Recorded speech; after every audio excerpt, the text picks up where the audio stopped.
Hi, it's time for another math easy solution. Today I'm going to go over further into infinite sequences and series and now look at applications of Taylor polynomials. And yeah, this is going to be a pretty epic video, so jump right in. Just before that, so if you don't have time to watch this whole video, as always, yeah, there's no summary conclusions in this video, but you can play this video at a faster speed. And top secret life hack, your brain gets used to faster speed, and here's my recommendations. Pretty epic stuff.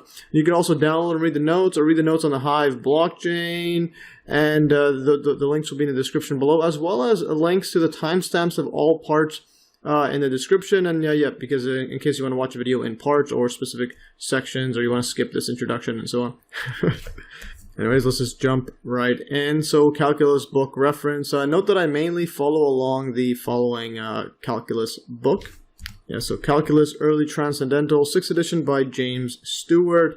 And yeah, now let's just jump into the topics to cover. So, topics to cover. So, introduction, recap on power and Taylor power series. I'll write that better.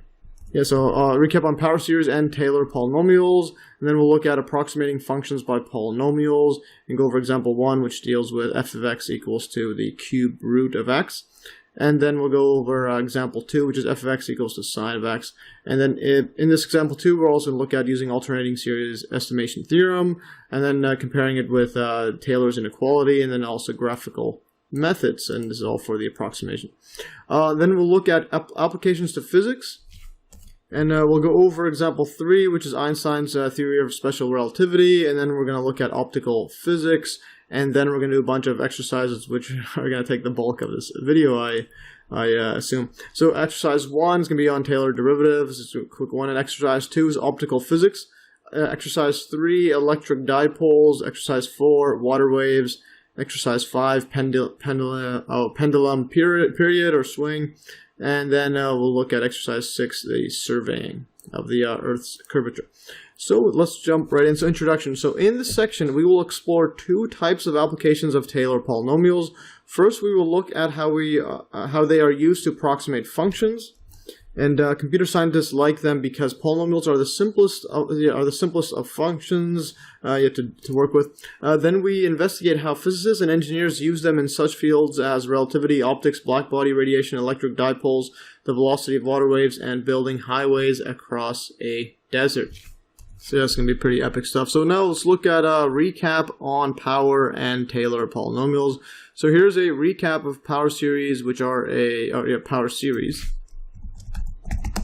and Taylor polynomials. So here's a quick recap of power series, which are a specific type of series. So power series looks like this. You have a coefficients in front, and summation from n equals 0 to infinity, and then you'll have x to the power of n. So you're going to have it go like this. It's going to be coefficient at c0, then c1 times x, c2 times x squared, plus c3 times x cubed, and so on. And keeps going on and on. And power series centered at a, this is a more general one, so you, instead of just x, you'll have x minus a, like that, inside every single term there. And the convention over here, x minus a to power of 0 is equal to 1 is used, even when x is equal to a, so you have a 0, it's going to be a minus a is 0 to power of 0, so even in that case, we're going to use it equals to 1. And recap the theorem in my earlier videos. So for a given power series like this general one here, there are only 3 possibilities. A series converges only when x equals to 0, because remember you just plug in x equals a. If you plug in x equals a, all of these vanish. You're just left with this first term. So that's one possibility. Or the series converges for all values of x.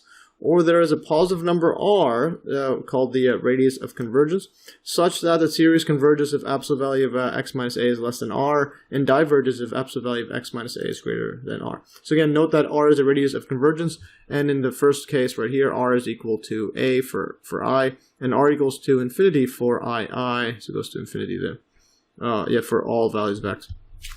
And also note, so when absolute value of x minus a is equal to r, then a series may converge or may diverge at the endpoints of the interval of convergence. X equals to a plus or minus r. So in other words, at the endpoints, which is this point right here, or actually just reworded a bit better, just moved it around. So when absolute value of x minus a is equal to r, i.e. at the endpoints of the interval of convergence of yes, and at the endpoints x equals a plus or minus r, then the series may converge or may diverge. So here's how it looks like this. So a, it always converges, and then at a minus r or a plus r, yeah, at these points it may or may not. So we have an open circle there. So may or may not, but inside, yeah, so you could have it converge over here. Absolute value of x minus a is less than r, and then outside would be divergent around there, depending on what r is.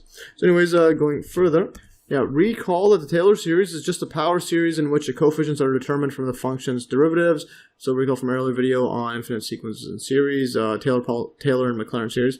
So theorem, if f has a power series representation or expansion at a, that is, if f of x is equal to this power series, the general one like that we were given, or that we just went over earlier, then its coefficients are given by the formula. So you could get the coefficient Cn equal to the nth derivative at a divided by n factorial. Then if you expand this all out, you'll have f of a plus f prime of a divided by 1, and then times x minus a. Then the second derivative at a divided by 2 factorial times x minus a all squared, and then the third one, and so on. And the Maclaurin series is just a specific type of Taylor series with a equals 0. So plug in a equals 0, so all you have is this x.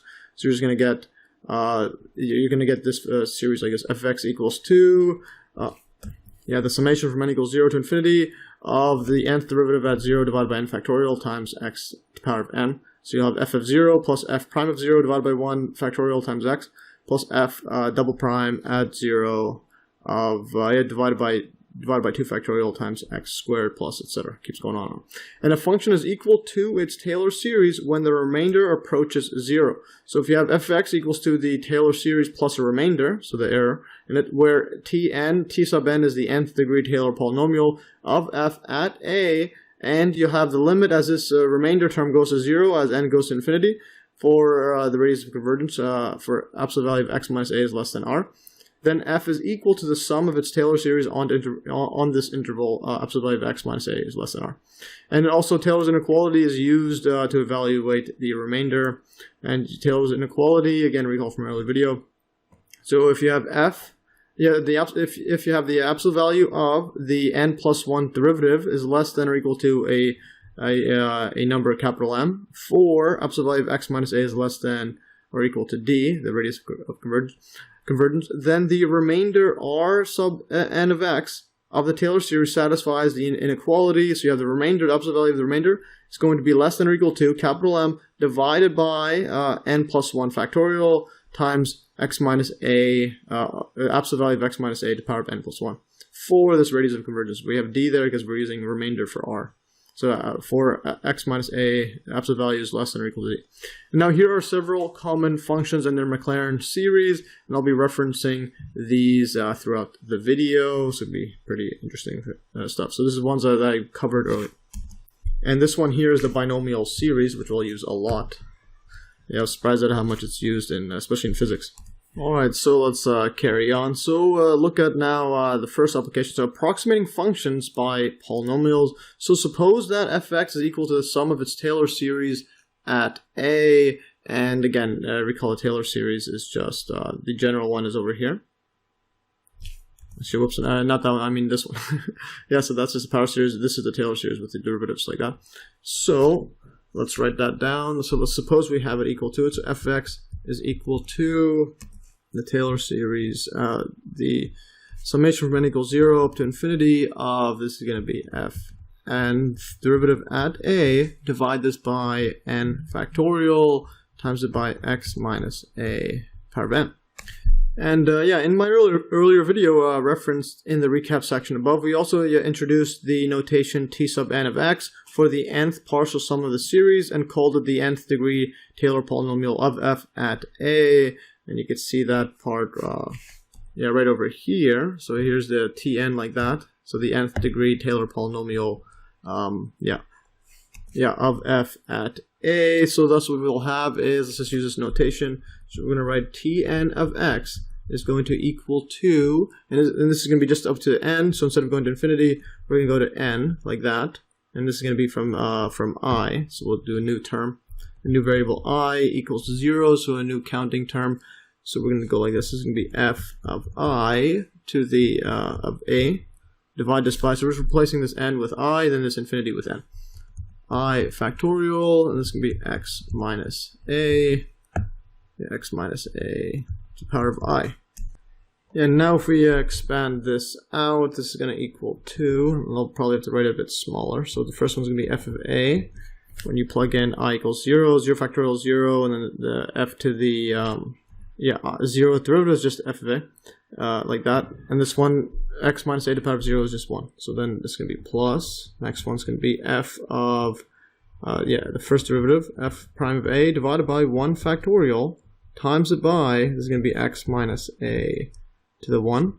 And the next one's going to be the second derivative, like that, f double prime of a divided by 2 factorial, it's going to be x minus a, 2, and then we're going to go plus dot dot dot, so instead of going to infinity, now we go to n, so we'll go f n like that, symbolizing the nth derivative at a divided by n factorial, it's going to be x to the n, like that. Alright, so now continuing further, so since f is the sum of its Taylor series, that's again what we were supposing, so f of x equals the sum of its Taylor series, we know that t sub n, this is sub n of x, this approaches f of x as n approaches to infinity, and so t sub n of x, the nth degree Taylor polynomial, instead of going to the exact Taylor approximation, we're going to look at the nth degree. This can be used as an approximation to f. So in other words, let's write this by itself. F of x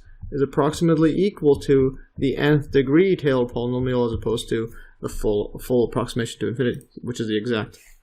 And now notice that the first degree Taylor polynomials, the first degree has 2 terms because remember we're starting from I equals 0, so that's the 0th degree, this is the first degree. So notice in this case we're going to have t sub 1 of x, t sub 1 of x, this equals 2, just the first 2 terms, f of a plus f prime of a, and just remove the factorials, this equals to 1, and x minus times x minus a. Yeah, now recall that this is just the same as a linearization or linear approximation of f at a that we discussed in my earlier video, my very early video, one of the earliest ones that I made. Referenced below, so there's a link to it in this video notes archive. So if f of x is this blue line like that, then if you look at the tangent line to it, y equals L of x, this is a linear approximation and it's close to this across here, so you could approximate it as a straight line, like that, at a. So f of x is approximately equal to the tangent line to it, f of a plus f prime of a times x minus a. And then you can define this as a function, so L of x or equals to linearization or linear approximation equals to f of a plus f prime of a times x minus a. It's the same thing, just defining it as L of x. So notice also that t sub 1 and its derivative have the same values at a that f and f prime have. So again, this is the same thing as t sub 1, and I'll show what I mean by that here. So t sub 1 of x, this equals to f of a plus f prime of a times x minus a, like that. Now if you plug in t sub 1 like this, so t sub 1 of a, this equals to, just plug this inside, plug a inside, this x vanishes, it's going to be a minus a, so that just vanishes. So we're just going to be left with f of a. Like that, so this is the exact same as f. So t sub 1 and its derivative have the same value as the function f. Like that, so that's the same one there. Now if you look at the second, now if you look at the derivative, take the derivative t sub 1 prime, this equals to, well, f of a is just a constant, just goes to 0. This one right here is f of a times x minus a. The derivative of this x minus a is 1. That's just a constant in front of it. So it's going to go to f of a times 1, or just f of a, f prime of a, like that. So this is the exact same thing. So yes. And that is the exact same thing over here. So they both are equal to it. And in general, this is the case as well in general. So it can be shown that the derivatives of t sub n at a agree with those of f up to and including the derivatives of order n. And then see exercise 1 at the end of this video to show so that this is always going to be true, that they're always in agreement. It doesn't matter what the derivative is, you can go to the nth derivative, will be true. And so I'll do that at the end of this video. prove that. So to illustrate these ideas, let's take a look at the graphs of y equals e to the x and its first few Taylor polynomials centered at x equals a, which equals to 0. In other words, it's Maclaurin series. Thus we have y equals to e to the 0 equals to 1, and at the point, and the point becomes 0, 1. Yes, in other words, we are approximating it from the starting point, this 0, 1 there. So y equals to e to the x, plug in 0 there, e to the 0 is just 1. And I'll get to that in a bit. First, recall the Maclaurin series for e to the x and the corresponding first three partial sums. Let's just scroll up to our table right here. So e to the x from my earlier video. So this is the Maclaurin series. This is e to the x equals to summation from n equals 0 to infinity of x to the power of n divided by n factorial, and we have this 1 plus, then it becomes 1 plus x divided by 1 factorial plus x squared divided by 2 factorial, etc. It keeps going on, and the radius of convergence is infinity, so it's valid for all numbers. So let's just write this down. So e to the x, it's a Maclaurin series where it's just a Taylor centered at 0, equals to the summation up to infinity from n equals to 0 of x to the n divided by n factorial. So this is going to equal to, the first one plug in 0 is going to be x to 0 is 1, 0 factorial is 1. So you get 1 plus, the next one is going to be x over 1 factorial plus x squared over 2 factorial plus x3 over 3 factorial, and it keeps going on and on, plus dot dot dot, and then where the radius of convergence is infinity. And now if we look at the first few Taylor, or the first three partial sums, so what we're going to get is, well, the first one, this one's a trivial one, let's just t0 is 1. So instead of that, we'll look at t1, this is going to be t0. So I'll just be like this is t0 is just 1. I'll just put a arrow, I'll actually put it like this. So this is t0. So for completeness, this is t1, so the first partial sum excluding the 1 there. And then, so the next one is going to be adding these three terms. That's going to be t2, like that. And the next one's going to be adding all these 4 terms. That's t4. So in other words, so we have t0 is just 1. Let's put that for completeness. t0 is equal to 1. t1 is equal to, this is going to be 1 plus, then this is x divided by 1 factorial. That's just x.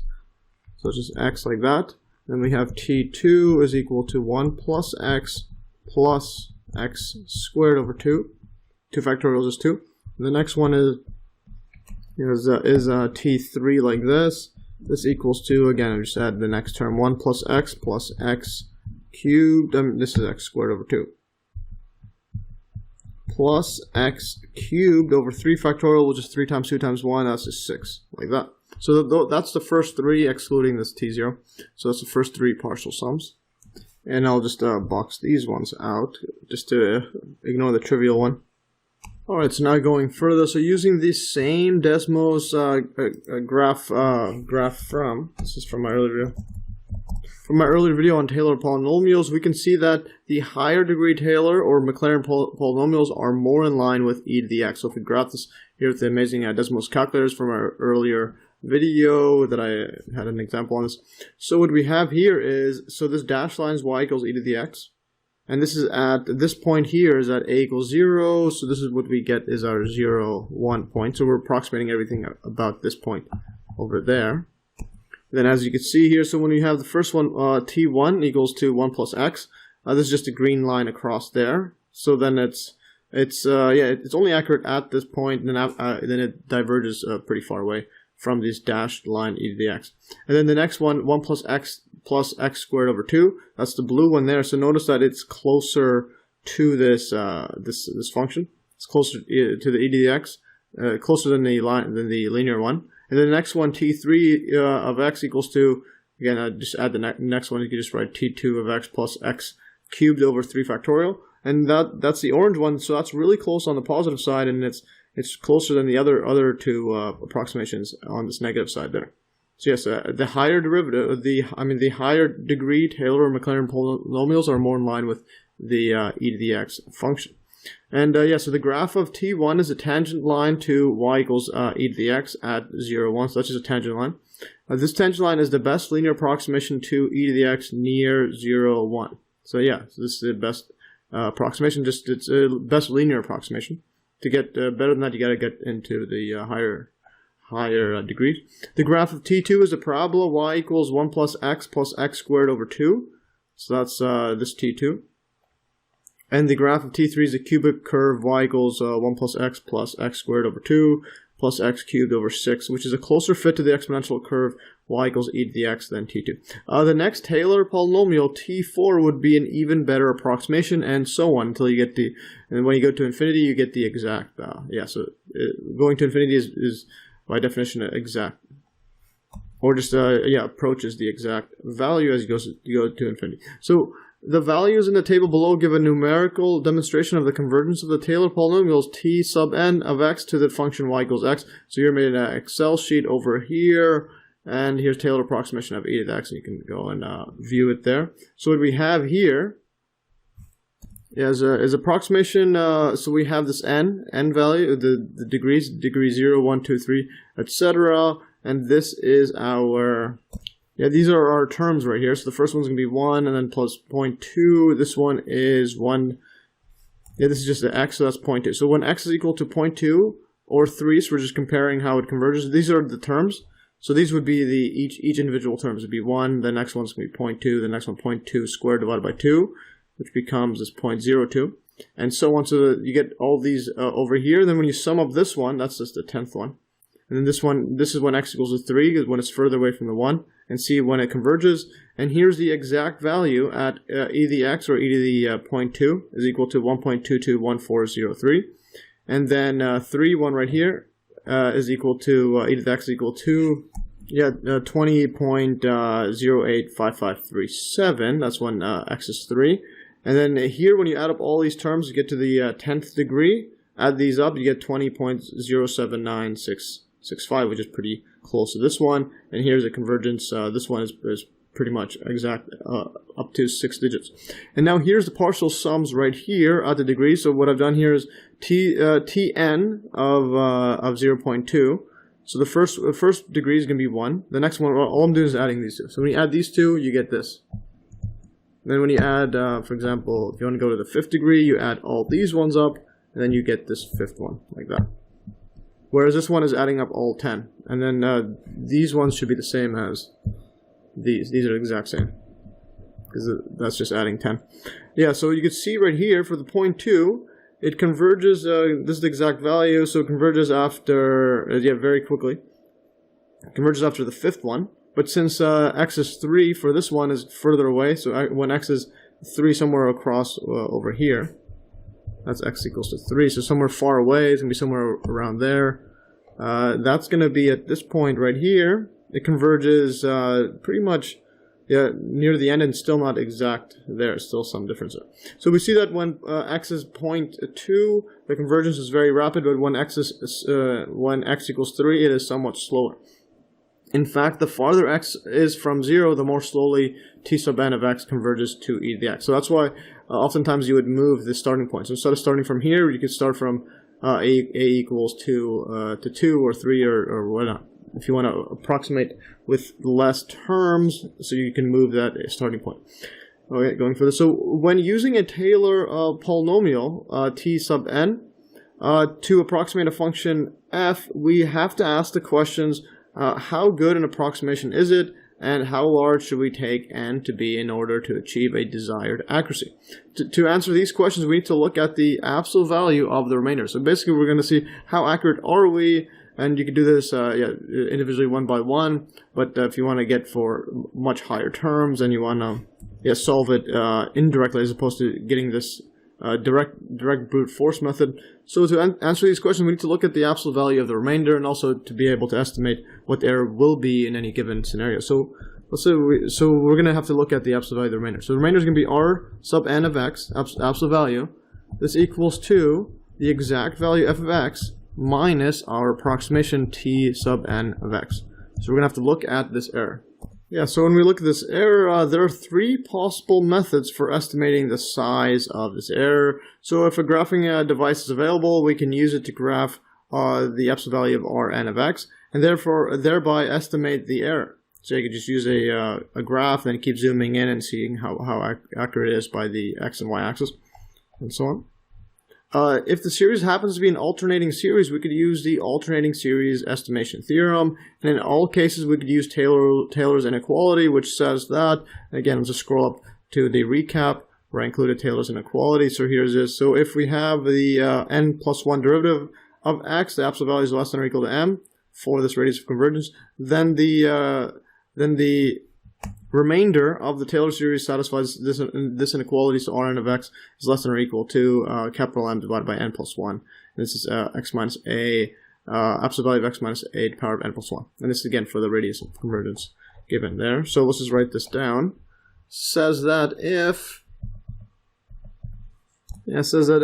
you have the absolute value of the nth derivative, n plus 1 derivative of x is less than or equal to m like that, then we get the inequality. Absolute value of Rn of x is going to be less than or equal to this m over the n plus 1 factorial. Let's put this a bit better. Plus 1 factorial times it by absolute value of x minus 1, x minus a, like this, n plus 1. Alright, so yeah, again, this is, this Taylor's inequalities is for its radius of convergence, and that's pretty much always keep that in mind whenever you're dealing with Taylor polynomials. You always have to ensure that it's within its radius of convergence and not its radius of divergence. Or outside of it, getting into the divergence time. Anyways, so now recall, because we're going to use also the alternating series estimation theorem a lot of times throughout this video. So recall the alternating series test and estimation theorem from my earlier video. So alternating series test, there's a link to it, and screenshot from my calculus book because it's in typed out notes. So the alternating series test, if the alternating series, you have the summation n equals 0 to infinity of negative 1 power of n minus 1. This is just so that it alternates, so that you'll have odd and even powers, and then you'll have positive or negative constants over there. Then b sub n, this just equals to b1 minus b2 plus b3 minus b4 plus b5, etc., where b sub n is greater than 0, and this satisfies that bn plus 1 is always less than or equal to bn, so each term is getting smaller and smaller for all n. And that the limit as n approaches infinity of b sub n is equal to 0. Then the series is convergent, so that's the alternating series test. And then the estimation, then the alternating series estimation theorem states that if s, the sum, equals to this is the summation from n equals 1 to infinity. Negative 1 to the power of n minus 1 of b sub n.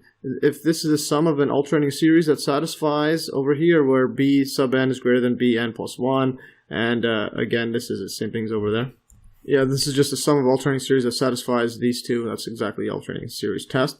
And then where the limit as n approaches infinity of b sub n is equal to 0, then the remainder r sub n, the absolute value of the remainder is going to equal to, which equals to, again, the sum minus the partial sum at n, so s minus s sub n, absolute value, is going to be less than or equal to the next term bn plus 1. So in other words, if you have the partial sum over here, if you have the partial sum S5, then the remainder is going to be at most this next term. So yes, we always look at the next term, and you can see this visually like this. So this is the sum right here, and you're going to be alternating. So let's say you have S1 is over here, and then you're always going to be the terms B1, B2, etc. are always smaller than the first one. So here's you start off with 0 plus B1 is the biggest term, so that's S1 like that, and now you can be alternating. So this is the absolute value of the sum. If this is that's the sum. So now we're gonna have to minus B2, which is smaller than B1, so it's gonna go somewhere across here, and then the next one's gonna go plus is gonna go. It's gonna be smaller than B2 as well. It's gonna go all the way somewhere across there. Then the next one's gonna be somewhere across here, and so at all times. Yeah, you're always swinging back and forth in smaller and smaller scale. In other words, the difference between the actual sum and any partial sum, so if you go from here S to S3, so S minus S3, this is going to be, well, less than the full swing, because this goes past it, because you're going to be subtracting, it's going to go on the negative side. Yeah, so for example, if you went from here to the B3, so this B3 goes all the way across to here, to get our S3, the next one's going to go to the other side. So S is always in the middle. So this is the B4. So this B4 is going to be, well, greater than, it's going to be less than B4 there. This absolute value is going to be less than this term right here. This is going to be bigger than this. So from here to here is smaller than from here to here, because you're going to go beyond it, and the partial sum, I mean the exact sum is always going to be in between, because you're always going to be swinging back and forth as you are here. So B1 goes here, goes less and less. So it's gonna go zigzag less and less all the way across here. So what that means is that you're gonna be shifting past the sum each time. So this B4 is gonna be greater than the difference from this S and S3. So yes, just leave it like that. So that's what we have over there. Again, I go through this in more detail in my earlier video. Anyways, yeah, it's pretty. It should be pretty straightforward. Just swings back and forth. Anyways, let's go further. Now let's look at example 1, and this is involving this function right here, square root of, a cube root of x. So approximate the following. So part A says approximate the following function by a Taylor polynomial of degree 2 at a equals 8. And then B says how accurate is this approximation when x is between 7 and 9. So we're going to be approximating at a equals 8. So let's obtain the first three derivatives of f at a. Yeah, so to get the Taylor polynomials, we also have to get the derivative. So the first one, the zeroth derivative is just f of x. This just equals 2, well, 3, this is cubed x. Now this right here, this just equals to, write it in the power form, 1 over x to the power of 1 over 3. Like that. Now we plug in f of a, which is 8. This is going to be 8 cubed. And 8 cubed is going to be, again, one number times itself 3 times to get to 8. So that's just 2. So in other words, 2 times 2 times 2 is 8. Yeah, so that's 2 like that. So circle this one. The next one is going to be f prime of x. It's going to equal 2. Remember the power rule, this just goes down. Be 1 over 3. And then we subtract 1 from it. So in other words, 3 over 3, subtract from it. It's going to be negative 2 over 3. So 1 over 3 minus 3 over 3 is going to be negative 2 over 3. And then plug in this one, f of 8. This equals 2. Let's plug this inside. This equals to 1 over 3. And then 8. Yeah, so this is going to be, I'll put this, this is going to be a negative like that. I'm just going to put this at the bottom. This is going to equal to 8 over 2 over 3. And to save space, I'm going to actually write this better than that. I'm going to write this as 8 to the 1 over 3 squared, because we already know this one is 2. Yeah, so in other words, we get a 2 squared now. 2 squared is 4. And then 4 times 3, just make it a safe time, so 1 over 12. So that's the next level MES algebra there. Alright. Alright, going further, next one's going to be the second derivative. So we're going to do 3 derivatives. Let's just, 1, 2.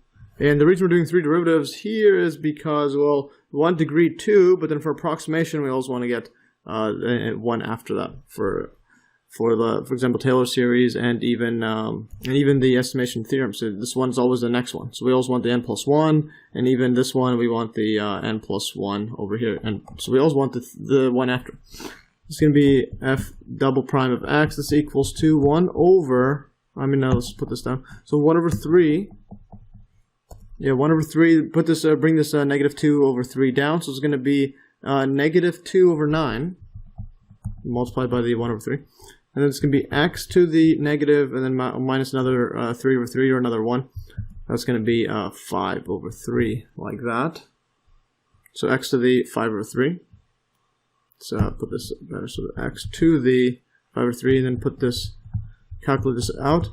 F double prime, yeah, so the second derivative at 8 this equals 2, and let's just see what we could do now. So it's going to be negative 2 over 9. This one, bring this down as well, and then yeah, just use this 8 over 1 over 3 again. I'm just going to put this down. I guess this equals to 1. And then let's see what we could do. This is going to be, so this is going to be 8, 1 over 3. That's just going to be our 2, so we ignore that. So it's going to be 2 to the power of 5. Yeah, just to save space. Now this cancels with this, becomes a 1. This becomes a 4. And we'll try to do this all in one go. So this is going to be, 2 to 3 is 8, so 8 times 2. So this is going to be, again, this is going to be 8 times 2, which is 2 to the 4. 2 to the 4 equals to 8 times 2, which is 2 to the 3. Yeah, so this just equals to 16, like that. So that's 16. Now 16 times 9, let's put this over here, times 9. 9 times 6 is, I think that is, yes, 54. Because remember, 9 times 5 is 45, and then add another 9 is going to be 54. 4, 5, 9 times 9 is 9, plus 5 is 144. So that's this one multiplied by this right here. Just put this all in. Let's put this in a blob like that. And this is this right here. This is a bit better. And like that. And now this equals to negative 1 over 144, like that. And then lastly, let's just get the other derivative. So triple prime of x. This one, we don't need to solve it directly. We could just take this derivative. So this negative 5 over 3, bring this down. It's going to be now, negative is going to cancel. It's going to be 2 times 5 is 10. And then 3 times 9 is 27. Yeah, so 10 over 27. And then we add another, subtract another 3 over 3. So it's going to be negative 8 over 3. Alright, so yeah, we'll just stick with that. We don't need to solve it directly right now.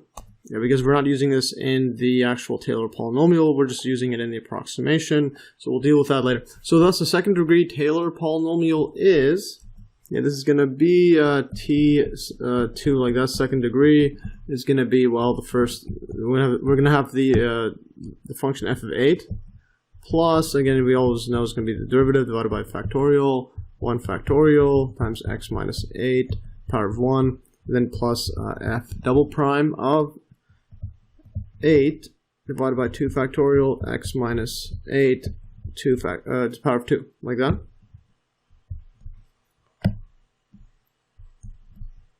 Now we can plug in our values. This f of 8 is equal to 2. And then the next one's going to be 1 over 12 and negative 144. Yeah, and so on. So let's just go here. So this is going to be 2 plus, and then this is going to be 1 over 12, and then this is going to be x minus 8. And the next one's going to be 144 divided by 2. There's an extra 2 factorial, just 2 times 1 is 2. That's going to be 288. So we're going to plus, actually it's going to be a minus there, so it's a minus. This is going to be 288, like that. And this is going to be x minus 8 squared. And thus the desired approximation is just over here. So our function f of x equals to 3, cubed x, like that. This is approximately equal to t sub x, t2 sub x. T sub 2, or yeah, of x, and this equals to our 2 plus 1 over 12, x minus 8 minus 288, x minus 8, like that, squared, and just box this whole thing out, like that. Yeah, and that is our approximation, and now let's look at part B. Let's just scroll up. So part B states, how accurate is this approximation when x is between 7 and 9? So let's just scroll up over there. So note that the Taylor series is not alternating when x is less than 8, so we can't use the alternating series estimation theorem in this example. And what I mean by this is, well, we'll see that it's not alternating. We can take a look at these derivatives. Notice the derivative goes from here to positive. Then when you plug in, when you plug in x between, when you plug in x between 7 to 9, it's always going to be positive there. and then here it's going to be positive still. This one will be negative, then becomes positive. Then we take derivative again. This negative goes down. It's going to be a negative, but it's not going to be alternating. I'll show you why. I'll just make a table to show the signs. So if we have n like that, say this is n. So when n is 0, and let's just write f n of, just put x like that. This is going to be, the first one's going to be 1 over 3. Yeah, I mean 1 over, not 1 over 3, it's going to be x to the 1 over 3. And then what I'm going to do now is put it like this. Actually, I'll just leave it like that. The next one I'm going to do is look at it when x is less than 8. And we're going to look at these values here. So even though this is alternating negative to positive, then goes negative again, this x minus 8, you have to account for those. So we're going to have, I'm going to put this, the only things that are going to affect the signs, because these constants aren't the factorials won't affect it. So the factorial is always going to be positive. Only the derivatives and the x minus 8 to the power of n will affect it. So I'm going to put x minus 8 like this. This is going to be to the n. So I'm going to put that. So the first one's going to be, well, x minus 8 to the power of 0. That's just equal to 1. Yeah, and then make one more table just to show the sign. And this is when x is less than 0.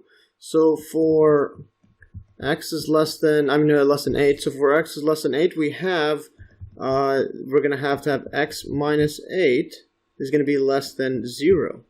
Yeah, because this is going to be less than 8, so we're going to have, for example, 7 minus 8 is going to be 1. Yeah, so it's going to be always going to be less than 0. So the sign's going to be here. This one's going to be a plus, and then times it by plus. So this one, when you plug in, yeah, when you plug in 8, this one's going to be 1, so that's just going to just leave it as plus. Yeah, so that's the only time it's going to be plus. It's going to be plus 1. And now the next one's going to be n equals 1, and we know the derivative of this one is just, this is over here, 1 over 3. So 1 over 3, x to the negative 2 over 3, like that. I'm just going to go, yeah, I'm just going in extreme detail because my calculus book doesn't, it just says it's, that's pretty much all it says. So let's just go further. I just wanted to illustrate it further. So the next one's going to be x minus 8 to the power of 1. Yeah, so this one's going to be 1. The second one's going to be, this is going to be negative. So this part right here is going to be positive when you plug in 8. So for x is less than 8 or greater than 7. Now it's going to be plus and a negative. Because it's power of 1, it's odd. So this equals to negative. So here we alternate from plus to negative. Alright, let's just keep going. The next one's going to be a 2. And then when we do 2, the derivative is over here, negative 2 over 9, and then next to the negative 5 over 3. So we can just ignore that. This negative is going to go down, or actually I'll just keep it down like that. So let's make it for completeness, negative 2 over 9. This is going to be x minus 5 over 3. So that's going to be a negative there. This one's going to be an x minus 8 squared, so that's always going to be positive. So then this one's going to be negative, and then times a positive. So negative plus, so we get a negative. So it's not alternating there. Next one's going to be this 3. That's this third derivative, 10 over 27. It's going to be positive because the negative goes down, so it's going to be positive. 10 over 27, x to the negative 8 over 3.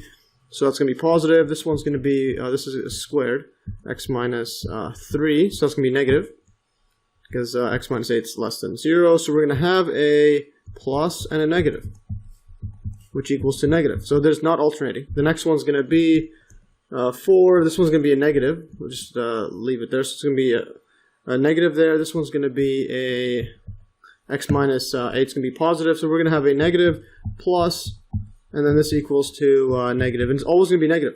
So if you keep going on, it's going to be just negative. I'll just put this dot, dot, dot here. Dot, dot, dot. It's going to be negative. So in other words, it's not alternating. So I'll just write it down like here. Not alternating. So we can't use the alternating estimation theorem. The alternating series estimation theorem. Alright, so yeah, I just wanted to go over that in detail. So it's not alternating, but we can use Taylor's inequality with n equals to 2 and a equals to 8. So again, let's scroll up to Taylor's inequality. So basically we look at this for its radius of convergence. So we take the n plus 1 derivative, and then if it's less than or equal to capital M, then the remainder the Rn remainder is going to be less than this m, where the factorial is n plus 1, and then this power is going to be n plus 1. So let's just take a look at that. Let's just write it down right here. So n is 2, so we're going to have f triple prime of x, which is n plus 2, I mean n plus 1, so 2 plus 1. This is the absolute value is going to be equal to the third derivative. So let's just look at the third derivative. This is the third derivative right there.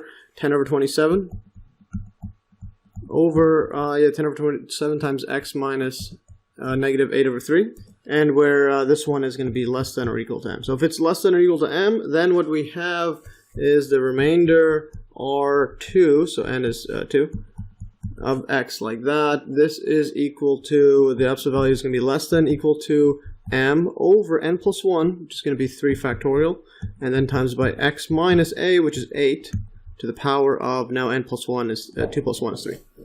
And now we can solve for this m. Well, we know that this maximum value can be is, well, because x is greater than or equal to 7, because remember our range we're given is between 7 and 9, and this is a inverse function right there, so this is going to be x to the power of negative 8 over 3, so in other words it's going to be 1 divided by x to the power of 8 over 3, so the larger the value of x, the smaller it is. So in other words, so the smaller the value of x, the bigger the number is. So thus we have, because x is greater than or equal to 7, thus we have to have x to the power of 8 over 3 is going to be greater than or equal to 7 to the power of 8 over 3. So that's going to be our maximum value. Yeah, and so what we'll have is the third derivative, f triple prime of x.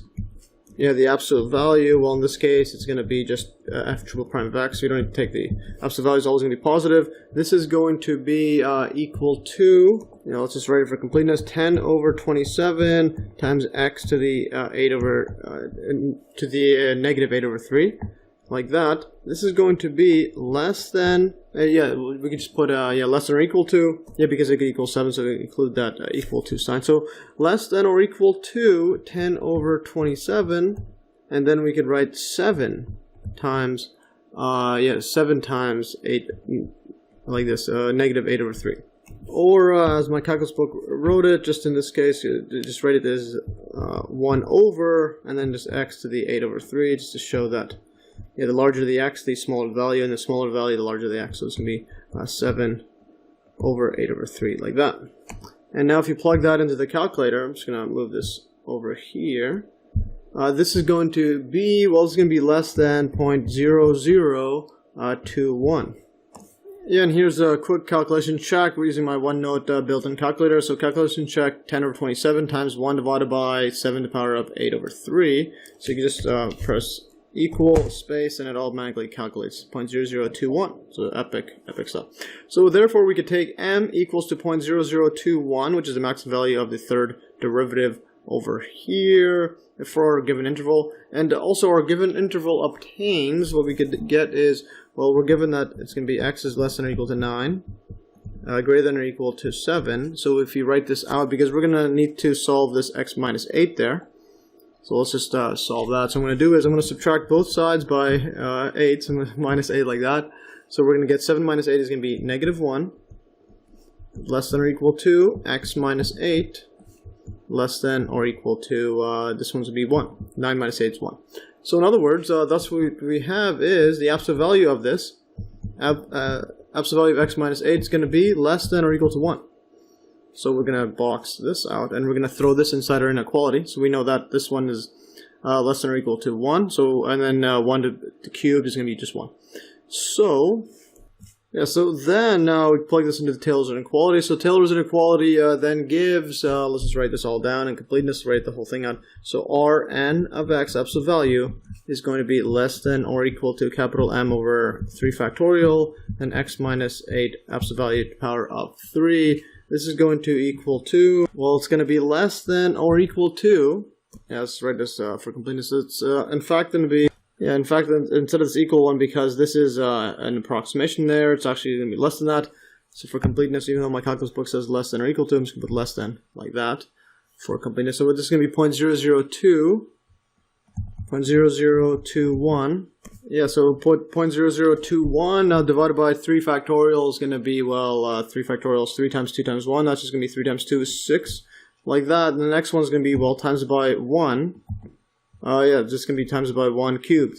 So the absolute value of x minus 8 is 1, is less than, yeah, equal to 1. So it's going to be, the maximum value is going to be 1 cubed, which is just, which is just 1. So like that. So it's going to be less than or equal to, and if you divide this out, or I'll just do that right, I'll just put it like this. Yeah, this just equals 2.0021 over 6, like that. Or actually, yeah, that's pretty redundant. So this is going to equal 2.00. That's going to be less than 0.004, like that. That is our approximation, and I'll do a quick calculation check.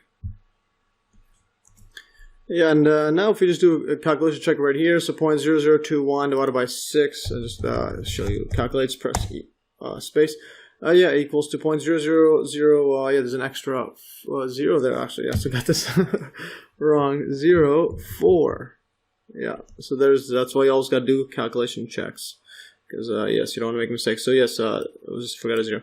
So, thus, if x is between 7 and 9, the approximation in part A is accurate to within 0.0004. All right, let's go further. And let's go further. And now we're going to actually revisit example 1. And now we're going to just use a graphing device to check the calculation in example 1. And the figure below shows that the graphs of f of x and t2 of x are very close to each other when x is near 8. So you can graph those out. So here's f of x equals to, equals to x cubed, like that. I mean x over 1 over 3. So x cubed root. So that's the one in solid block, like that, goes like that. And then when you graph t2 of x is equals to 2 plus 1 over 12 times x minus 8 minus 128, 1288, and then times x minus 2, not minus 8 power of 2. So you can see near this 8 value there, somewhere around there, these are very, very close together. We can also graph the remainder computed from the expression, and if we just write the remainder as R2 of x absolute value, which equals to like this, or just put f of x like this, minus t2 of x, like that. And now if we graph that out, we can see how accurate it is in its absolute value of it. That's all we want to see. Yeah, so when we graph this out, so it's right here, R2 of x is equal to absolute value of absolute value of f of x minus t2 of x, or t sub 2 of x. We get, so here it is how the graph looks like, which is very interesting how it looks like. So it looks like something like this. Notice how it's super close to 0 near 8. It also has a peak over there, and so on, so some spikes. But anyways, what we're interested in is this part, near 8. So when we scroll into that, and here what I've done is I've graphed the lines. So I graphed y equals 0.0003, so that's this, that's this line right across. And the y one's going to be horizontal, so that's this one right here. That's y equals to 0.0003. And notice how this red line is the remainder. And then here is between x equals to 7 and x equals to 9. That's in between there. And I've graphed those x equals 7, x equals 9 lines to show you that it's within it. So the error is within 0.003. So it's less than that. So it goes from, this is the 0 line across there. And then, so this is below 0.0003. So in other words, the remainder is less than 0.0003, which is better estimation than our less than 0.0004. And this is for, again, between 7 and 9. So we see from the graph that, let's write this down, R2 of x is the remainder is less than 0.000, so 3 zeros, and then when x is between 7 and 9. So when x is greater than or equal to, x is greater than or equal to 7 and less than or equal to 9. Like that. Yeah, so thus the error estimate from graphical methods is slightly better than the error estimate from Taylor's inequality in this case. So, if you can graph it like this, we have a powerful graphing calculator like Desmos calculator. Yeah, in some cases better than using Taylor's inequality. But nonetheless, both are good. Alright, so now let's look at example 2, and this one states, well, part A, what is the maximum error possible in using the approximation below? And we're given sine of x is approximately equal to x minus x to the x cubed divided by 3 factorial plus x to the 5 divided by 5 factorial when x is between negative 0.3 and 0.3.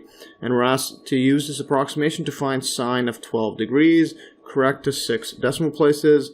And then we're also asked in part B, for what values of x is this approximation accurate to within 0.0005, so 400. So let's look at the solution. So recall the Maclaurin series for sine of x listed in the earlier table. So it just this one right here, but it keeps going on to infinity. So let's just look at this for completeness and write it out. So this is sine of x equal to summation from n equals 0 to infinity of negative 1 to the power of n. Then you have x to the n plus 1 divided by 2n plus 1 factorial, and then it equals to all of this over there. And yeah, so the next one's going to be minus x to the 7 divided by 7 factorial. The next one's going to be plus, etc. So it's alternating, and the radius of convergence is infinity. So I'm just going to write this out like this. So this equals to sine of x, is equal to, when you go to infinity, so it's going to equal to, it's going to be x minus x to the 3, then 3 factorial plus x to the 7 over 7 factorial, and yeah, it keeps going. This is plus 5, the next one's 7. This is 5, and then the next one's going to keep going on and on. Next one's going to be x to the 7 over 7 factorial plus dot dot dot. Goes all the way to infinity, and again the radius of convergence is infinity, so for all values of x. Yeah, so note that this series is alternating for all non-zero values of x. So when you plug in 0 here, it just goes to the trivial equals to 0. When you plug in anything else, it's going to be alternating, and I'll show you, make a table like this, just show you. In my calculus book, it doesn't actually do this. They just say it, and that's pretty much what they say, but let's just go for a completeness. So if we have n like that, I'm going to start off as this is n equals 0, n equals 1, 2, 3, etc. Just the usual count from 0. So I'm going to do this, and I'm going to write this as just the ones that affect the, I'm going to call this plus or minus. Or actually, we don't need to write plus or minus. We just write, because it's alternating, we're going to put negative 1 to the power of n, like that. And the next one's going to be x to the power of 2n plus 1, because it's going to be going in odd power. So when you have n is 0, for example, let's put it like this. So when n is 0, you're going to have a negative 1 to the power of 0. It's going to be 1. And then next one's going to be x to the 1. So that's just the first term. So we could just ignore this. Is just equals to 1. So we get x to the 1. That's just equals to 1, like that. And the next one right here is going to be, now if we look at when x is less than 0, so what ends up happening here is the sign is going to be, well, negative. It's going to be negative like that when it's less than 0. And the next one's going to be when n is 1, we're going to have a negative 1 to the power of 1, it's going to be negative. Then x to the power of 2 times 1 plus 1 is 3. And then when x is less than 0, we're going to have negative times by negative equals to positive. So notice the alternating there. It's going to be positive, like that. And the next one's going to be when n is 2. So the second one right here, n is 2. We get negative. This is going to be just positive. This is going to be positive, and then x to the 2 times 2 is 4 plus 1 is 5. So you can see that it's adding up every odd power, like that. And then when you plug in negative, it's going to be negative, like that. So notice this negative plus negative, the next one's going to be, well, the same thing. This is going to be negative x to the 7. You can see the pattern. The next one's going to be, well, plus. It's going to be negative times a negative. It's going to be plus, etc. So you're going to go negative plus, negative plus. And then when x is greater than 0, just the other case, what we're going to have is the first one's going to be positive. The next one's going to be, well, negative times a positive. So we're going to have a negative times a positive, which equals to negative. So we have plus, negative. Next one's going to be x to 5. This is going to be just positive. Next one's going to be negative times a positive. That's going to be negative. So notice that this is alternating. So these are both are alternating for all values of x when x is not equal to 0. So this is alternating. alternating. Alright, so now going further. So the successive terms decrease in size because the absolute value of x is less than 1. Because these terms, so x, then we have x to the cubed, x to the 5. Because x is less than, the absolute value of x is less than 1, so it's 0.3, yeah, because it's between negative 0.3 and 0.3, that means you're also going to be multiplying by fractions. For example, if this is 0.3, 0.3 times it by 0.3 is going to be smaller than 0.3. Always going to get smaller, smaller, smaller, and this is all. And this is approaching zero as this power goes to infinity. So you're just going to be multiplying more and more of a fraction. So and their limit approaches 0. So we could use the alternating series estimation theorem. And again, just recall again from it. Basically, so the terms of bn plus 1 is going to be less than or equal to bn. So it's getting smaller. This is the alternating series test, so each one of these terms is getting smaller and smaller. The next one is going to be less than the previous one, and the limit is approaching 0 of the bn. So these terms are getting smaller and smaller. Thus, the remainder is going to be at most the next term. So if you're going to be looking at the partial sum of this up to the this is up to the fourth one right here. So the fourth partial sum, it's going to be at most the error is going to be the next term, so b5. So in our case. Yeah, so what we'll have is, let's scroll down. So, so thus the error in approximating sine of x by the first three terms of its Maclaurin series is at most, and it's going to be, well, yeah, it's going to be at most. I'll just put this like this. This is, so if we have the remainder Rn like that, it's going to be at most Bn plus 1, so the next one. So in our case, because we're starting off at, so n is 0 there, so that's the first one. So this is going to be, if we're approximating with from up to the power of 5, that's going to be R2, R sub 2. Yeah, and then we're going to be using the next term, which is going to be x7 divided by 7 factorial as the maximum error. So in our case, we're going to have R2, absolute value, the absolute value of the remainder of the second, or of the n equals to 2, or for 3 terms. Yeah, starting at n equals 0, using the Taylor series, is going to be at most. Now it's going to write this as the next term b3, which in our case is going to be absolute value, because we're taking the absolute values of it, 7 over 7 factorial. So that's the next term over here, the absolute value of that. And now that equals to, well, this is going to be equal to absolute value of 7. Divided by, and then 7 factorial is going to be 5040, and I'll do a calculation check. And yeah, here's a quick calculation check. So just press space like that. 7 factorial using the 1-note calculator, so 5040 like that. And now if x is between negative 0.3 and positive 0.3, then the absolute value of x is going to be 0.3. So the error that this value can be is going to be smaller than. It's going to be basically this right here. I'm just going to write this fully R2. It's going to be less than or equal to. It's going to be less than or equal to, and we're going to write this as 0.3, the absolute value. It's going to be 0.3. Actually, that is the absolute value. 0.3 is positive. So 0.3, and now we're going to go to the power of 7 divided by 40, and now this is approximately equal to, and it's going to be 4.3 times 10 to the power of 8. It's approximately equal to that, or you could just write it as less than, because it's actually a tiny bit more. Yeah, so you just put less than that over there. And let's just circle this out right there, and we're going to do a calculation check as per usual. And yeah, here's a calculation check to show this error. So we have over here calculation check. Just use DuckDuckGo search calculator. So you just search it up, and it gives you this answer. Because my OneNote doesn't get this fine. I'll just give it a 0 answer because it's to the power of negative 8. So this is going to be, if you type it in, 0.3 to the power of 7 divided by 5040. This is going to be 4.339 e negative 8. This is just, yeah, I mean, note most calculators use the notation. Yeah, use a notation, for example, e to the 8 as being 10 to the negative 8. So this just means 4.339 times 10 to the 8. And yeah, so that is correct there. So to find sine 12 degrees, we first convert to radians because it's in degrees. So scroll up to what we're asked.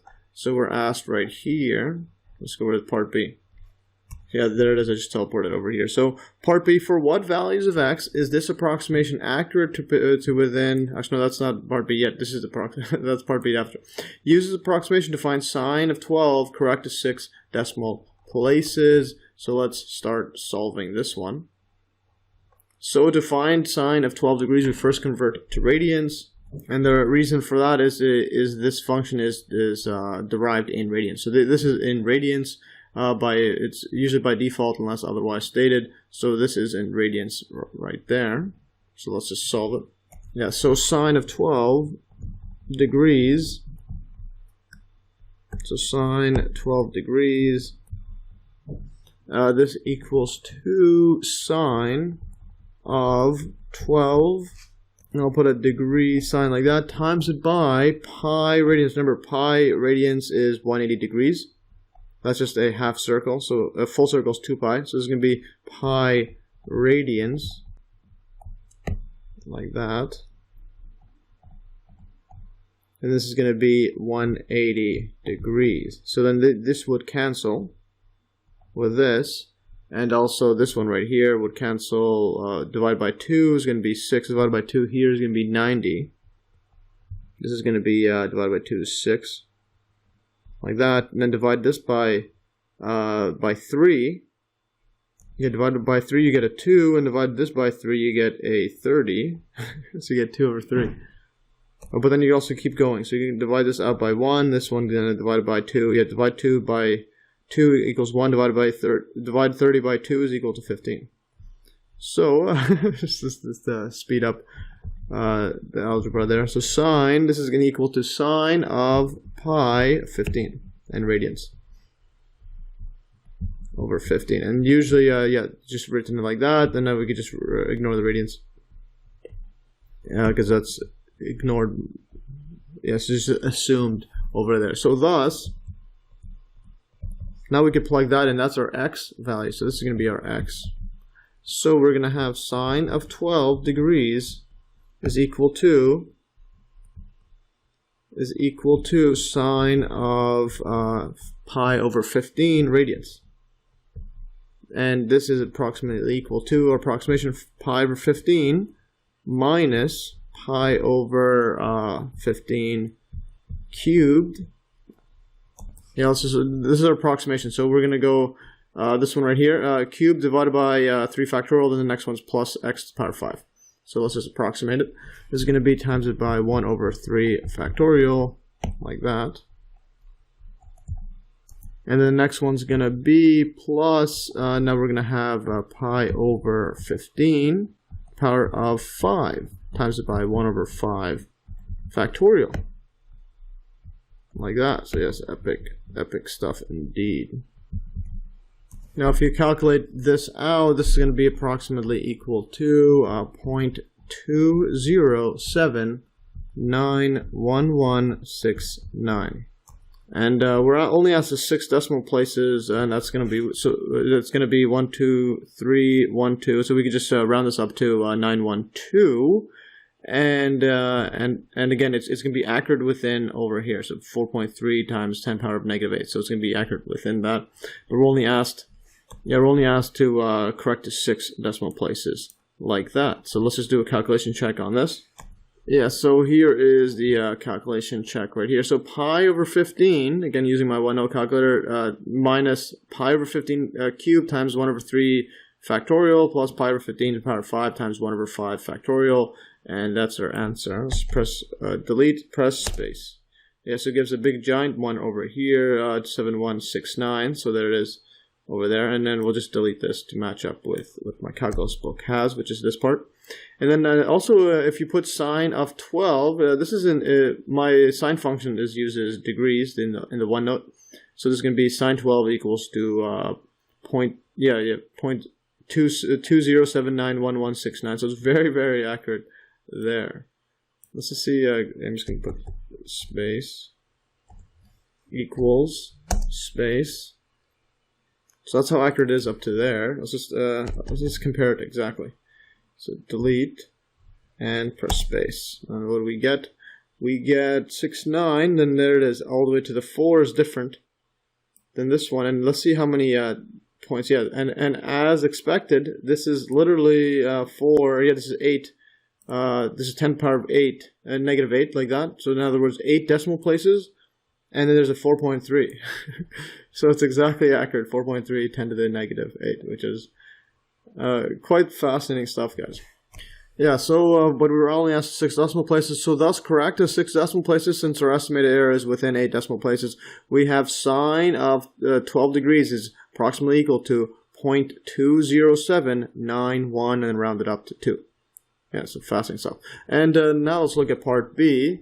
And part B says, for what values of x is this approximation accurate to within 0.0005? To see yes. So now instead of using this, we're gonna have to find this range right there, or this domain, for a given accuracy. So let's see what we can find.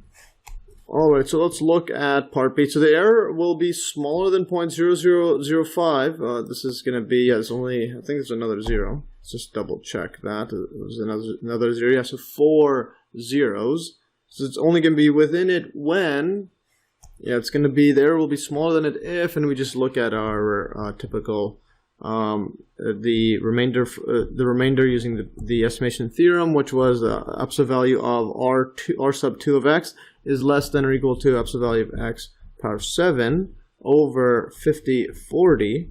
So now this would be less than 0.0005 when this error is just going to be less than 0.005. So we just make it given that it's less than 0.005, and now we can just solve for the x values. And I can move this over to there, and then what we'll get is thus we get is absolute value of x to the power of 7 is going to be less than 0.00005 times it by 5040. And now this is going to be, well, let's just calculate this by manually. Let's see what we get. Let's just put a bubble like that. This is going to be 5040. Instead of just using a calculator, let's just do some algebra for fun. So 5040 times 5, then 5 times 0 is 0, 5 times 4 is 20, so it's 0, 2, 5 times 0 is 0, added 2. So then now 5 times 5 is 25. So we get 2520, and that's how many zeros?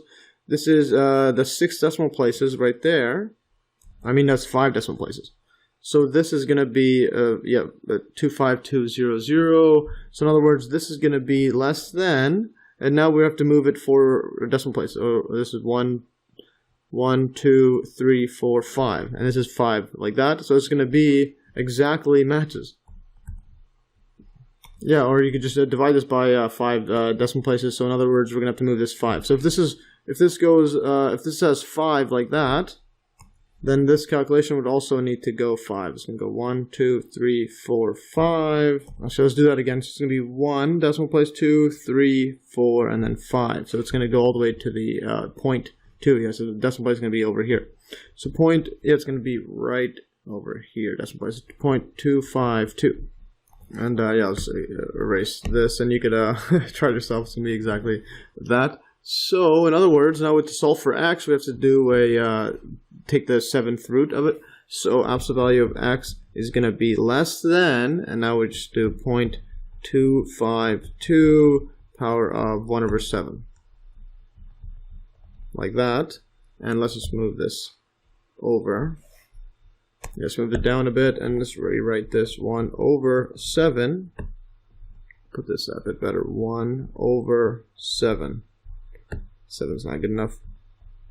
Okay, that's good enough. This is approximately equal to, when you plug in the calculator, 0.821. And I'm just going to circle this part right here in my light circle. And here's a quick calculation check, and might as well calculate both of the other ones too. So this is going to be, I'm going to circle this 0.821, and this is going to be 0.252 power of 1 over 7 is equal to 0.8213. Just put this equals to, like that, so you could see the calculation. And also you could see if you go 0.00, let's do this better. 1, 2, 3, and then 4, 5 times 5040 equals, and then it is 0.252. So yes, that is correct. So the given approximation is accurate to within 0.00005 when the absolute value of x is less than 0.8. So remember, this is the absolute value of x there. So we found this is beyond our 0.3 values. Yeah, so basically this one right here is for when the x is between negative 0.3 and 0.3, but if you want to get past that, the error is going to be 0.0005 when x is at most 0.82, like that. And here they just rounded up, yes, 0.81, and it's rounded down actually at 0.82. So anyways, let's keep going further.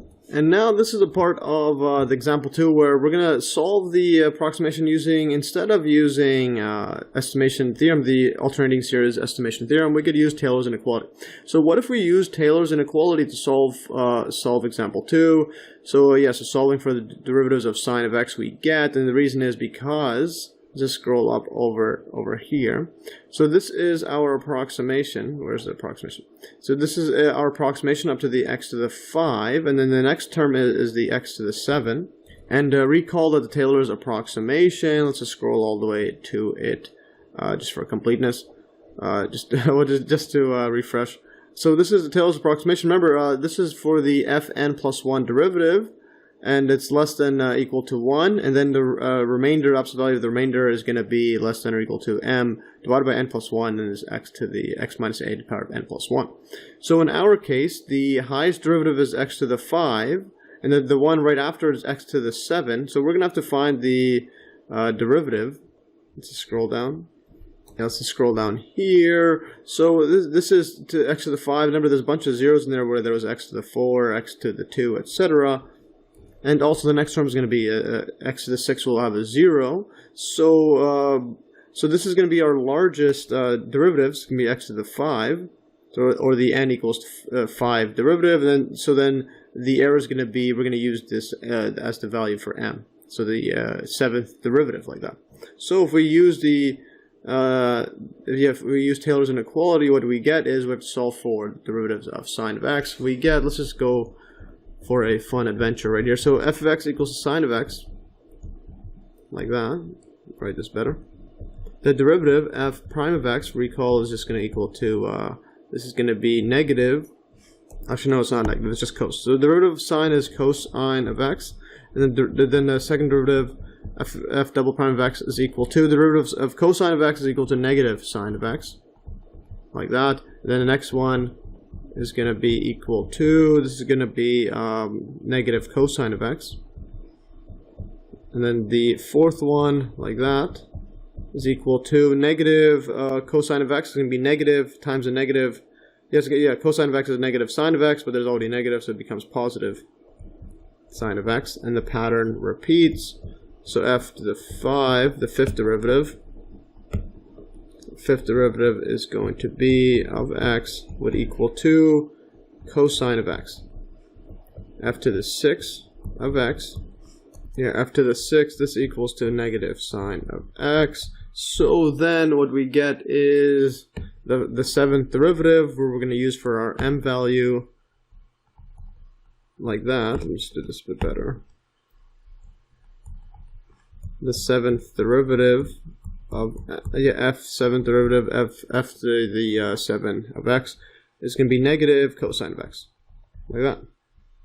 So this is what we will use. Alright, so now since cosine and sine functions oscillate between -1 and 1, we can apply Taylor's inequality accordingly. So just recall, and we don't need to worry about cosine the graph, because that is the 7th derivative over there. So recall, if you just have a cosine like this, if this is x, this is cos of x, and if we have a line like this, dash 1, this is equal to 1.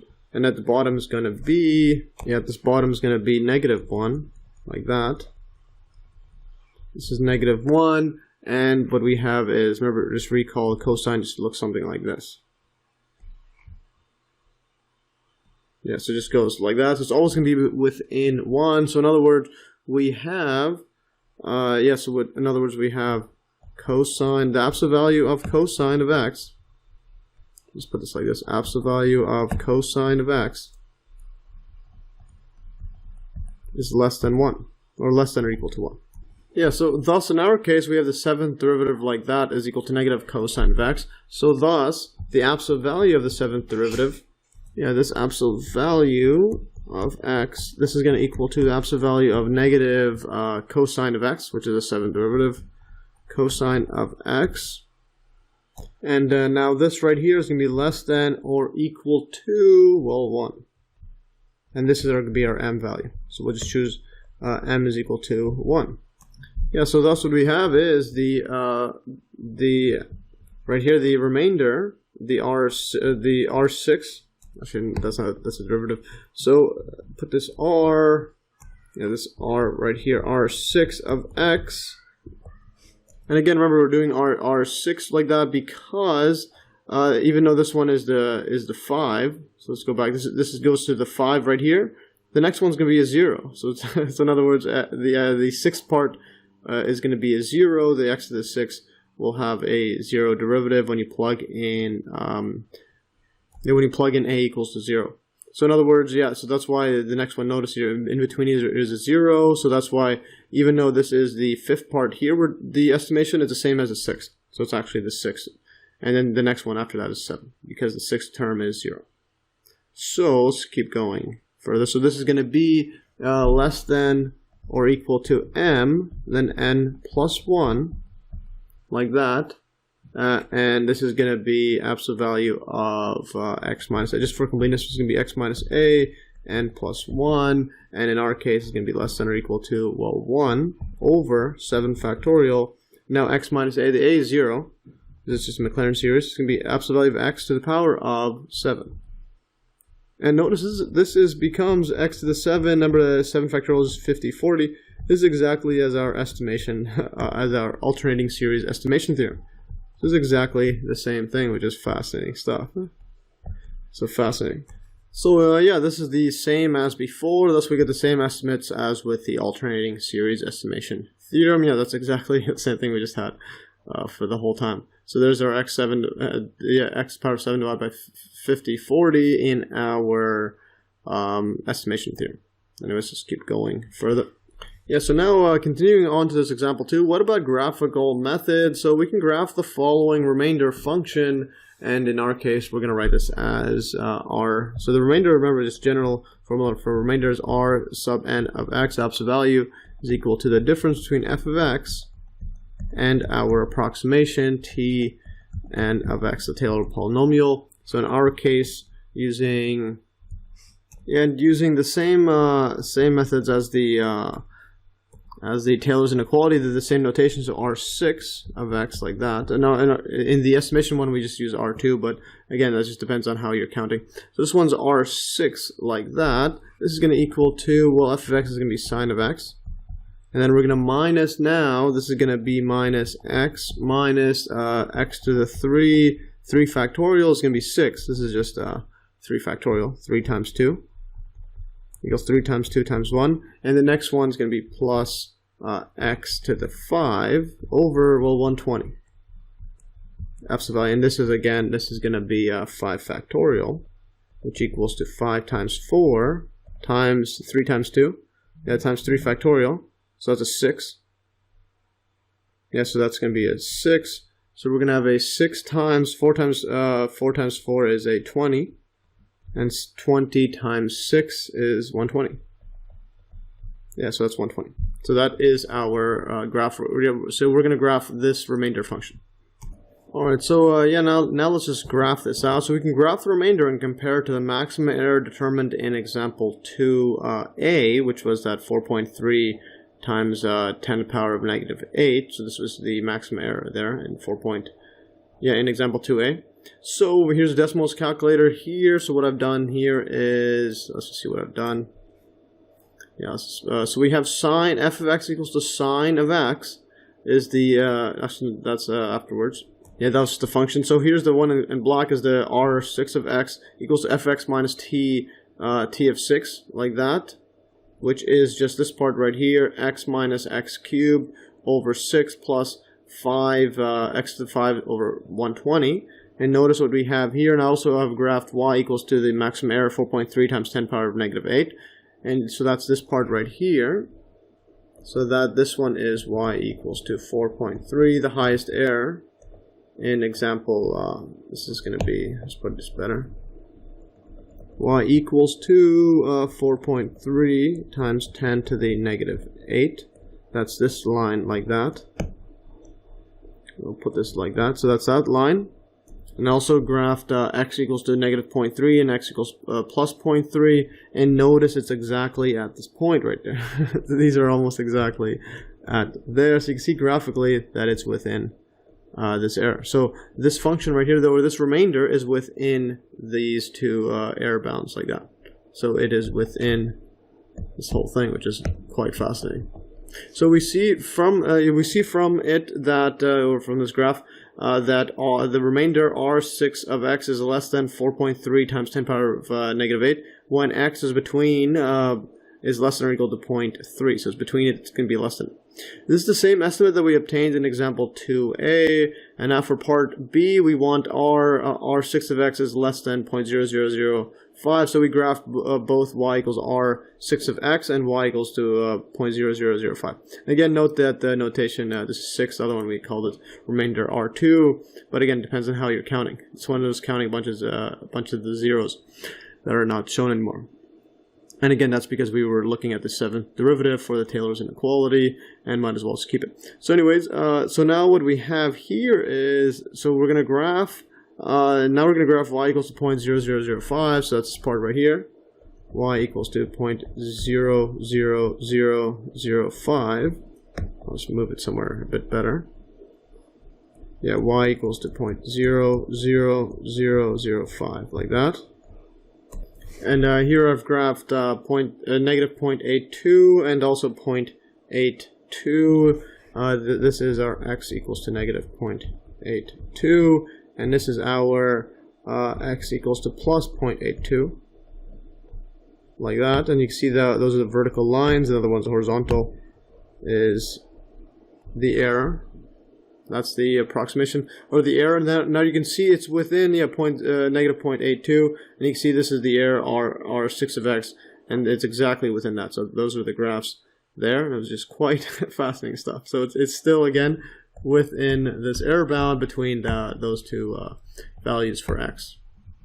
So plotting x equals to plus or minus 0.82, we find that the inequality is satisfied when absolute value of x is less than 0.82. Again, this is the same estimate that we obtained in the solution in example 2b. Yeah, 2b, and that's, let's just see that one again. Yeah, there's our earlier one, 0.821, or just 0.82, like that, rounded down. It's just fascinating stuff. Yeah, so now going further, so if we had been asked to approximate sine of 72 degrees instead of sine 12 degrees in example 2, it would have been wise to use a Taylor inequality, or use the Taylor polynomials at a equals to pi over 3 instead of a equals 0, because they are better approximations to sine of x for values of x close to pi over 3. Notice that notice that 72 degrees is close to 60 degrees, or pi over 3 radians. And the derivatives of sine of x are easy to compute at pi over 3. So that's yeah, you could use our exact trig ratios. And we can graph the following Maclaurin polynomial approximations for sine of x to show how they get further apart as you move away from your starting a value. Yeah, as your starting a value governs the start of the approximation. So yeah, let's graph the following Maclaurin polynomial approximation. So for sine of x, let's say t1 of x, this equals to x like that, and then let's go with t3 of x equals to x minus x3 over 3 factorial. And if you count the zeros, it's the same thing as writing to the 4. You can also, this is the same thing as writing to t to the 4, and this one would be t to the 2 because the next one would be a 0. But anyways, we'll just ignore that. Just put it as my calculus book has written. Now the next one's going to be t to the 5 equals to x minus x to the 3 over 3 factorial plus x to the 5 over 5 factorial. And then the next one's going to be t to the 6 x, t to the 6x like that. And this is going to be x minus x to the 3 factorial plus x to the 5 over 5 factorial minus x to the 7 over 7 factorial. So let's graph all of these out. And this is a 7, not a 6. Yeah, it's a 7 or an 8. This is a T5 or a T6 because the next one's a 0. So let's graph this out. And here, if we graph with the Desmos graphing calculator, so we have fx equals the sine of x and dashed line like that. It's dashed line across there. So now the first one, t1 of x, is in red, and that is just a linear function. Notice that it's approximately sine of x near 0.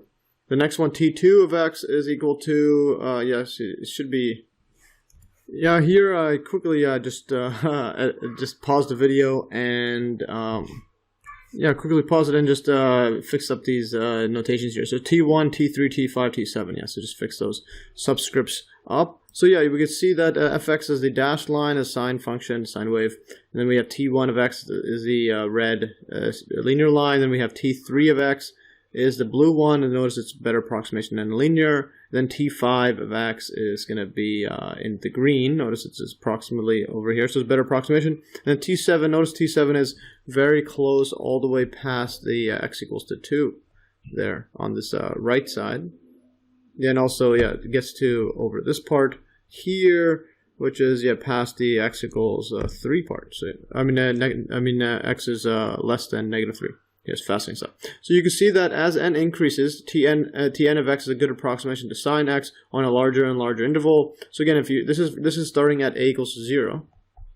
So that's at a equals to 0. So if you want to start off, if you want to be a better approximation elsewhere, so instead of going to t like t100, you can just go to start at a equals to 4, for example, and then you can have a better approximation here, and it goes outwards, and so on. So you can change up where you start off from. Yeah, so Tn of x is a good approximation to sine of x on a larger and larger interval. One use of the type of calculation done in examples 1 and 2 occurs in calculators and computers. For instance, when you press the sine or e to the x key on your calculator, or when a computer programmer uses a subroutine for a trigonometric or exponential or Bessel function or other complex functions. In many machines, a polynomial approximation is calculated. Yes, fix up the typo. So yeah, it's going to be just using this same exact method. So instead of going sine x, it will just convert it all into polynomials, which is easy to calculate. X, for computers, x to the x minus x cubed divided by 3 factorial. These are all just simple calculations that, yeah, as opposed to sine of x or any other complicated function. Yeah, so that's what it's used. So the polynomial is often a Taylor polynomial that has been modified so the error is spread more evenly throughout an interval. So yes, so it's going to be just Taylor polynomial, and then also make some other methods to split this up so that it's not just at this point. You can get an a or a mix of a starting at 0. Then once it gets past a certain point, you can change up that a value. So you can go a4, a6, etc. It's just fascinating stuff. Alright, so now let's continue further and now look at another application of Taylor polynomials, and now look at applications to physics. So Taylor polynomials are also used frequently in physics. In order to gain insight into an equation, a physicist often simplifies a function by considering only the first 2 or 3 terms in its Taylor series. In other words, the physicist uses a Taylor polynomial as an approximation to the function. Taylor's inequality can then be used to gauge the accuracy of the approximation, and the following example shows one way in which this video is used in special relativity. So example 3, in Einstein's theory of special relativity, the mass of an object moving with velocity v is m equals 2 m naught or m sub 0. Divide this by the square root of 1 minus v squared over c squared, where m naught is the mass of the object when at rest, and c is the speed of light. And the kinetic energy of the object is the difference between its total energy and its energy at rest. So this is the formula for kinetic energy.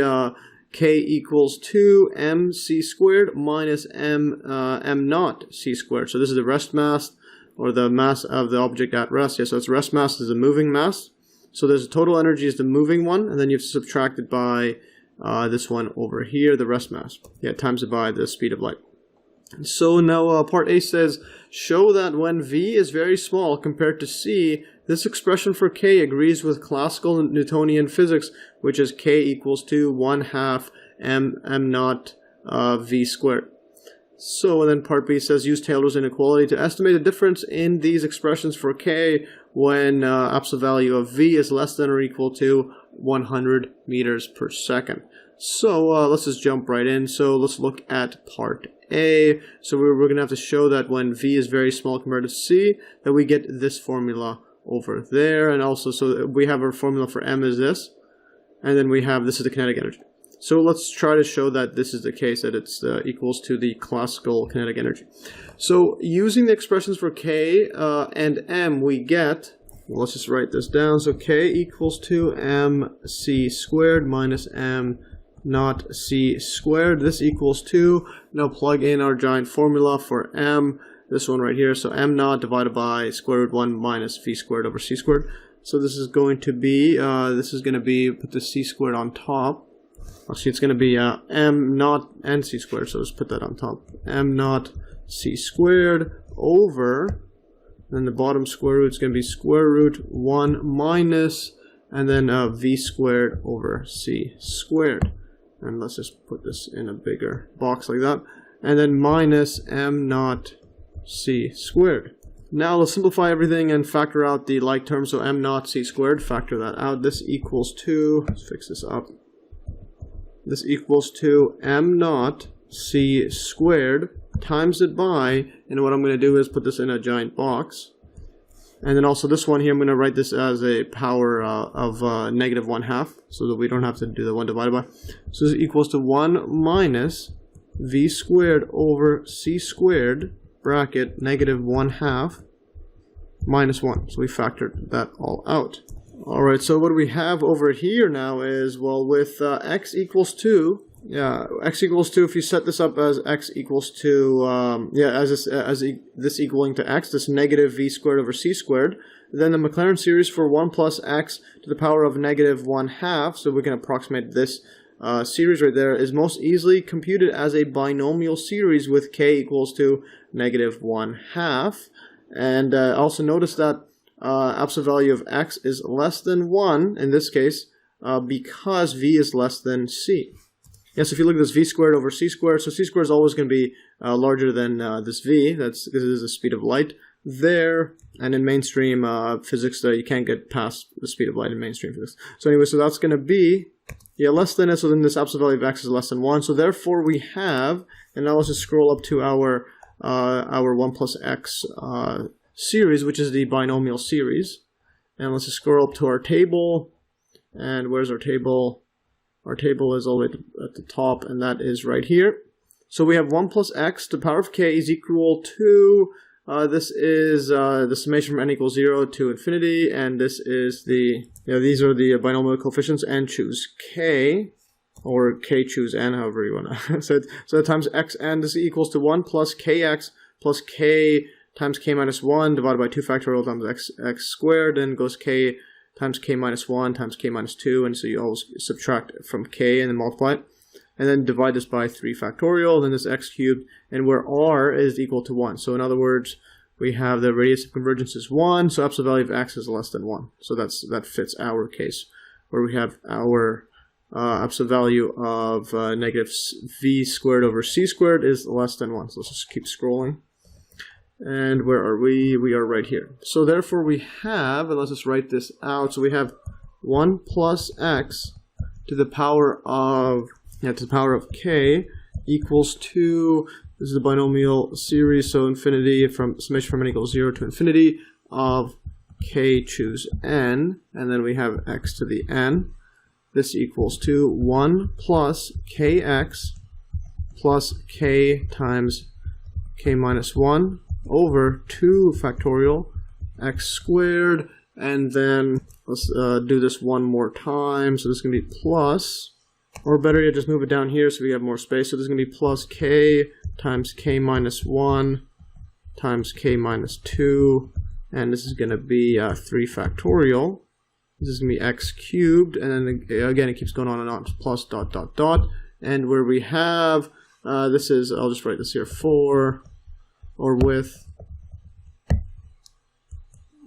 so with r equals to infinity, r equals to 1, or we have, so that just means absolute value of x is less than, or is less than 1. Yeah, less than 1, like that. And then for our case, we have absolute value of x is less than 1, because v is less than c. So yes, so we have that case. So let's keep going further. So thus, so for our case, where it's k equals to negative 1/2, yes, for k equals negative 1/2, and I'll just, for completeness, and x is equal to negative v squared over c squared. Yeah, what we end up having is, let's just write this down. We'll keep the 1 plus x for now. I mean the x there.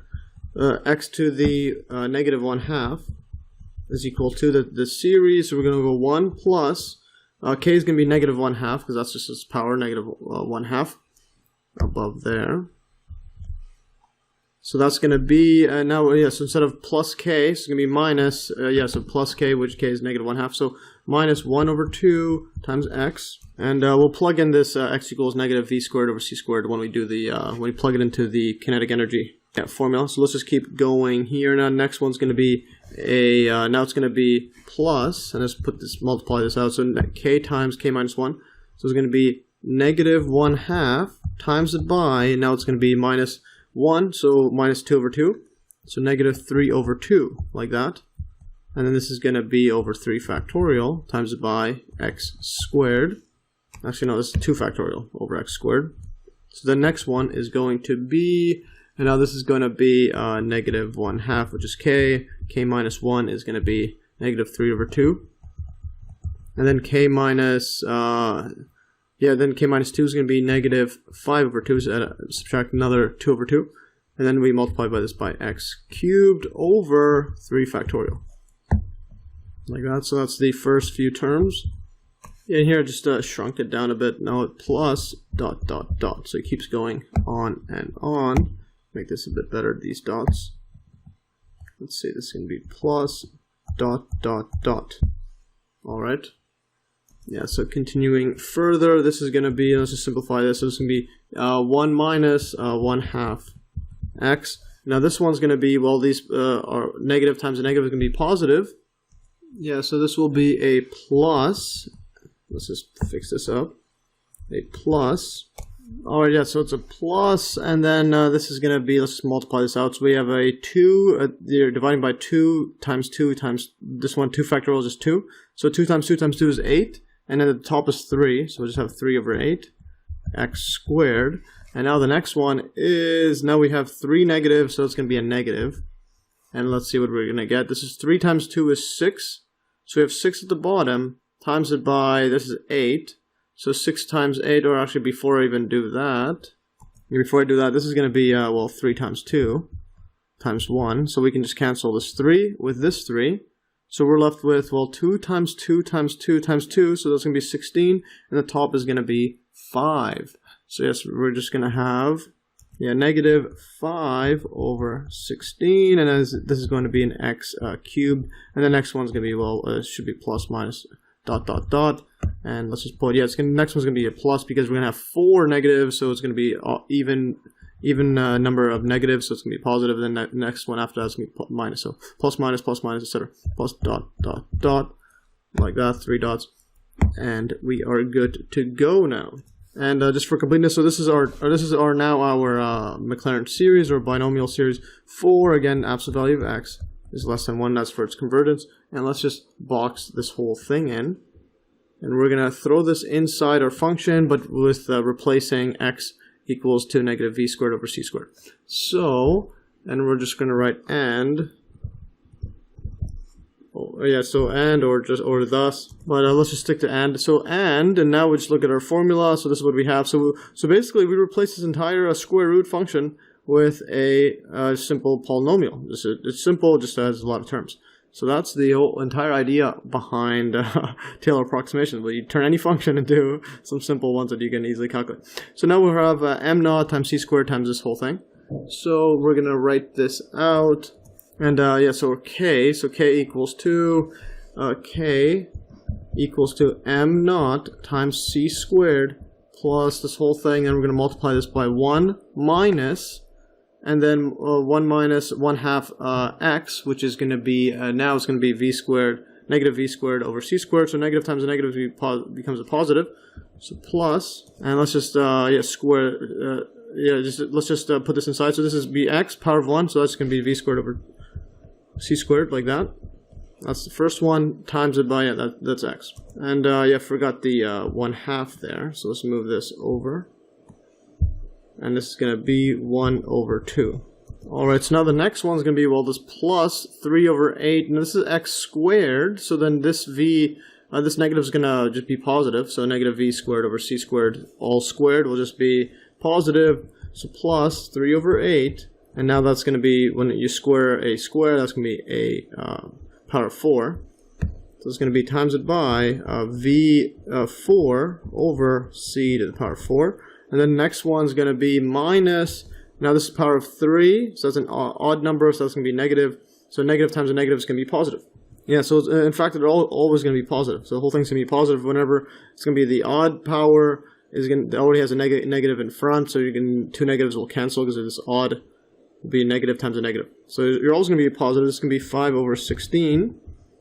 And now this cubed of the, this v squared cubed is going to be just v to the 6. So in other words, it's going to be v6, and you can see the pattern.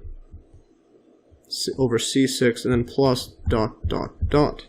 And it goes all the way, and we have to put this in a bracket because we have, well, a minus 1 there. So we do that entire series and minus 1 like that, and box that in. And this 1, so we have a 1 in front there, because remember we had this 1 there. I mean this 1 right here. So now we can just cancel with 1s. So 1 cancels with this. So all we're left with now is m naught 0 squared times it by, now we have just one bracket, 1/2 v squared. Let's do this a bit better. Yeah, so 1/2 v squared over c squared plus, next one's 3 over 8. And then v4 over c4.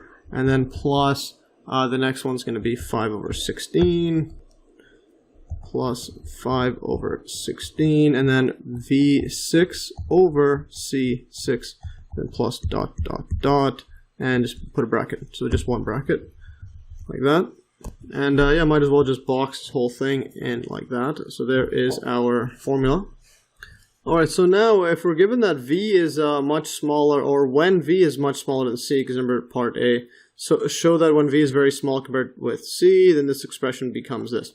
So let's take a look at this. So if v is much smaller than c, then all terms after the first are very small when compared with the first term, because so when you have a fraction right here, it's basically saying it's a fraction less than 1, and then when you square it, this is going to be bigger than when you take to the power of 4. So when you quadruple it like that, and also each higher power, you're going to be getting smaller and smaller. So then if we ignore all these ones, they're going to be very, very small relative to the first term, v squared over c squared. Yeah, so if v is much smaller than c, then all terms after the first are very small when compared with the first term. Then if we omit all of these ones, we get, so we're going to get a k is approximately equal to m naught times c squared, and then times it by, we're just going to have the first term, 1/2 v squared over c squared. Again, this is why it's so powerful, the Taylor approximation. And this is actually one of the reasons I got into mathematics, because this is epic stuff. So now what you'll do is, this c's will cancel. All that you will be left with is 1/2 m naught v squared, and that's exactly the classical kinetic energy formula. And yeah, just box that in, so check mark. You can see that's exactly what we were asked to prove. So yeah, when it's small, we get this. Just pretty epic stuff. Alright, so now let's take a look at part B, which states, use Taylor's inequality to estimate the difference in these expressions for K, for the kinetic energy K, when the absolute value of V is less than or equal to 100 meters per second. We're going to compare the difference between these expressions. Yeah, or in other words, basically saying find the approximation or find the error, or see how accurate it is using just the first term. Remember, the difference is just going to be this entire thing, the exact value subtracted by this this one right here. So in other words, we just want to know what the remainder is using the first term. Like that. So we can use Taylor's inequality to estimate the remainder R1 of x as follows. Again, since our derivation for k involved just the first two terms of the Maclaurin series, that is n equals to 1. So because remember, we had this, so we had this is n equals 0, so yeah, n equals 0, then we have 1. So that's the first term, but there's two terms, we're starting at 0, and then we cancel the 1, so we get this one left over. So what we're doing is basically looking at R1 of x using the Taylor's inequality. So what I mean is we're going to be looking for absolute value of R1 of x, and if you memorize Taylor's inequality, I have it ingrained into my brain by now. So R1 of x, yeah, so absolute value of R1 of x, this is going to be less than or equal to capital M over, and then this is going to be n plus 1 factorial, so it's going to be 1 plus 1 is going to be 2 factorial, and then this is going to be absolute value of, well, x. Yeah, x squared, and then this is going to be, but in our case it's always going to be positive, so we just leave it like that. And this just equals to capital M over 2 factorial. Or I'll just leave it at 2 factorial is just 2, and then this one's going to be just x squared, so just leave it like that. And where we know that this is going to be using the next term or the next derivative, where the second derivative, absolute value of the second derivative f double prime of x is going to be less than or equal to m. Yeah, so thus what we have to do is just solve the derivative. So thus, let's get the second derivative. So we know that f of x, like here, this equals to, let's just use this entire function. Let's look at the exact one right here. So let's scroll up even further. So this part right here, and we're going to have x equals to negative v squared over c squared. So we could just write it out like this. So that's the term inside. So we're going to have f of x equals to m naught 0 c squared times it by, and now we're going to have a 1 plus x to the power of negative 1/2, and this is going to be minus 1, like that. And then let's just take the derivative of this in terms of x, so this is going to equal 2, and, well, before we do that, let's just write this down. So thus, the derivative, the first derivative, because we have to get to the second derivative of x, this equals to m naught 0 c squared, and then times it by, now this one, the derivative of the inside, this one goes away. Remember, this is just a constant. This negative 1 is 0, derivative of that is 0. This one right here is going to be, and let's write this down, it's going to be negative 1/2, and then we have to subtract the power, so 1 plus x, and then negative 1, subtract by 1, so that's going to be negative 2 over 2. So yeah, negative 1/2 minus 2 over 2 is going to be negative 3 over 2. And yeah, that's what we have for the first derivative. And now the second one. So the second derivative, f double prime of x, is going to equal to m naught c squared. And then now what we're going to have is this negative 3, this negative 3 over 2 goes down. Let's write that all the way in front. So that's going to be negative. Negative is going to be positive, so negative 3 over 2 times negative 1/2 is going to be plus 3 over 4. Then we have m naught 0 squared, and then we just subtract the power, 1 plus x to the power of negative 5 over 2. And thus now so what we're going to do with x equals to is plug in inside v squared over c squared. We're going to have the absolute value of f double prime of x is going to be equals to, and I'll just put this all for completeness, absolute value of 3 over 4 mc squared, or you don't, these are constants, you don't need it over there, you just need it over here. This is going to be 1 minus v squared over c squared, power negative 5 over 2. But again, this one right here, this is less than 1. This is less than 1 because v is less than c, so less than 1, so that means 1 minus a number less than 1, the absolute value is going to be less than it. Then this one is going to be, well, less than 1, absolute value. So then we can just remove that out. So then this equals to 3 over 4 m0 c squared, and then you could just write this out as, just write it out again, 1 without the absolute value sign, 1 over v squared c squared, and then negative 5 over 2, like that. So that's what we have for this, and this is our m. Actually, no, that's not our m yet. We need to plug in our maximum value. So since we are given that absolute value of v is less than or equal to 100 meters per second, as in the question, right here. So we're given this right here. Let's put this a bit better. Yeah, so we have to solve it when absolute value v is less than or equal to 100. And so since we're given that absolute value of v is less than or equal to 100, so we can replace that in. So that means the maximum value, absolute value of fx, like this. Yeah, so the maximum value is when this is at a maximum, so that's less than 100, so we can just replace it with 100. So this is going to be less than or equal to 3 over 4. Yeah, 3 over 4. And again, the reason is when you plug in the largest number here, you're going to have 1 minus a large number, which becomes small, but you're dividing by, this is going to be at the bottom, so it's going to be an inverse one, so you're going to be dividing by a small number, which gets larger.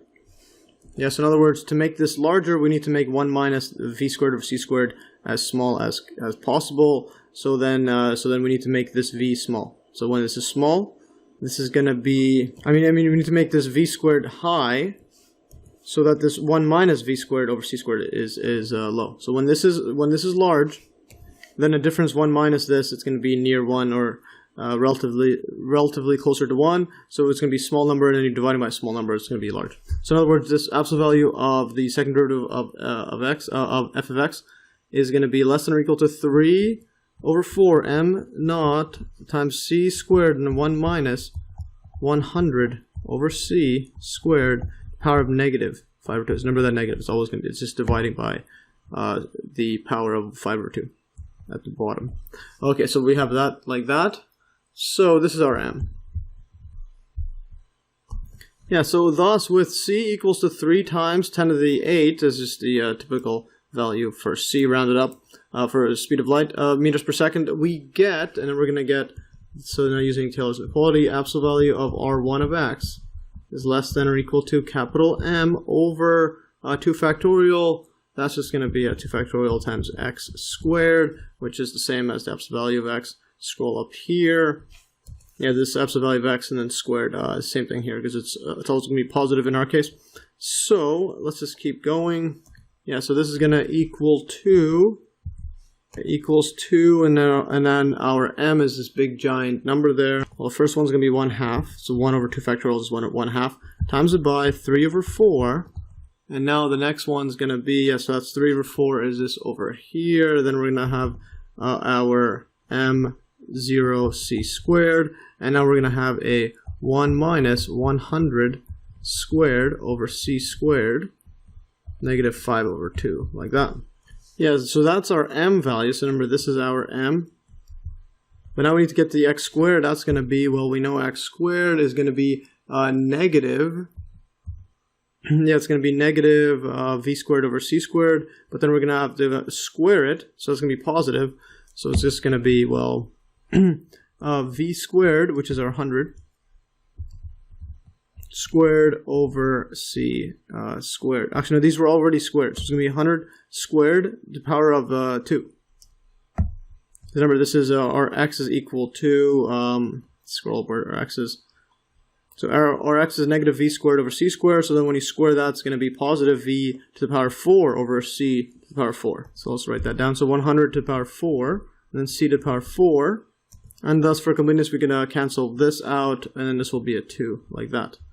So ultimately, we're going to get, and this is 3 times, this is 3 at the top, 2 times 4 is 8. So this is going to be equal to, less than or equal to 3 over 8, let's make it somewhat shorter, 1 minus 100 squared over c squared, and then negative 5 over 2, times it by 100 to the power 4 over c squared, like that. And now we plug this all into a calculator. What we'll get is, and I'll just write this going to be less than when we round up. When we round down, so it's going to be 4.17 times it by 10 to the negative 10, and then this is going to be, then we have to multiply it by the mass, so m naught, like that. So I'll just box this whole thing in, like that. And now we could just do a calculation check for this error. Notice how it's super small. This is the 10 to the negative 10, which is, yeah, quite a lot of decimal places. So calculation check here, just use the search engine, and here it is 3 divided by 8, times it by, and then 1 minus 100 squared divided by c squared, which is 3 divided by 3 times 10 to the power of 8, and then this is going to be squared. Just make sure all the brackets were right, and the next one's going to be put another bracket, and then this is going to be to the power of negative 5 over 2, and then times it by 100 to the power of 4 divided by the speed of light 3 times 10 to the negative 8, 10 to the positive 8, and then all squared for the c squared. And then we get this 4.2 e negative 10, or times 10 to the power of negative 10. And again, this one rounds up to 4.2, but yeah, so this is from my calculus book, and yeah, we'll safe to say that they are right. Yeah, so to summarize it up, so when absolute value of v is less than 100 meters per second, the magnitude of the error, and using the Newtonian expression for kinetic energy, is at most 4.2 times 10 to the negative 10, and then times it by the rest mass, m naught. So again, this is calculus book also rounds up on this case right there. So now going further, the upper curve in the figure below is the graph of the expression for the kinetic energy k of an object with velocity v in special relativity, and the lower curve, just to show how the graphs compare with the approximation and the exact one. The lower curve shows the function used for k in classical Newtonian physics. When v is much smaller than the speed of light, the curves are practically identical. Yeah, so here is the this one is kinetic energy of special relativity in black. So the k as a function of velocity is equal to mv, m as a function of velocity times c squared minus rest mass times by c squared, where again our function for mass, a moving object mass, is going to be m naught divided by square root 1 minus v squared over c squared. Like that, so we plug that inside, we get this black one there, and this is the speed of light over here. Notice the asymptote line goes to infinity. And then in classical mechanics, I put c there, so k c of v is equal to 1 over 2 times m naught v squared. And yeah, notice how this one is, yeah, it's pretty much identical when it gets to when the speed is not near the speed of light over there. So this one is still pretty fast. 1 times 10 to the negative 10 to the positive 8. That's still pretty big. That's just a third of the speed of light. So getting less than that, you're going to see this is all pretty identical when you get closer and closer. And for this one, I just put the mass of just 1, like that. Just put mass of unit 1. And yeah, going further, yeah, so note also how the mass formula of a moving object rises to infinity as the speed approaches the speed of light. So notice, so here's that relativistic mass, so mv, or speed of a moving object, or the mass of a moving object equals to m naught divided by square root 1 minus v squared over c squared. So this is speed of light over there. So the mass initially is 1, rest mass. So it's pretty much 1 for all times until you get close to speed of light. So this one, even near this is 60% of the speed of light there, 66%. It's still just above 1, and then all of a sudden it just skyrockets to infinity. Now that is some interesting stuff to ponder.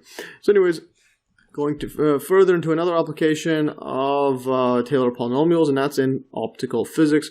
So another application to physics occurs in optics. The figure below depicts a wave from the point source S meeting a spherical interface of radius r. So optics, yes, is a wave of light.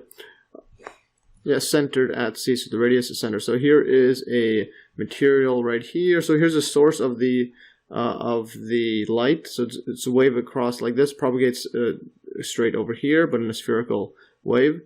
And then this is another medium, another object, and this has a spherical interface, like a lens, like that, where it's centered about this. So the radius is centered about this point over there, C.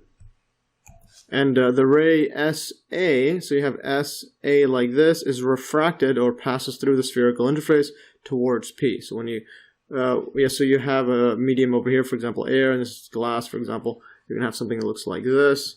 It's going to go here, hits here, and then it refracts or goes through the medium, and it's going through to the point P. Like that. Yeah, so when this part of the wave hits here, it goes to P.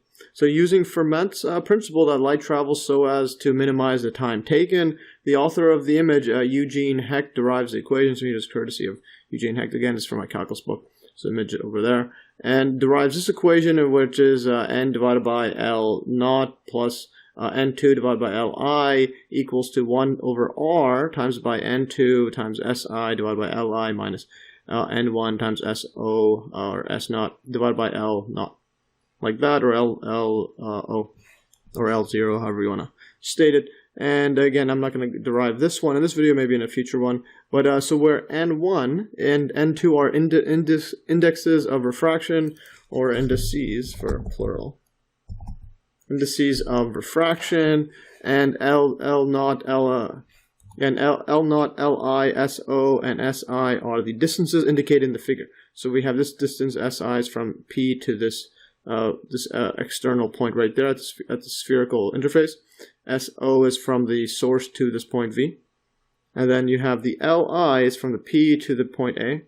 Then you have Lo from the S to the A, like that.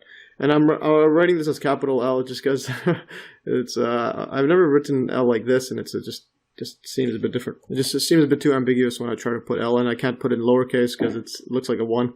So I just put it capital L like that.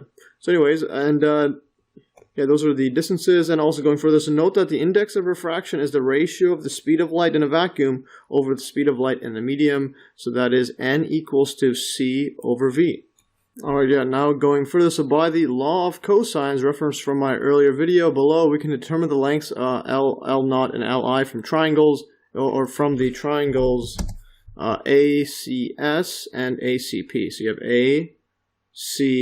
ACS, and then you have ACP to get the Li. So you have one triangle right here, you have one triangle over here, like that. And we could use the law of cosines because we have an angle over there. So yeah, that's theta r. This one's theta I. This is theta t, like that. Yeah, but the only one we're interested in actually is this one, phi. So that's the one we're interested in, phi, right here between S, A, and C. So we could use, yeah, we can get this one over there. So that's the one we can use. If we know that, then we can solve for the lengths. And again, here's the recall from earlier video on law of cosines. Let's just do this one quickly. And this is going to be, so if you have the points capital B, capital C, then the corresponding lengths across here. Yeah, so if these are the angles as well. So this is angle A, this is angle B, angle C, like that. Just leave it like that. So pretty obvious.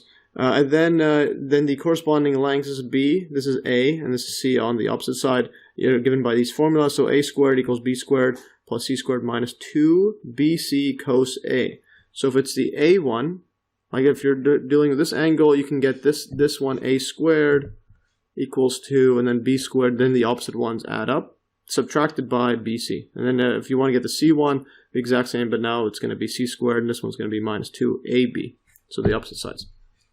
Anyway, so thus we can follow, thus we can derive the following equation 3, and that's what we'll call it, which is actually a pair of equations for both of the lengths. So let's look at this one here. So let's look at ACS, or in other words, this triangle with the LO, and there's a phi right there, that angle phi.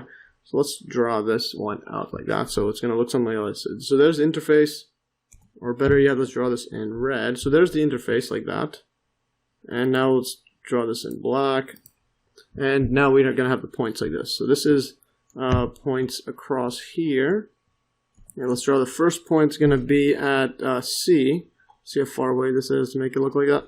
Alright, so this is going to be C. Let's just draw it over here. Actually, just move it over here. So this is going to be C. This is going to be our point P. But before we get to that, just to make it less stuff in the way, this is going to be our S. This is going to be our A.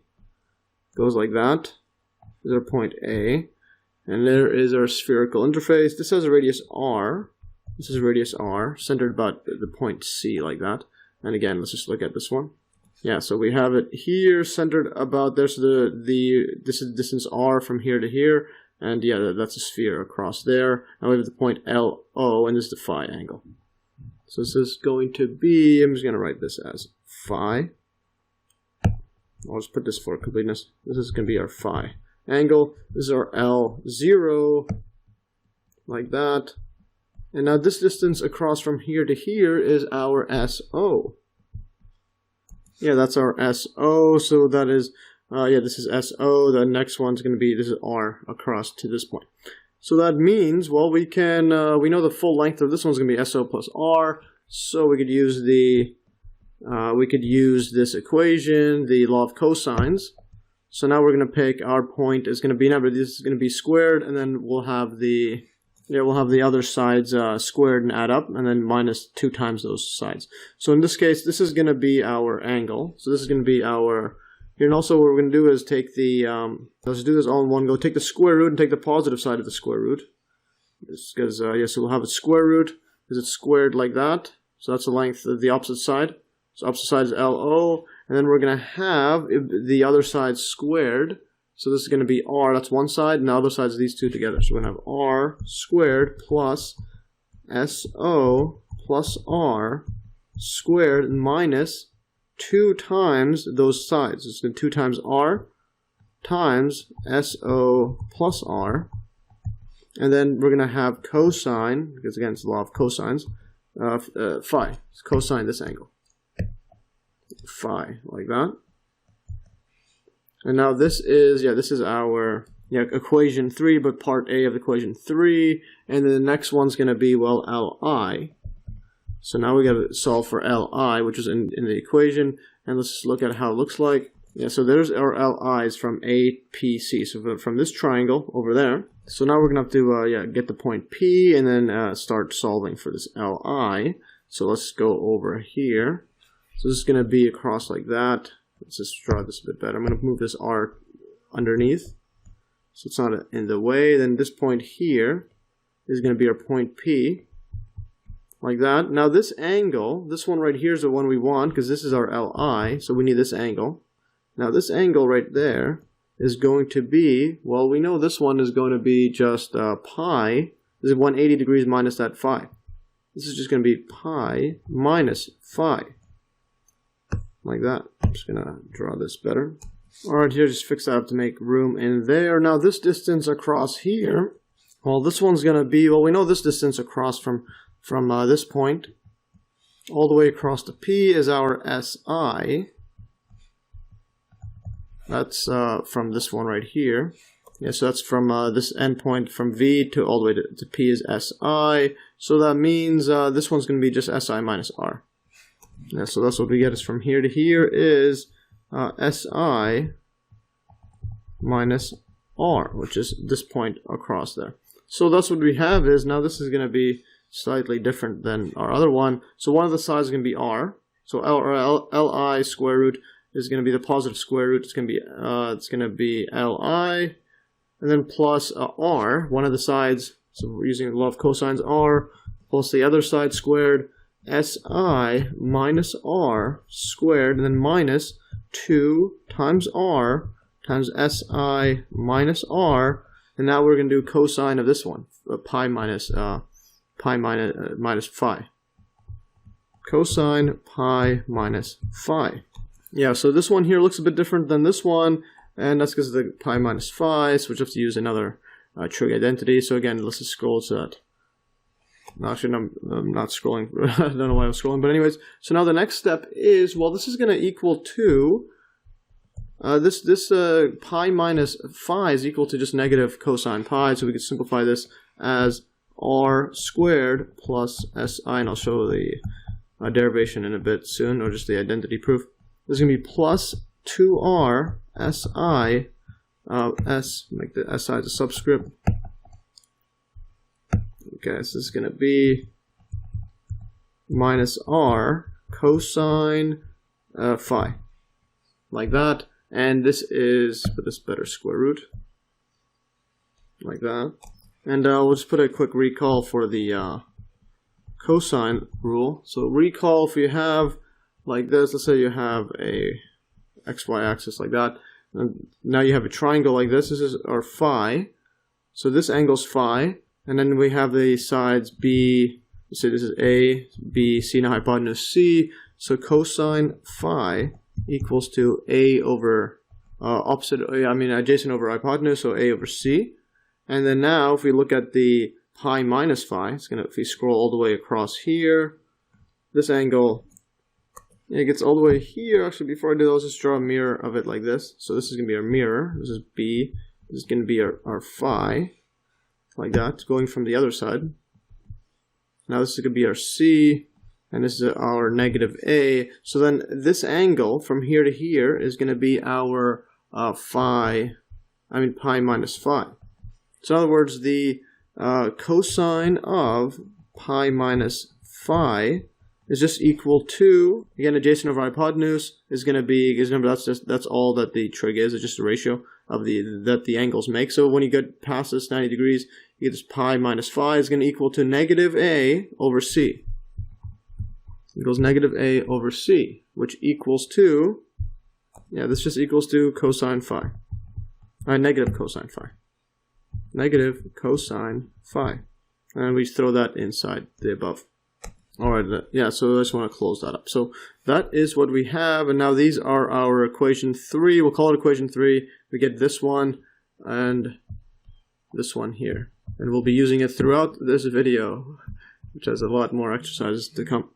Alright, so thus we can carry on. So the above equation 3, so that's this is equation 3, these two, makes the earlier equation 1 cumbersome to work with, and that equation 1 is over here, this formula. So now you're going to divide by Li, where Li is going to be this giant square root formula with a cosine. So it's cumbersome to work with, or hard to work with, which is why Carl Friedrich Gauss in 1841 simplified it by using the linear approximation cosine phi is approximately equal to 1 for small values of phi. Note that this amounts to using the Taylor polynomial of degree 1, since the odd power is equal to 0. And what I mean by that is, let's just write the Taylor polynomial for this. Cosine of x is equal to, and let's just scroll all the way up for this. Yeah, and here's the, just scroll up to table 1 from earlier videos. So cosine of x is equal to 1 minus x squared divided by 2 factorial plus x4, and then minus, etc. So it goes powers of even powers there, and the radius of convergence is infinity. So let's scroll back. Yeah, so teleport it back here. So cosine of x is equal to 1 plus, and now, yeah, so it just has the even powers, but that means the odd powers are equal to 0. So it's actually written like this. So this is 1 plus 0. This is going to be our 0th degree. This is our first degree, and then it goes to minus x squared over 2 factorial. And then it goes to plus 0, and then we're going to get another plus x4, because, yeah, all the powers of the odd ones are cancelled out. So 4 factorial, then minus, yeah, the next one's going to be, yeah, you have the fifth one's going to be 0, so it just goes minus x, the 6 factorial, plus dot dot dot, plus minus dot dot dot. Let's write it like that, because it's alternating. And we have r, radius of convergence is infinity, like that. So that means that this is going to be degree 1 is over from here to here. This is degree 1. T1 of x, in this case, is equal to T0 of x. So it's degree 1, even though, yeah, it's the same as degree 0. So T1 equals T0, and likewise, if we want to go all the way across to here, this is going to be our second, this is going to be our third degree. So T3 of x is equal to T2 of x, because we have a 0 there. Like that. Yeah, so now with this approximation that cosine phi is equal to 1, then equation 1 becomes, and this, remember equation 1 is over here, this right here, this becomes, and becomes the following simpler equation, which we are asked to show in exercise 2a later in this video, and yeah, that's actually going to be called equation 3. This is actually, change this all to equation 2. I got these a bit mixed up. This is equation 2. Like that. So yeah, this is equation 2. The next one's, yeah, going to be equation 3. So I'll solve this in exercise 2a. Basically what happens is when you plug in this estimation, we're going to get n1, so much simpler than before, s0 plus n2 over si equals to n2 minus n1 over r. So yeah, so that's what we get, and this is much simpler than, so there's the equation 1 over here. So this, we get the same left side, just, actually no, not the same left side, because it has the different si. So we're going to get n1 over SO instead of this LO. And see this, so we get rid of all of these LIs and we just get it with a simpler function. So it's much simpler to deal with, and you don't need to work with these giant formulas over there. And yeah, basically the equation 3 just removes those distances. Yeah, and the only distances we have now is SO and SI, which are just the basic flat horizontal lines right here. SO to the point, and all of a sudden to the point P where it refracts to. It's just fascinating stuff. So now let's keep going further. So yes, that was equation 3. So the resulting optical theory is known as Gaussian optics, or first order optics, is using the first order approximation, and has become the basic theoretical tool used to design lenses. A more accurate theory is obtained by approximating cosine phi by its Taylor polynomial of degree 3, which is the same as a Taylor polynomial of degree 2. Again, I've written that over here. So degree 3 is the same as degree 2. So we're just going to use now 1 plus over 1 minus x squared over 2 factorial. Yeah, so this takes into account rays for which phi is not so small, that is, rays that strike the surface at a greater distance h above the axis. So yeah, so when you have a higher order approximation, you can take into account further distance across here. So bigger angles phi like that. So where the rays strike higher up on this surface over there, and you can more accurately measure or model or calculate. So anyways, let's go to equation 4. So what happens if we put the second order, and we're going to have to do this in exercise 2b, what we'll get is, we'll get n1 over s naught plus n2 over si equals 2, and then this is going to be n2 minus n1 over r, which is similar to our starting point right here. And then all of a sudden we're going to have to add a term, so we're going to have h squared. So now for distance here for that height, and then this is going to be n1. Whoops. I just fixed that up. I don't know, my computer OneNote glitches sometimes. Anyway, so this is going to be h squared times by n1 over 2s naught or so, and then times it by, this is going to be 1 over s naught plus 1 over r, and that's all squares. So it's much more complicated than before, and it keeps going on. So one more term like this is going to be plus n2 over 2si, and then 1 over r minus 1 over si, like that. And this is squared, and block that out like that. Yes, and this giant formula is known, or the resulting optical theory is known as third order optics. Let's make this a bit neater like that. Alright, let's go further. So other applications of Taylor polynomials to physics and engineering are explored in exercises that follow and in an applied project in a later video. And I'm not doing that project in this video because we'll take a few more hours. Anyway, so exercises, let's go look at exercise 1. So Taylor derivatives show that Tn and f have the same derivatives at a up to order n. So in other words, just for all derivatives, it's always going to be the same when you take the derivative of the Taylor approximation and the function f. So we can see that the Taylor polynomial and all of its derivatives cancel out all the terms except the first term at x equals a, thus equating to f and its derivatives. And what I mean by that is, let's just take a look at this. So let's just write the general Taylor polynomial expression. So t sub n of x equals to f of a, so it's at a plus f prime of a at, then multiplied by x minus a, power of 1. Next one's going to be f double prime, like that. So f double prime of a, x minus a, like that. And then, this is going to be divide this by 2 factorial. 2 factorial, this is going to be now, or I'll just fix that up, put this over here, 2 factorial, then just put this by itself, x minus a to the power of 2. Next one's going to be plus f triple prime at a divided by 3 factorial. Now it's going to be x to the 3, and there's not enough room there, so we're going to go plus dot dot dot, plus, then I'll go all the way to the nth one, so fn of a divided by n factorial. Now we're going to have a x to the n, like that. So yeah, this goes all the way to over here. So this is the t sub n Taylor polynomial. So now if you look at this one, now if you take the first value, we're going to show that it equals to f. So Tn, I'm just going to put an arrow like this, or put it over here.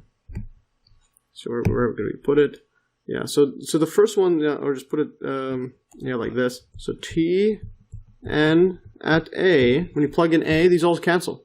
This a minus a is 0, a minus a squared is 0, and this one is not x to the n. This is x to the a power of n, like that.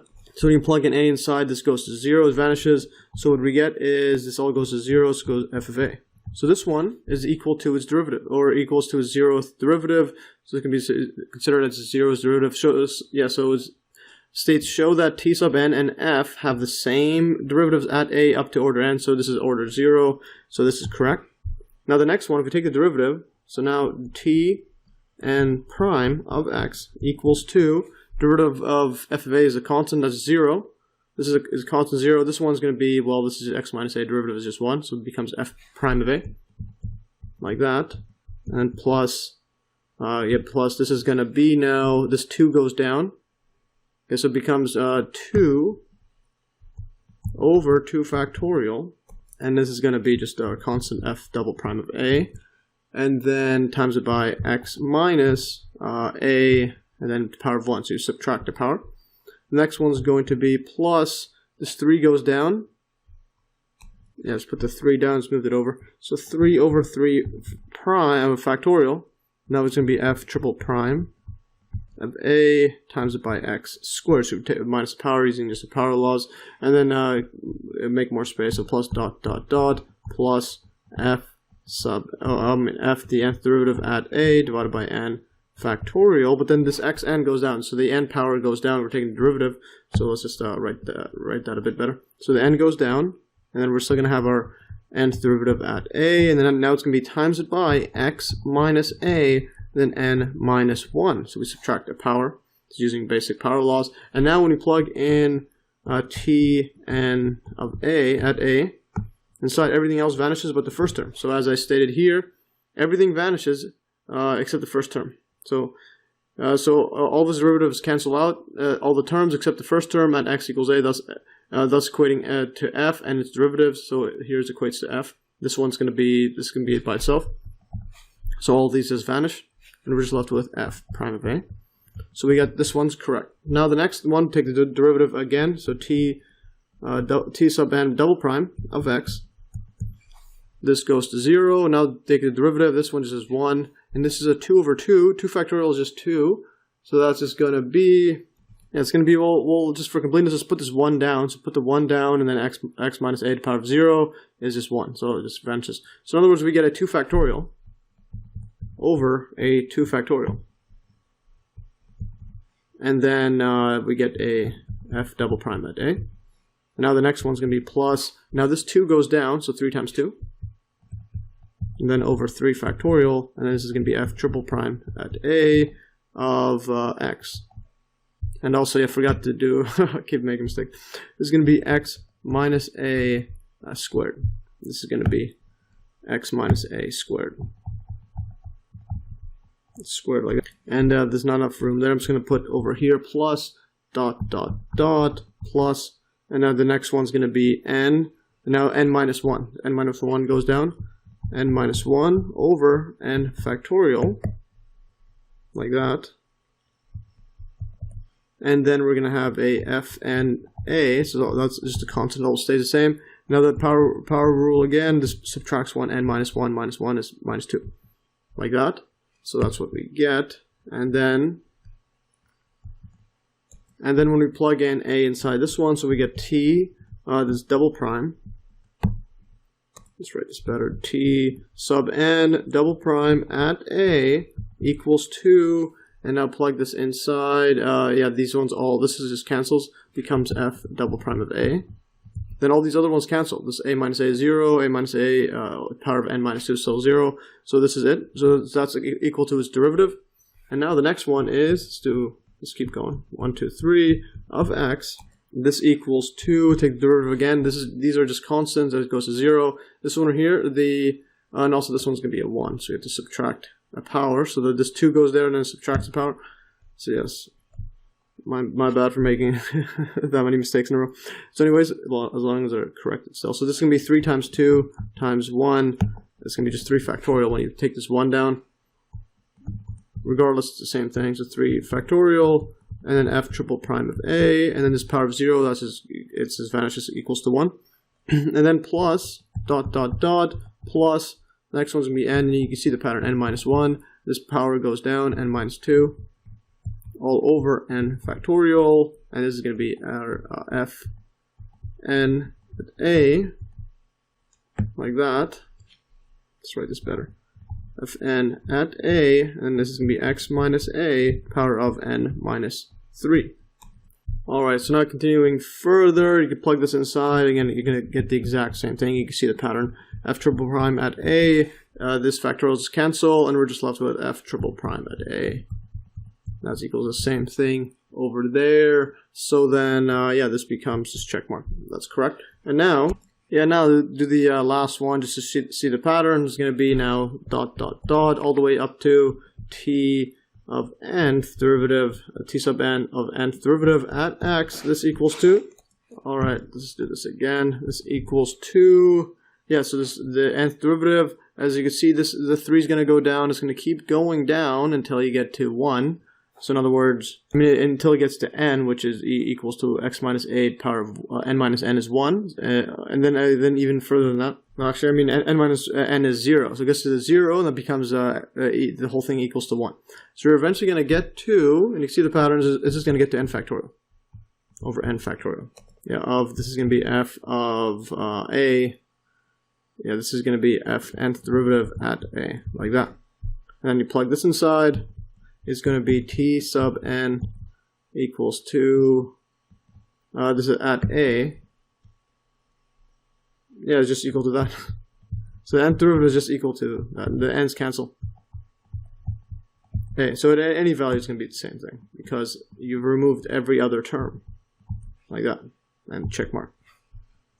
Yeah, and that is, yeah, that's exercise 1. So now let's look at another exercise, exercise 2, yeah, which is finishing off the optical physics concepts we discussed earlier. So exercise 2, optical physics, part A of it states derive equation 3 for Gaussian optics from equation 1 by approximating cosine phi, cosine phi in equation has jumped. Yeah, so in equation 2 by its first degree Taylor polynomial. So yes, basically derive that equation 3 using that cos phi equals to 1.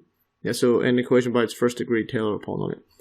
So basically we're gonna approximate. Yeah, we're gonna plug this. This is equation 1. We're gonna take equation 2, approximate equation 2 over here using cosine phi is equal to 1, and then plug that inside equation 1, and then we're going to get equation 3. So we're actually going to try to solve this out using that approximation. So let's keep going further. Yeah, so inserting equation 2 with cosine phi is approximately equal to 1. That is approximating it with its first order Taylor polynomial. Into equation 1 we get, so let's do this all in one go. So L naught is equal to, this is this giant square root function, and let's see if we remember it. It's going to be r squared plus, and it should be s naught plus r squared minus 2r, multiply the sides, 2r, and then s naught plus r, multiplied by s naught plus r, s naught plus r, and then times it by cosine phi. And let's just go and double check this was correct, and it should be. Yeah, let's just scroll up to equation 2, which is where's, yeah, these two right here. So this is the first one. L naught equals to r squared, giant square root r squared plus so plus r all squared, then minus 2r so plus r times cosine phi. And the next one's going to be si minus r, and then it's going to be a plus here. So as opposed to a minus, it's going to be a plus. Yeah, and that's the only difference. It's going to be a si minus r and then a plus. So let's keep going further. Yeah, so this is correct right here. So now this part, we're going to approximate this with equaling to 1. So that means this is going to equal to, approximately equals to square root, put a giant square root, r squared plus s, and let's just expand this out. So so plus r squared, so this is going to be foiling it out. So so times so, so squared plus so times r, then r times so, that's going to be 2 so times r. So you should be able to do this foiling method in your head if you've gotten this far in this video or my channel. This is going to be plus r squared, so r times itself. And then the next one's going to be here. We're going to multiply these inside. It's going to be negative 2. Yeah, negative 2r so multiplied inside, and then negative 2r squared. And now let's see what we can cancel. So we have a bunch of 2's there. So this r squared, and well, this one will cancel with, yeah, this r squared and this one will cancel with these two. So that's gone. And now this 2SOR and this minus 2RSO, those are the exact same thing. So these cancel. All we're left with is this one. So we're left with now, this is again equals to, so now this part will equal to square root of SO squared. Now this equals to plus or minus SO when you cancel all the square roots, and there's also plus or minus because you could also have a plus or minus because the square cancels it out. But again, we're talking about positive, we're only going to be considering the positive distance in this equation, so it's going to be SO, like that. So then LO is equal to SO using the approximation. And then similarly, the LI, this one's equal to a giant square root, R squared plus, so R squared, this is going to be R squared SO plus R squared. I mean, it's going to be SI minus R. Remember, this the equation is going to be the minus. We have to do the SI minus. Let's move this, and then it's going to be a plus after that. So plus 2R, multiply the sides, SI minus R, and this squared is outside, not inside. This is going to be 2 like that. SI minus R, then cosine phi, and again, where this equals to, approximately equals to 1. So thus this becomes an approximation, approximately equal to square root, and then we get an R. Let's make this a bit better sign. Like that, should be a bit better. Yeah, so now it's going to be an R squared plus, and now SI times itself, SI squared, and the SI times negative R, the negative R times SI is going to be 2 SI when you add those up, R, when you FOIL it out, then negative R times negative R is going to be plus R squared. Now the next one's going to be plus, multiply these all out, 2R SI minus 2R S, yeah, just 2R squared. 2R squared. Now notice again, there's an R squared, and a negative 2R squared. Those all cancel. Now again, we have a 2R SI. This cancels with this. And now we're just left with this one. So that equals 2. This equals to square root of SI squared, which equals 2 plus or minus SI. And then this equals 2. We just take the plus side because it's positive. And yeah, the positive distance, and yeah, we get SI like that. Yeah, so thus what we get is, well, thus, now we plug this inside. So now our formula, our initial one's going to be our Ni, or N1 over N2. I mean N1 plus, let's just go back to this one. Let's go back to equation 1. Yeah, so here is equation 1. So N1 over L0 plus N2 over Li, then we have 1 over R. Then we have N2 SI divided by Li, then minus N1 SO times LO, like that. And the 2 and S and the I are corresponding, and then there's a 1 and there's SO, like that. Anyway, let's go back to here.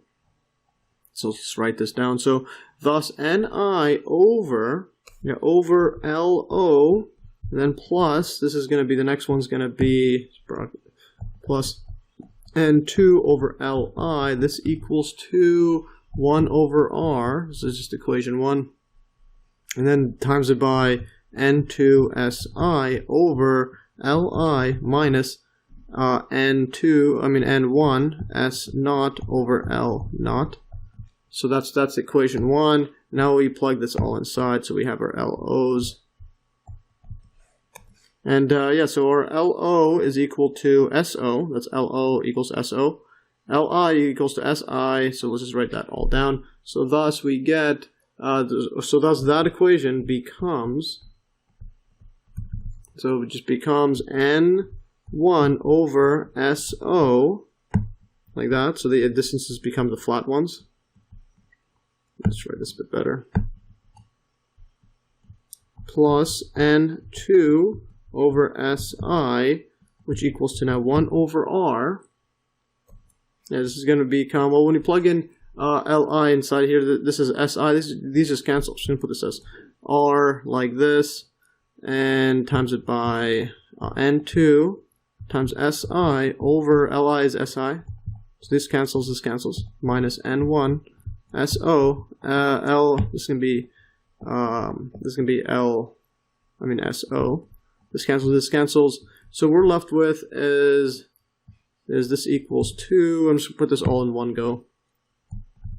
N1 over S0 plus N2 over SI, like this. Erase this. And this equals 2 N2 minus Ni over R. Now this is exactly equation 3. Whoops, let's make this a bit better. One more time. Okay, that's perfect. Okay, this is a check mark. We can see it. So N1 divided by SO plus N2 divided by SI equals to N2 minus N1 divided by R. Let's just see this again. Yeah, let's just scroll up to equation 3. So there's equation 3. So N1 over SO plus N2 over SI equals N2 minus N1. So divided by R. Exactly as expected.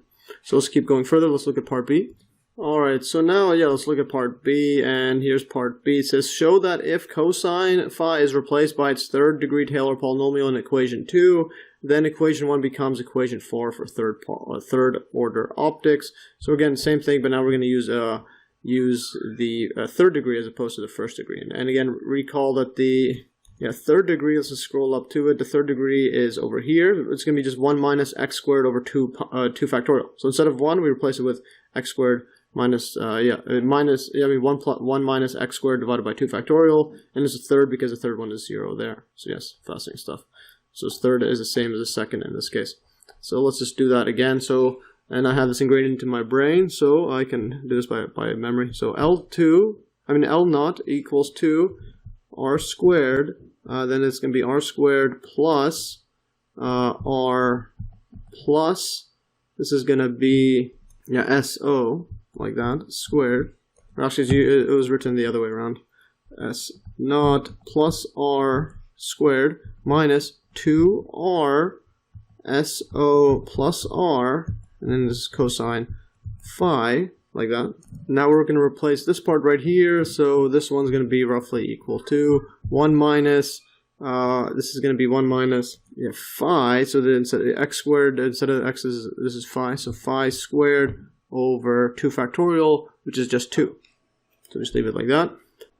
Alright, so this means then this can be approximately equal to, and let's just save some time by expanding what we already have. So r squared, and this one's going to be, expand this out, just FOIL it out, is the s naught squared plus 2s naught r plus r squared. Now we're going to, let's just multiply this inside. We're going to have a 2r SO, put this in a bracket, plus, does we have minus, actually, I'll just keep it as plus, so you keep the negative out of there. So plus, this is going to be 2r squared, and now we're going to multiply this whole thing out by 1 minus phi squared over 2, and make the square root bigger to account for all this, and make this, or just make this a bit smaller to make it a bit more neat. It'll be 1 minus phi squared over 2, like that. And now we just got to multiply these inside there, and also this 2r squared, let's just add those up. This is going to be equal to, like this is 2r squared plus s naught plus 2SOR. So yeah, this one's we just add with this. And now we're going to multiply this inside. So this one, we're going to FOIL this out, and there's a negative sign. So negative 2r SO get 2r SO multiplied by 1, and then multiply it by this negative phi squared over 2, but they also have a negative there. So it becomes a positive.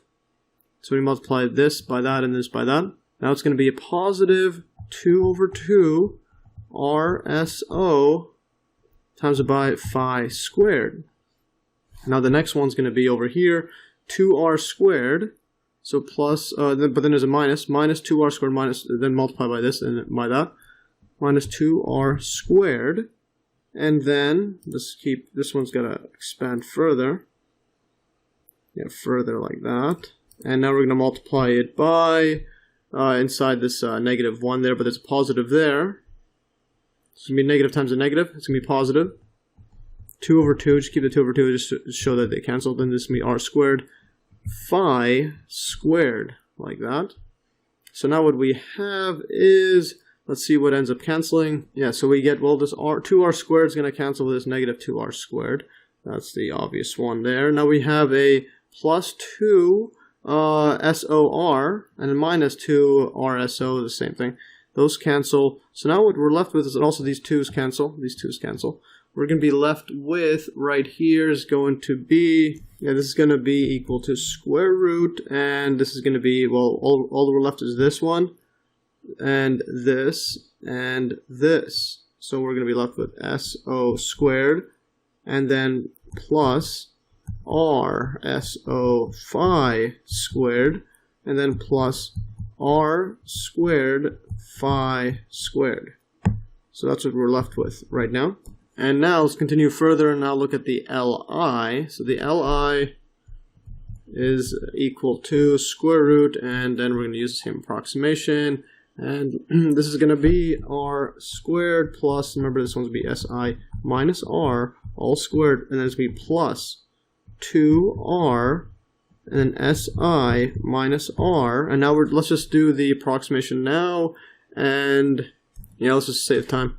So this is going to be approximately, and this is going to be 1 minus phi over 2 squared. So that's the third degree approximation. Just block this out and expand this. Alright, so we have that. And it's not a squared there. This is a squared inside and out. Yeah, so that would change everything, make it much more complicated. So that's what that one is. And let's start doing the next steps. So the next step is going to be square root. Now we're going to have an r squared here plus, this is going to be 2s, just si squared, just expand that out, minus 2sir squared. And the next one's going to be plus r squared when you expand this out. And then the next one's going to be plus 2r si, then multiplied by 1. Plus 2r si, then multiplied by 1 by itself. Next one's going to be 2r si, so just multiply these together, and then multiply by the 1, then multiply by the other one. We already did the 1. So it's going to be, now it's going to be negative 2 over, so negative 2r si over 2, and this is going to be phi squared.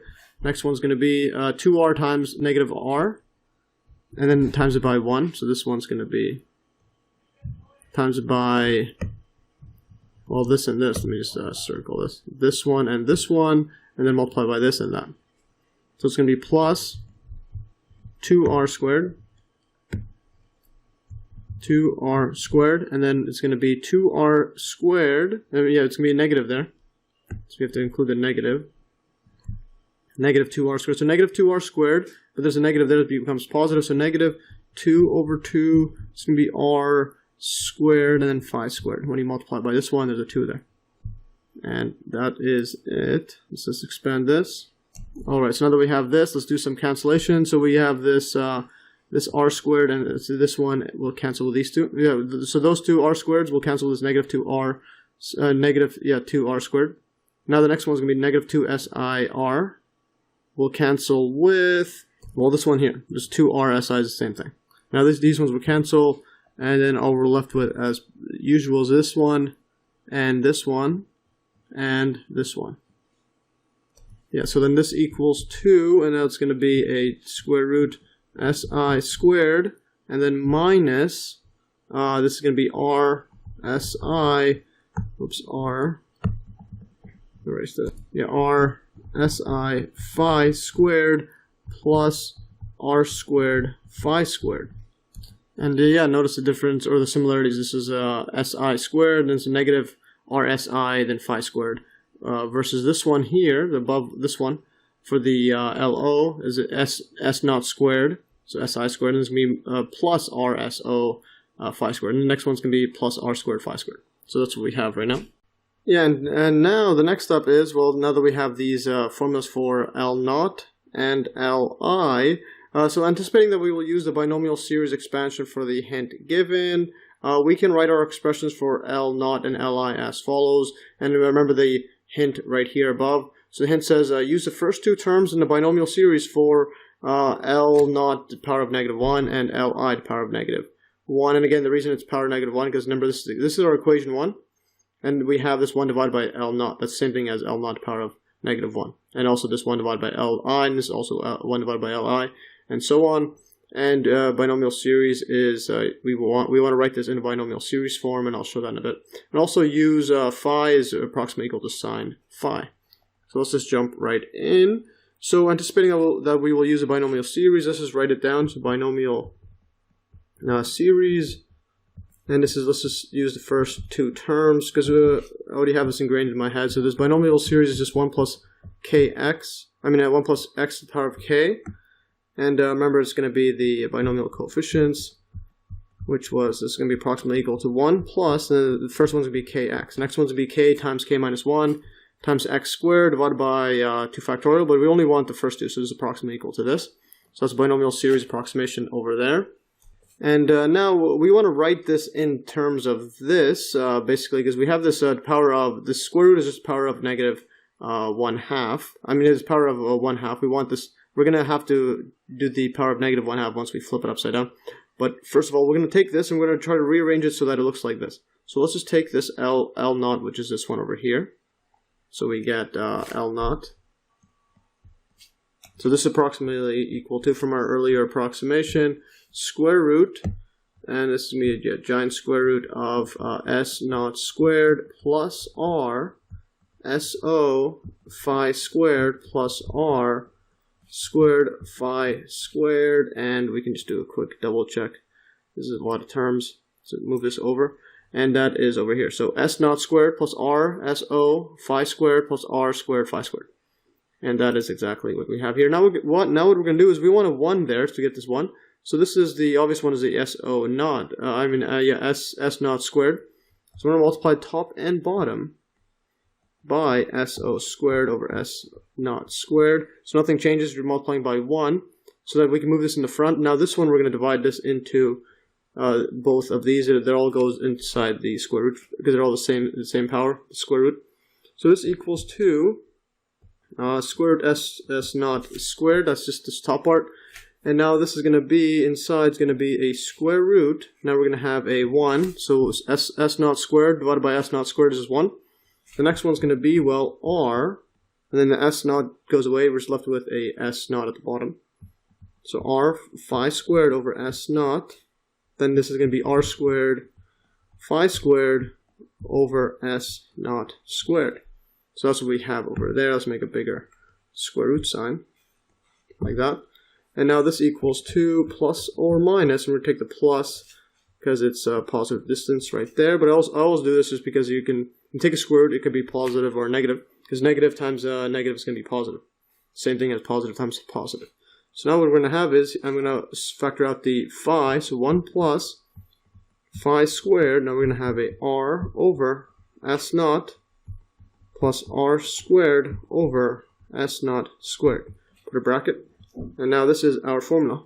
Yes, that's our L naught. And now the next one's going to be our Li. So Li is going to be approximately equal to the approximation we had earlier, Si. So I remember this one. Minus R Si phi squared plus R squared phi squared. Like that. Alright, so we have this one right here. We can double check. That's this Si squared minus R Si phi squared R squared. Phi squared plus r squared phi squared. Same thing, multiply this top and bottom by si squared over si squared. Now we could divide by the bottom one. This is going to equal 2. Move this in the front. SI squared. So again, we're not changing anything. They're both, this is just unity. You're just multiplying by 1 in a different way. Multiplied by, so now this divides into, over here, it's going to be 1 minus r, the SI goes away, phi squared over SI, and then plus r squared, phi squared over SI squared. And we could move this over. So yeah, before we get to, so we have this one right there, so I just fix up the square root sign. So now this is going to be, again, plus or minus, and we just take the plus SI, and now this is going to be, factor out the phi, so 1 over phi times it by r over SI, now we're taking out a negative, so this positive is going to be negative, so r squared, phi squared over SI squared, like that. And yeah, this is a squared there, so phi squared like that. And put a square root sign to make this a bit better. Like that. Alright, so now we can approximate L naught power negative 1 and Li to power negative 1 by the first two terms in their binomial series. As you can see, this is going to be our, this looks like our 1 plus x. Our 1 plus x to the power of k. All to the power of k, but this is square root to the power of 1/2. But we want the 1 divided by Li, so let's just do that right now. So thus, we get, let's just do our Li to the power negative 1. This equals to, again, just 1 over L naught, because that's in equation 1. And now this is approximately equal to our approximation above over here. So that's this one right here. 1 over, yes, it's going to be S naught there, but we're going to divide it, we're going to go divide this into 1. So it's going to be 1 over S naught. We just flip everything to the bottom. So 1 over S naught times by, now we're going to have a, let's put this in a bracket and use it as a power notation as opposed to this square root. It's going to be 1 plus phi squared. 1 plus phi squared times it by, and let's just use the square bracket here. So we have two brackets. Alright, so stop like this. Whoops. Okay, computer's frozen. Alright, just put the square bracket there. And now this is going to be, put the big bracket like that. This is going to be r over S naught. R over S naught plus r squared over S naught squared. And then put a bracket like that. This is going to be negative 1/2, because now it's, instead of square root, it's going to be negative square root, because it's you're dividing this you're dividing this into 1. So 1 divided by that, you just flip it upside down. Yeah. So now this is going to be our new x, and now this is going to be our new k. So now we could use the binomial approximations. So this is going to be approximately equal to. Just put the 1 over S naught, and now replace this with our 1 plus kx. And now notice the beauty of this part. We removed this square root inside this because we just approximated with the binomial series of first two terms, and we got rid of the power. This whole square root, this negative square root. So now this is much, much simpler than having to deal with that square root. And that's why Taylor approximation is quite powerful. So now this is going to be 1 over S naught, and now add our values. It's going to be put square bracket 1 plus k, which is negative 1/2. And then now our x is going to be this whole giant thing, so it's going to be times by phi squared, and then we have a bracket r over S naught plus r squared over S naught squared, like that. Put a square bracket around it. Like that, so amazing stuff. And let's just box this whole thing out. So now this is our 1 divided by L naught. And now we could do the exact same thing for, or hide this up. We do the exact same thing for Li. So thus, so let's do the same thing with this one. Li is over this one. I don't know why it's removed. Put the square root over there. Alright, let's continue. So now, so that we have that, and now we're going to put for the Li power negative 1 equals to 1 over Li. This equals 2, and let's flip this all upside down. So 1 over Si, and then we'll put a square bracket 1 minus phi squared bracket r over Si minus r squared over Si squared, all to the power of negative 1/2. So that's this part over there. And yeah, actually, just forget this. We have to replace this one there. So to replace that, it's going to be r squared. Like that, yeah, so we take out that phi squared out. Yeah, just like that. So that's what we have. I just did it here without even looking at that. So anyways, so that's what we have. And now this is going to be our new x for this case, for this approximation. This is going to be our k, which is the same thing. So then this approximately becomes 1 over si times it by the binomial series first two terms, 1 plus kx. And again, we replace that square root sign. So now this becomes, so that negative square root sign becomes much simpler now. 1 over si, and then we're going to have this, put a square bracket, 1 plus k, which is negative 1/2, multiplied by x over here, but there's a negative over there, so it becomes positive. Two negatives becomes positive, times it by phi squared, and then we have this r over si minus r squared over si squared.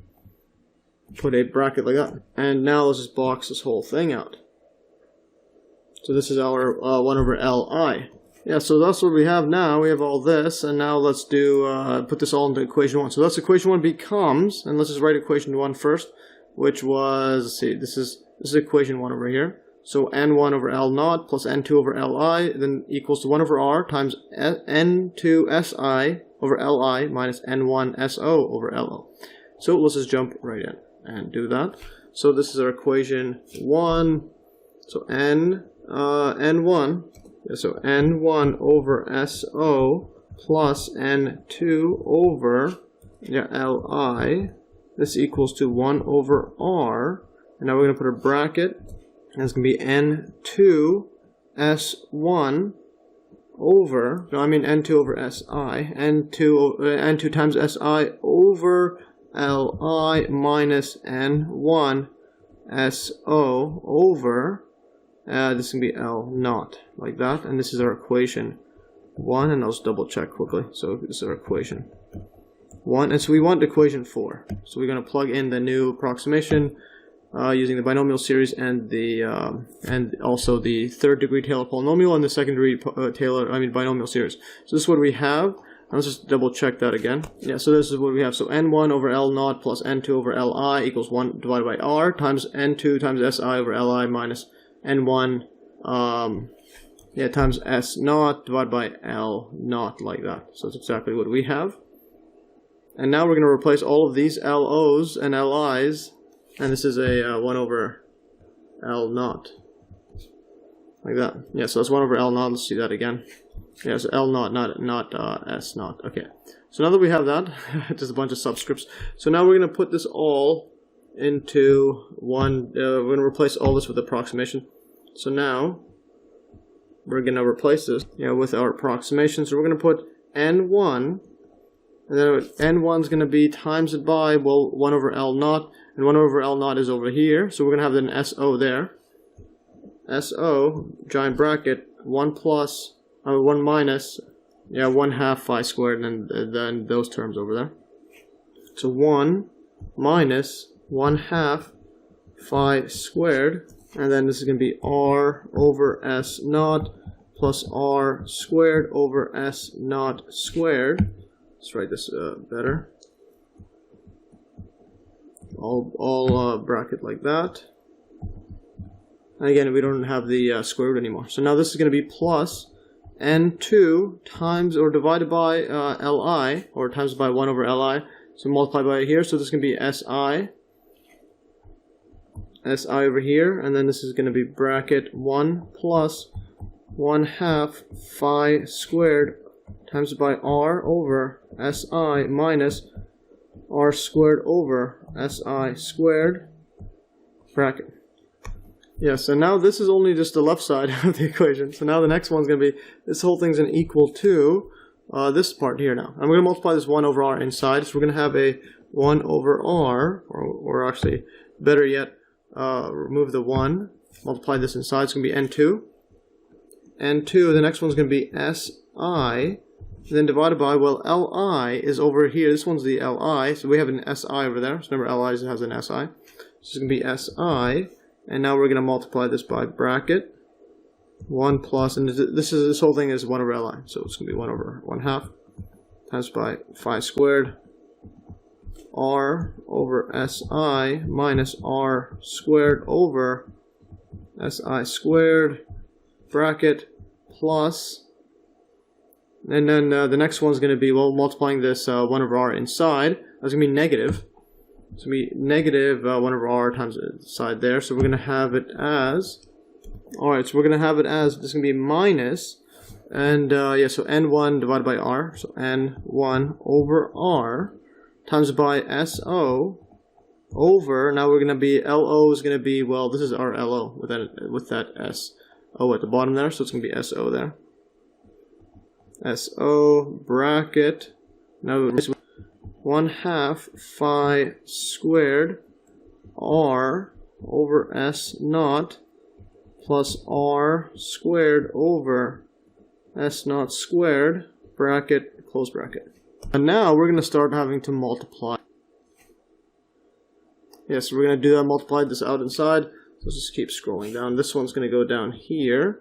And now we're going to have to multiply this inside. So n1 over S naught times by 1. So we're going to have it as n1 over S naught times it by 1. That's yeah, this remains like that. Then we're going to multiply this, keep it going inside. Minus, that's going to be as n1 at the top, phi squared over 2 S naught, and bracket r over S naught plus r squared over S naught squared, bracket, plus, now multiply this inside over here. So we're going to have a n2 over Si, then multiply this again, plus, it's going to be n2 phi squared over 2Si, and then multiply this out, r over Si minus r squared over Si squared, like that. I'm going to erase this over there, like this. And then, yeah, so that's what we have over here. We don't need that second square bracket anymore. And now we got to account for the right side. So this is equals 2, and these SI's cancel. And these SO's cancel. Yeah, so now we just multiply this inside. So we're going to have a n2 over r. So multiplied by 1 is just that, n2 over r. Multiplied, keep going. It's going to be plus n2 phi squared over r. Now the next one's going to be, well, we have this other bracket, r over Si minus r squared over Si squared. And now this is going to be minus, now multiply this n1 inside there. It's n1 over r. Then multiply inside there, so the negative becomes positive. So n1 phi squared over 2r, and then multiply this out by r over S naught plus r squared over S naught squared, and then put a bracket. Alright, so now the next step's going to be, well, we're going to have to just collect like terms and get the left side as the equation 4, which is just this one and this right here. So this and this by itself. So we're going to have these ones by itself. So we're going to have n1 over S naught, like that. And then plus n2 over Si, just the usual equation 3 and equation 4. And so this is going to equal 2, and we're going to move this over. So this, remember, this one's like term as this one's like with this one. So we're going to, it's just going to be subtracted here. We're going to add on both sides. We're going to add this over to here, and over to this one. But before that, this and this are similar, so keep those together. This is going to be n2 over r minus n1 over r, like that. Yeah, so now what I'm going to do is I'm going to move this one added over to this one. I'm going to put this in front and also factor out the like terms, which is, these are exactly like terms. n1 phi squared and this one over here. No, actually, never mind. Those aren't the like terms. The like terms are these underlined. Yeah, so this one's we're going to factor it out. So what we're going to end up having is, and this is, we're going to add to this one on both sides, so it's going to be a plus. So we're going to have a bracket plus n1 phi squared over 2s naught, plus on this side now, plus n1 phi squared over 2r, and then put like bracket like that, and this is going to be the one that's factored out, s naught plus r2 s naught squared, and now we keep going, so this is going to be a plus or minus. Now we're going to do the same thing with this si there. So this one here, I'm going to put this over here, and this one, these are the like terms, so we're going to subtract it on this side to get it over to here. And also, yeah, we're missing something here. I just realized that there's a 2 there. So remember over here we have this n2. That's, let's see, that's this part right here. So n2 over r times it by 1. Then n2, we have this extra 2 there. So this is going to be a 2 there. Yeah, so that's a 2 there. Would have messed up everything if we didn't have it. So we have this one now. And now we're going to subtract this and collect the like terms, which is this one. So this is going to equal to, well, it's going to be a plus. Let's keep it the plus. So we have this in front. n2 phi squared over 2r. And then minus, this is going to be over here. n2 phi squared over 2si. And then bracket r over si minus r squared over si squared, and then bracket. So now that is what we have. And now the next phase is, I'm gonna just shift this over so it's away from this equal sign. Let's put it over here. So yeah, so it's plus that. And then equals 2, well, now we can start simplifying a lot. This equals 2, and this is going to be, again, n2 minus n1, the same common denominator as r. Now what we can do is factor out this n1 phi squared over 2. That's exactly there. We're just going to be left with this SO and r. So it's going to be plus n1 phi squared over 2. Now we have a 1 over s naught plus 1 over r times it by over there r over s naught plus r squared over s naught squared. And now the next one is at the bottom over here. We could factor out this n2 phi squared over 2. So that's going to be plus n2 phi squared over 2 multiplied by 1 over r minus 1 over si. And now we have over here is going to be an r si minus r squared over si squared. And now what we're going to do is we're going to factor out this r squared out. Yeah, we're going to factor that out. So this is going to equal 2. So we keep going further and further. So n2, this is a lot of algebra, but it's pretty fun indeed. So n1 over r. And now we're going to factor out this r squared on this side. It's going to be a plus n1 phi squared over 2, 1 over s. Actually, we're going to factor out the r. I'm just going to put an r squared now. R squared, yeah, like that. And now it's going to be a 1 over s naught plus 1 over r. Now this one here is going to be refracting out the r. We're taking r squared. This one has an r there, so we're going to have to have a 1 over r s naught. Yeah, and likewise then that means we're going to have to factor out the s naught as well. So we're going to factor out 1 s naught out of there. So it just becomes 1 over r plus, now that we're going to factor out r squared and s naught, so we're going to have 1 over s naught. Yeah, and here again, remember, if you multiply r squared over s naught inside here, you're going to get r squared over s naught, the r's cancel. So yeah, so we can do that. Now the next one's going to be, and now here I'll just do a little illustration. Here, i.e. r squared over s naught times by 1 over r equals 2. Well, this cancels r over s naught, which is just this part. So yeah, so just circle that. Just wanted to show what I meant by that. But it should be pretty straightforward anyways. So next one is, so that's what we have there, plus, now this next one here, we're going to factor out r and si. I mean r squared and si. So n2 phi squared over 2 si, and this one's going to be an r squared like that. Yeah, let's just expand this one out. And now this is going to be 1 over s naught plus 1 over r. And now, I don't know, actually no, that's this one over here. Got it upside down. That's this part here. Alright, let's continue back to this one. Yeah, so it's this one over here. 1 over r minus 1 over si. Now we factor it out over here. So we factor out an r squared and an si. So we're just going to be left with a 1 over r. So you have to have you took an r squared out, so you divide by r. Minus, now take the r squared and 1 si, so 1 over si. Like that. So that's what we have here. And now, lastly, let's factor out the like terms between these two, and that is our phi squared and r squared. So that we can factor those out. So this equals 2. Let's see if we can write it in one line. n2 minus n1 over r, like that. Alright, just fix that up. This is going to be plus, and then we're going to have phi squared r squared, and now we're going to have multiply this by close bracket, and then we're going to have an n1 over 2so.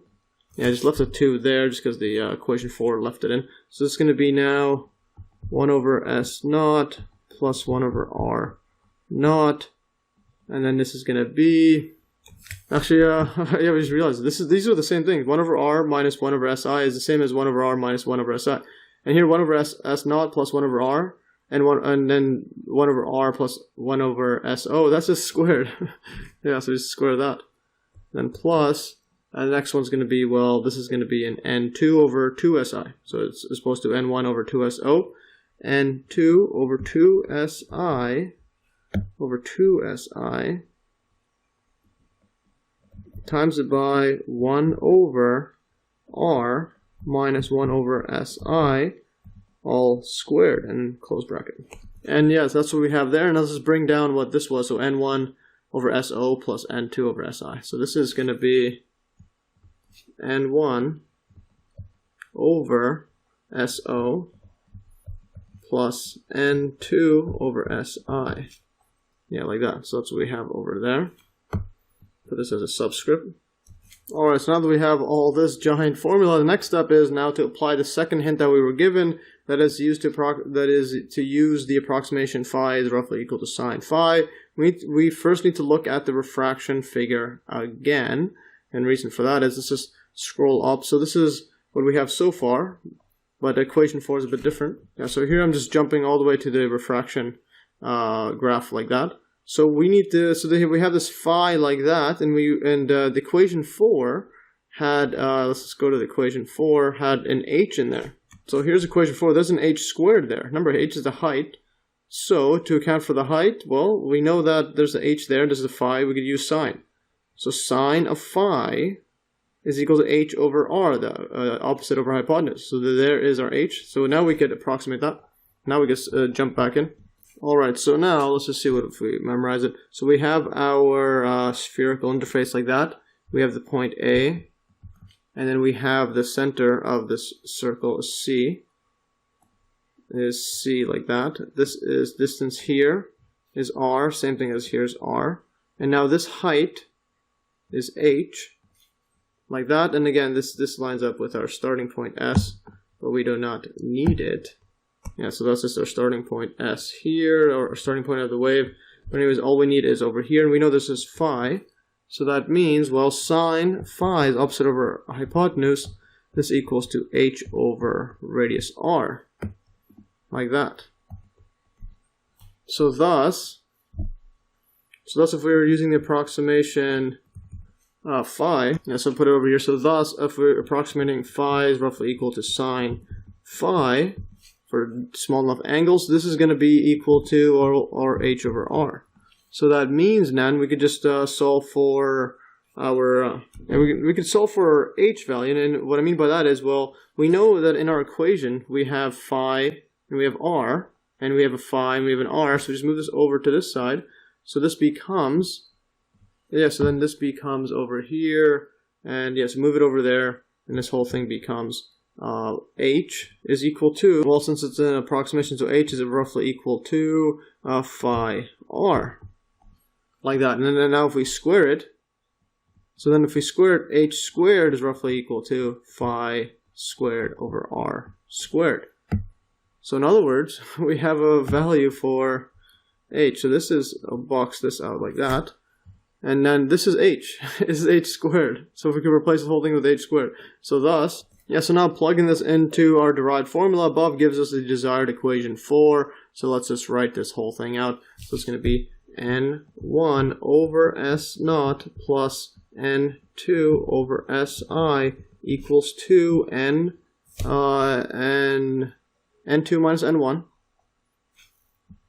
minus n1 over r like that, plus this is going to be now 8. This is h squared. So plus, yeah, this is going to be plus, this is h squared now. That's our phi squared. Now we just put this inside here. So n1 over s, n1 over 2 s naught, and then bracket 1 over s naught plus 1 over r squared plus, the next one's going to be 2 n2 over s I. So see, that's right, n2 over si, then 1 over r. 1 over r minus 1 over si. And let's just box this out. Yeah, put a bracket like that. This is going to be squared, and all boxed in like that. Yeah, so this is what we have now. Box it all out.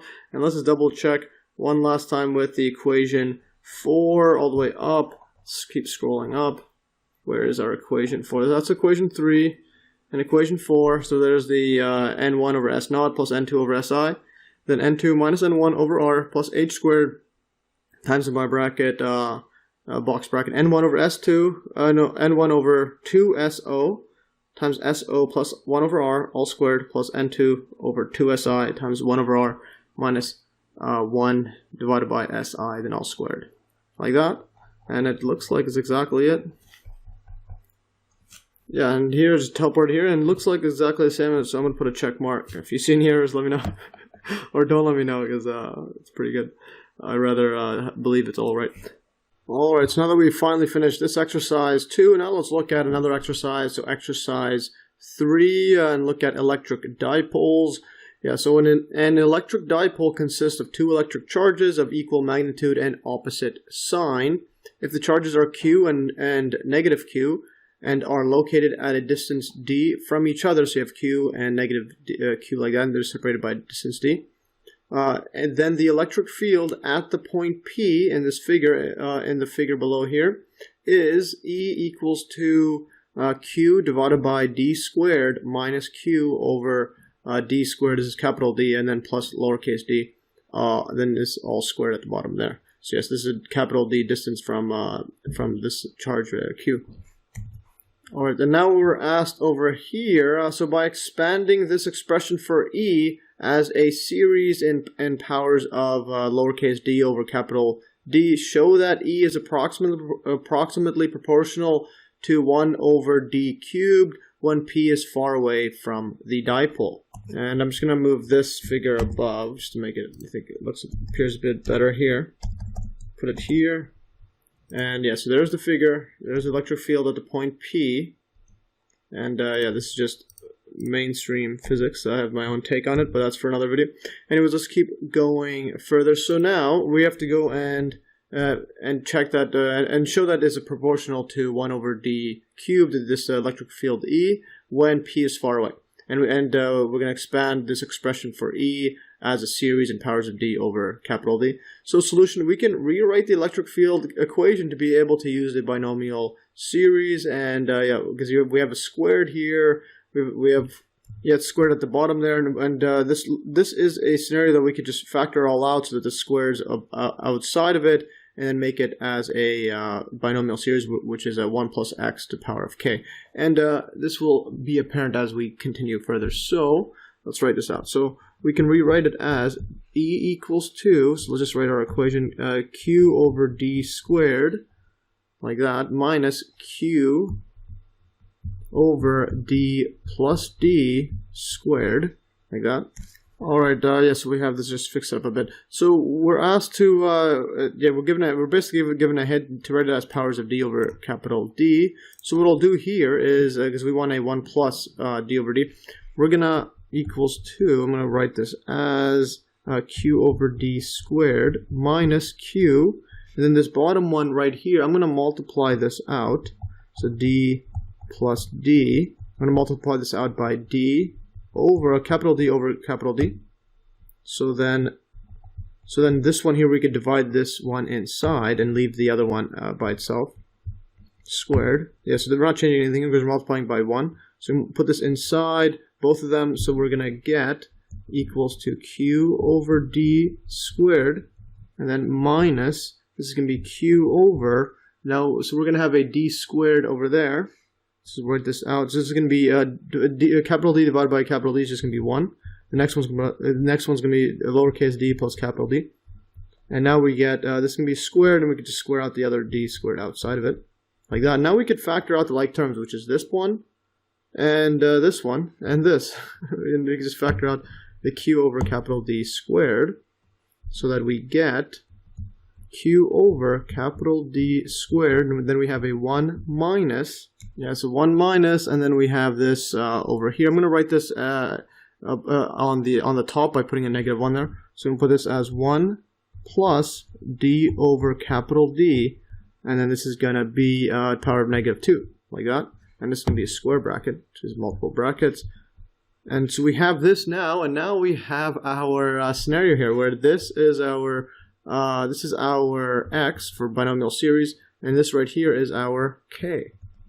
Yeah, so thus we can approximate this power to the power of -2. And again, the whole idea of Taylor approximation is going to remove this kind of function and just make it a strict polynomial. So let's just recall the binomial series.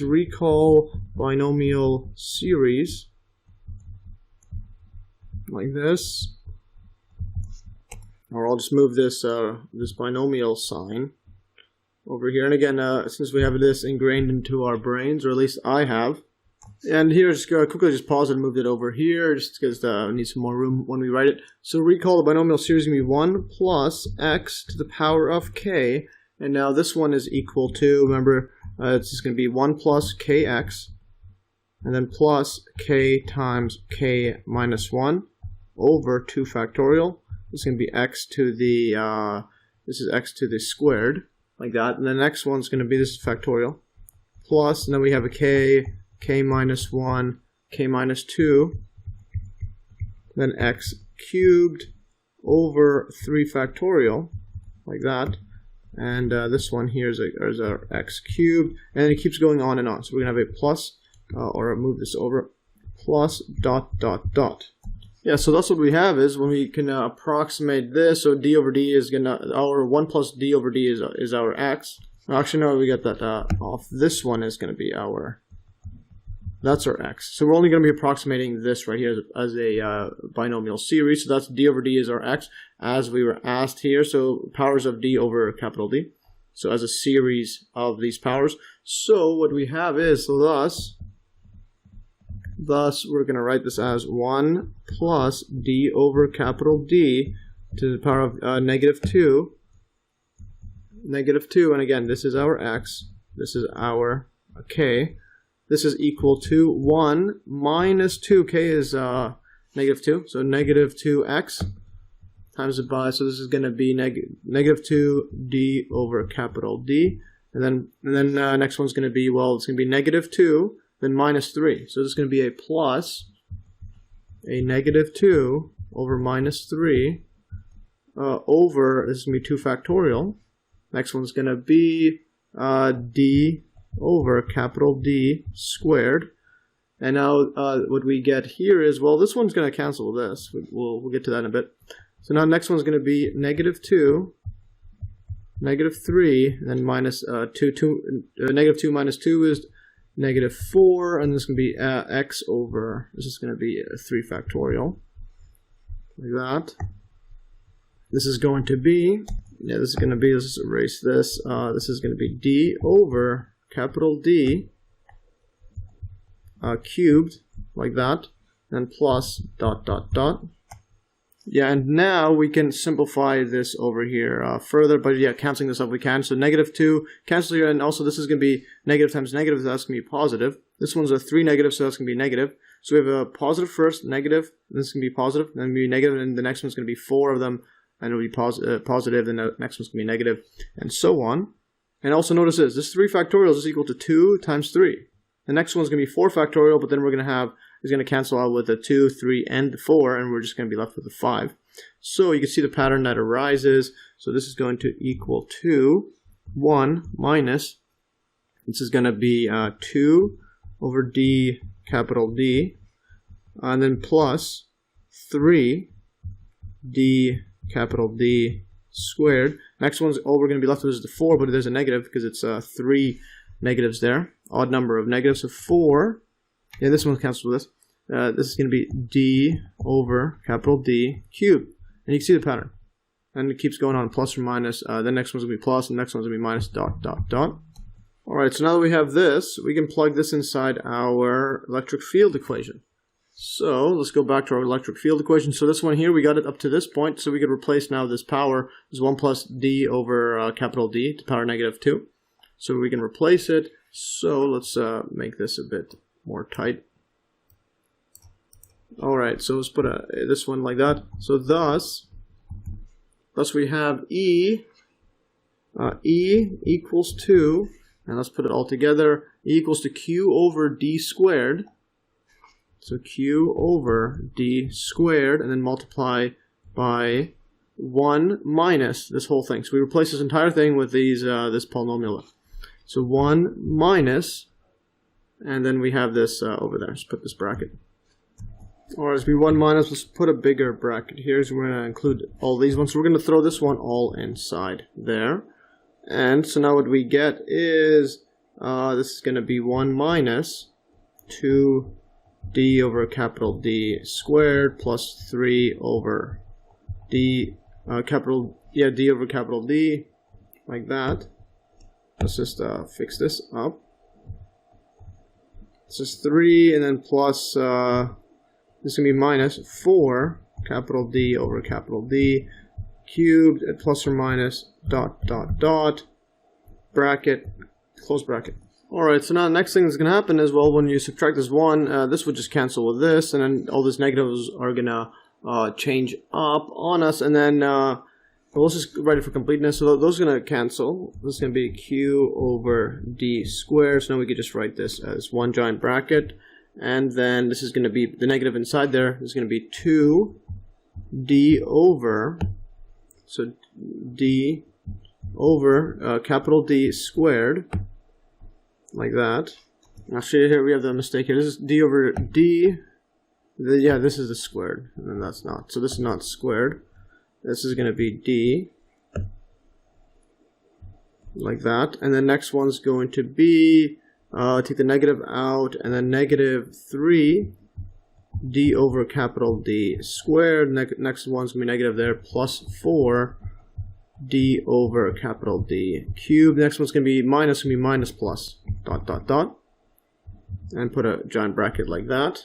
Yeah, so now we want to show that it's proportional to the 1 over D cubed when P is far away from the dipole. So when P is far away, that means D, capital D, is much bigger than the lowercase d.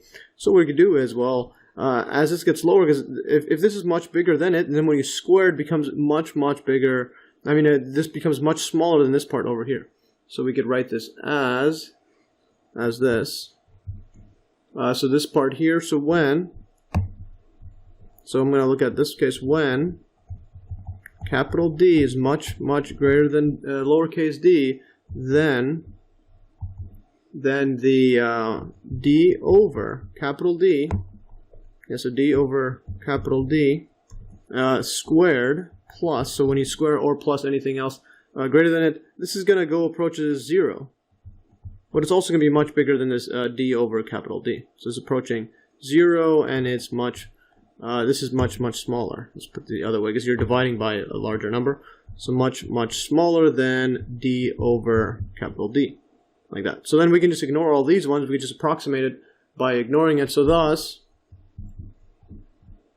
we could approximate the electric field is approximately equal to Q over D squared, and then we just get rid of all of these other terms. So it's going to be times by 2D over capital D.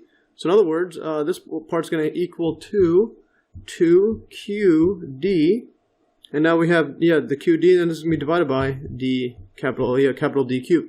So in other words, it's proportional to 1 over D, 1 over capital D cubed, like that. And that is what we have. Let's put this better. Yeah, so thus when capital D is much greater than lowercase d, that is when P is far away from the dipole, then E is approximately proportional to 1 over d cubed, or it's proportional. We're going to do that approximate. It is proportional to it. Yeah, so we're using this approximation. So it's proportional to it. 1 over d cubed when p is far away, and that is exactly what we were asked. Yeah, exactly what we were asked to do over here. Show that it's proportional over to this one over there. So yes, and it's 2qd times by 1 over d cubed. So we can just write it like that actually. So just write it more in this proportional sign to put the space. This is going to equal to 2qd, and then just multiply this by 1 over d cubed to show that it is proportional to it, like that. Alright, and now let's go through another exercise, and that's going to be exercise 4, and we're going to look at water waves. So this one states, if a water wave with length L moves with velocity v, so you have a length L here, and it starts moving with the peaks of it, moves with velocity v across a body of water with depth d, as in the figure below. So there's the height of this, and it's the average height of these peaks and valleys, or the height of the water when it's when there's no wave. So it's moving across here from the peaks like that. There's velocity v, and yeah, and then what we have is we'll have this formula for the velocity v. So v squared equals to g times L divided by 2 pi times tan of h, or tan h, or hyperbolic tangent of 2 pi d divided by L. So there's a big equation there. We're not going to derive that, but we're going to go and do some approximations with it. So part A of the question states, if the water is deep, show that v is approximately equal to square root of g times L divided by 2 pi. And then part B says, if the water is shallow, then use the Maclaurin series for hyperbolic tangent or tan h to show that v is approximately equal to the square root of g times d. And thus, in shallow water, the velocity of a wave tends to be independent of the length of the wave. There's no length here in shallow water. And then part C says, use the alternating estimation theorem to show that if L is greater than 10 times d, so yeah, so much greater than d, then the estimate of v squared is approximately equal to gd, just squaring these two sides, is accurate to within 0.014 g times L. So let's look at the solution and look at part A first. So solution. So if the water is deep, so here's the question right here. So if the water is deep, show that this approximation holds. So if the water is deep, then 2 pi d over L is large, because you'll have this water, this one is deep. So if this one is deep, you're going to have this value. Yeah, this 2 pi d over L is going to be much bigger than this capital L. And this term right here will be very, very large if this is deep. And also we know from my earlier video reference below that the hyperbolic tangent of x approaches 1 as x approaches infinity. So you can get an idea of what kind of approximation we're doing. So if this is large, and we also know that as x approaches infinity, the tan goes to 1. So in other words, this tan would be going to 1. So here's from my earlier videos, definition of the hyperbolic functions. And so here is the YouTube link. It's one of my earlier videos.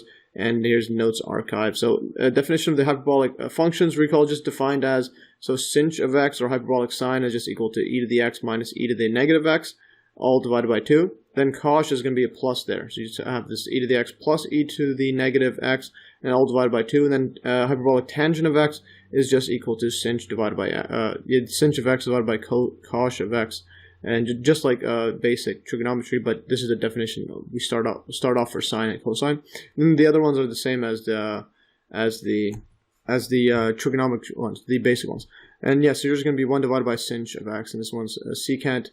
It's going to be 1 divided by cosh of x, and so on. And this is the inverse of the tangent. So anyways, going for this recall from my earlier video, this is the graph of the hyperbolic tangent of x. So this is y equals tangent of x, and it looks something like this. So it goes to infinity. As x goes to infinity, this equals to 1 on the positive side.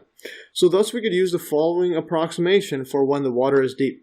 And that approximation is just setting it equal to 1. So this is the hyperbolic tangent of x, or of, like this, of 2 pi d over L. So if d is much bigger than capital L, so it's very deep, this is going to be approximately equal to 1. Thus, our formula. Yeah, so that's our formula over here. So v squared, v squared equals GL divided by 2 pi times tan h of this 2 pi d.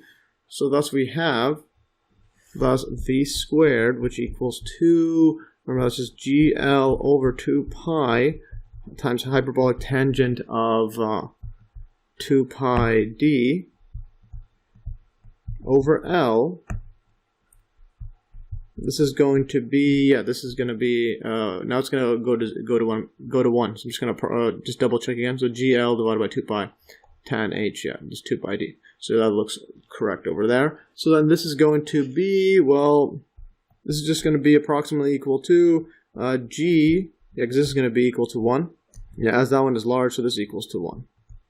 So this is just going to equal to GL over 2 pi. So in other words, when we square root it on both sides, so v equals 2, and we're going to look, it's going to be plus or minus to be mathematically complete. So it's going to be plus or minus, and then square root g over L 2 pi. And yeah, we also have to have this plus or minus, and we're just going to choose the plus. And that's because when you're multiplying, when you have a square root or a square, if you have 2 negatives, they become positive. So it's the same thing as if you have 2 positives or 2 negatives. So we're just going to keep it like that. But then we're going to choose the plus, just because that is what's used practically. But I just wanted to include that note there. So now it's going to be, so then now this equals to GL over 2 pi all square root. Let's write this better. And box this out. And this is exactly what we were asked to derive. So this is approximately equal to this one over there. Yeah, so there's a square root GL divided by 2 pi. And this is equals is actually approximation. So this equals to, this is approximately equal to this function there. Yeah, so that is what we have. And now let's look at part B. So let's go scroll up to part B. So it says, if the water is shallow, use the Maclaurin series for tan h to show that, for a hyperbolic tangent of, or tan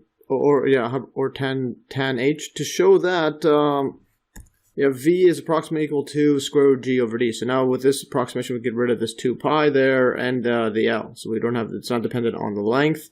Yeah, so thus in shallow water, the velocity of a wave tends to be independent of the length of the wave. And so this is if the water is shallow. That is, L is large relative to D. Or actually rephrase better, just L is just, it's large, but not necessarily larger than D, because D, as long as this one is shallow, and with shallow water, you can still have small waves or large waves and so on. So anyways, let's go further. So now we're going to look at the Maclaurin series for hyperbolic tan of, hyperbolic tangent. So now let's go over here. So part B, the Maclaurin series requires the derivatives at x equals 0. That's just the Maclaurin-Taylor at a equals 0, which we can determine for tan h by first recalling the derivatives and identities of hyperbolic functions from an earlier video. So here's from my earlier video. Just put some screen grabs right here. It says in here, just put a playlist one there, just because it's from several videos. I used to do them one by one, and as opposed to what I'm doing right now, which is all at once. Okay, so derivatives of hyperbolic functions. Recall derivative of sinh of x is going to be cosh of x, so similar to regular trig derivative. So d over dx of cosh of x is equal to sinh of x, and then the tangent one, the one we're focused on, is going to equal to sinh squared of x. And also the derivative of this sinh of x is going to be negative sinh, or negative secant h of x times tangent of x. This is just how to pronounce it. Usually it's pronounced, I'm not trying to pronounce it. So I'm going to just call it hyperbolic secant. The derivative of hyperbolic secant is equal to negative hyperbolic secant times hyperbolic tangent, or sec h. Anyways, and then the hyperbolic identities that I'm going to be using is over here. I'm going to be using this one mainly, just because the solutions manual would simplify over all of them to get to this tan h squared. Alright, enough of me talking. Let's go further. So thus we have f of x. So let's just take the derivatives because we want to get the derivatives at 0. So f of x is equal to tangent x like that, and now we want to get the first value, so f of 0. Well, we know from that graph it's equal to 0, this equals 0, or we could just calculate it because we know the definition here. It's going to be sinh over cosh. So this is going to be e to the x minus e to the negative x divided by e to the x plus e to the negative x, and then the 2's cancel out. So let's just write it down like that. This is going to equal to e to the this is going to e to the 0 minus e to the negative 0. This would be sign on the top, and then divided by 2, and then the top's 2. They'll just cancel. And this one here is going to be e to the 0 plus e to the negative 0. So this is going to be 1 minus 1. So in other words, it's going to be equals to 1 minus 1, and this can be 1 plus 1 at the bottom. And this is going to be equal to 0. So we have that. So that is equal to 0. The next one. So now the next derivative is going to be, make some more room here. So f prime of x, this is going to equal to, from our derivatives table here. So this derivative of hyperbolic tan is equal to hyperbolic secant squared. So then this is going to equal to hyperbolic secant squared of x, like that. And here I'm just going to remove that bracket, just write it as is. So this is going to be like that, x, just make it a bit easier to see, a bit less messy. So now the next one's going to be the derivative f of 0. This is going to be equal to, well, this is going to be 1 over, because remember this is just, scroll up. Yeah, so secant just 1 over cosh. Yeah, so we have that. So that's going to be just similar to our basic trig ones. It's going to be squared like that. And I'm just going to put this, I'm going to put a 0 here. I'm going to put this in bracket squared. So we're going to square that 0. And then this one at the bottom is going to equal to. And well, we know cosh, that's going to be just e to the 0 plus e to the negative 0. So it's going to be equals to. And then the top's going to be, I'll just leave it like that. I'm just going to put it like this. And I'm going to write this as e to the 0 plus e to the negative 0 divided by 2, all squared. So then this is going to be 1 plus 1 is 2. Those cancel, so this is going to equals 2. We'll just put it down, 1 plus 1 over 2 squared. So this is going to be 2 over 2. Yeah, 2 over 2 is 1, and it's going to be 1 over 1 squared, and that equals to 1. Alright, so we have the first two terms for the Maclaurin series. Let's just keep going, and let's take two more derivatives. So the next one's going to be, and now we get f double prime of x is equal to, and then using the power rule, the 2 goes down, and then we have secant h like that, and we subtract, subtract the power, and then we take the derivative of the inside, chain rule, and then this is going to be, derivative is going to be negative secant, negative secant h x of x times by tan h. This is going to be squared, put a negative, and then tan is going to be put in x, tan h, like that, of x. And now when you plug these inside, so f double prime of 0, this equals to, well, plug in 0, we're going to have negative 2 times by, this one's 1, because we already have that's 1 secant h. It's going to be 1 squared. Then the tan h is going to be 0, it's going to be times by 0. So the whole thing becomes 0. So 0 wins. Alright, so we have that. Now the next one's going to be just a bit more, just a bit more tedious. Okay, so now the third derivative is going to equal 2. Now we're going to use product rule and chain rule and some identities just to simplify it as my calculus book did. So we're going to have this, we're going to take the derivative of this one. So let's put this here. It's going to be negative 2. Actually, negative 4. So we're going to take the derivative of this. This 4 goes down. I mean, this 2 goes down. It's going to be 2 times 2 is 4. And then we'll have a secant h. And then derivative of secant h, we'll just put this tan there. Then using chain rule, try to do this all in my head. Now we take the derivative still of this one. And that's going to be negative secant h times tan h. So we put a squared here and a squared here. And now the next one's going to be, now we use product rules to take the derivative of this one. So this is going to be negative 2 secant h squared of x. And we just put that down, and then we take the derivative of tan. Yeah, now derivative of tan h is just going to be, well, we know that already. That is just, so that is just secant h squared. So that's going to be, so instead of the 2, it becomes a 4. Like that. Now my calculus book simplifies it further, but we could just start here. So when you put in the 0 in here, the third derivative is 0. This is going to equal to, we plug in 0, this is going to vanish. So we'll have 0 minus this 1. Yeah, minus 2 there. Goes negative 2, like that. Yeah, so we could just end it off like that, but just because the solutions manual simplified this further, or I'll just write simplified further. I'll just put a side note, because it's not necessary. Simplified further, simplified further by just some more algebra and some use the identity. So what we could do is, I'll right here just fix up this writing over there. So now what we could do is take out this this negative 2. But also before we get there, we forgot one thing here. When we did the chain rule right here, this becomes so the 2 goes down. 2 times 2 is 4.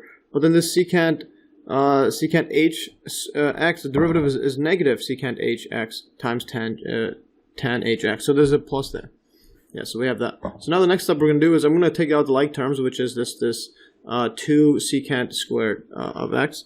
So we're just going to put equals 2, like that. This is going to equal to 2 secant h squared, and then this is going to be 2 tan h squared of x, and then minus this one here is going to be 2. That 2 is gone, so now we're just going to have minus secant h of x, like that. And then just use the identity over here. This is equal to 1 minus hyperbolic tan of squared, so tan h squared.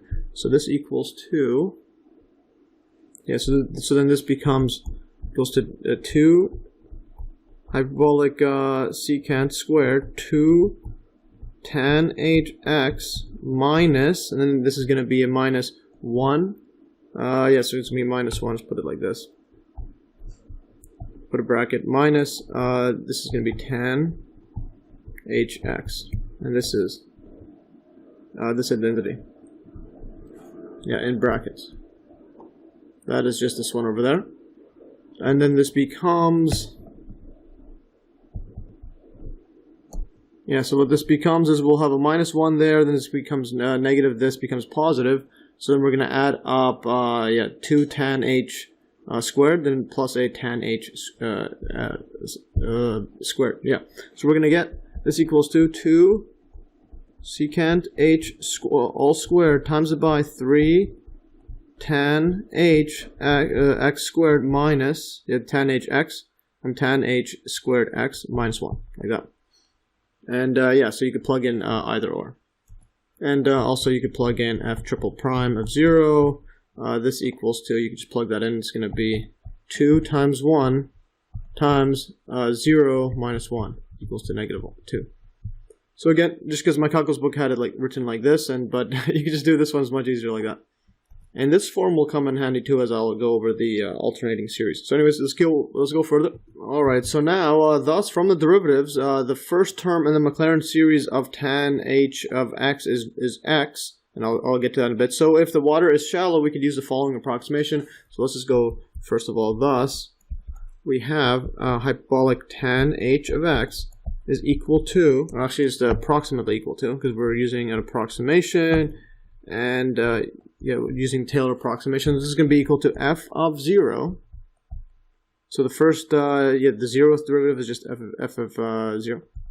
And then plus, just remember that Taylor's expansion is going to be f prime of 0 divided by 1 factorial times x, times x to the 1, plus the next one is going to be f double prime of 0 divided by 2 factorial x squared.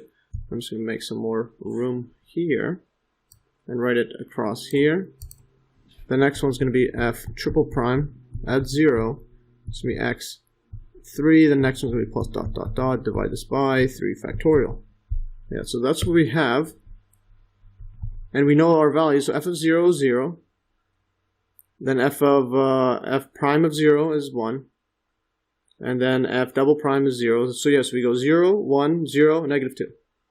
So it's going to equal to, so this is this part's going to equal to 0 plus, the next one's going to be 1, so it's just going to be x, so that's the first term is just x, like that.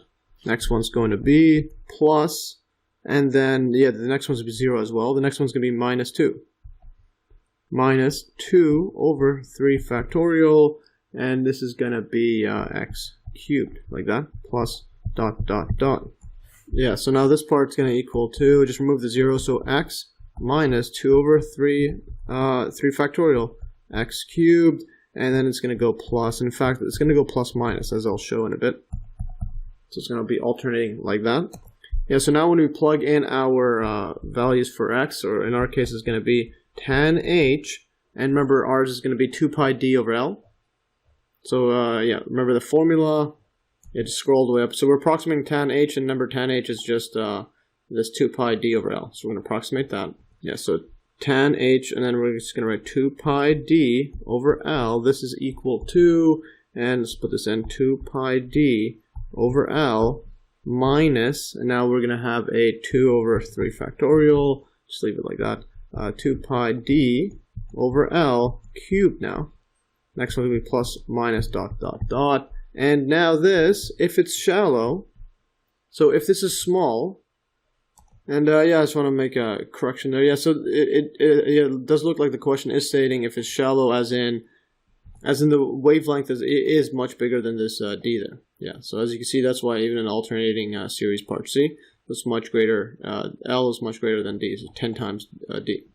So yeah, so if we have that case where this is shallow, so this would be 2 pi d over L cubed, or cubed plus, wherever you get further and further. This goes to small. This becomes very, very small when d is small, when d is less than, much less than the L, like that, i.e. shallow.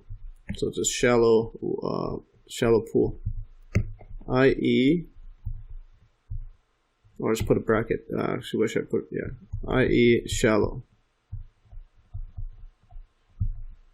Yeah, so that's what we have is, now we just take our approximation. So now approximation, if we just, all we consider is just this one. So this is all we consider.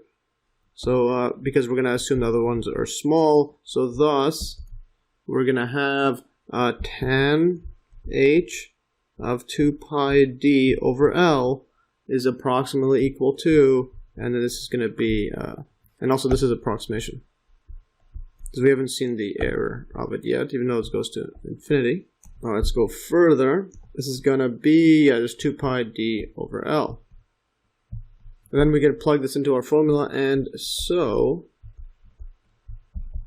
our v squared formula, number, this one is equal to, let's just scroll up, it's equal to GL, where was it, GL over 2 pi times tan h, and then this is 2 pi d over L.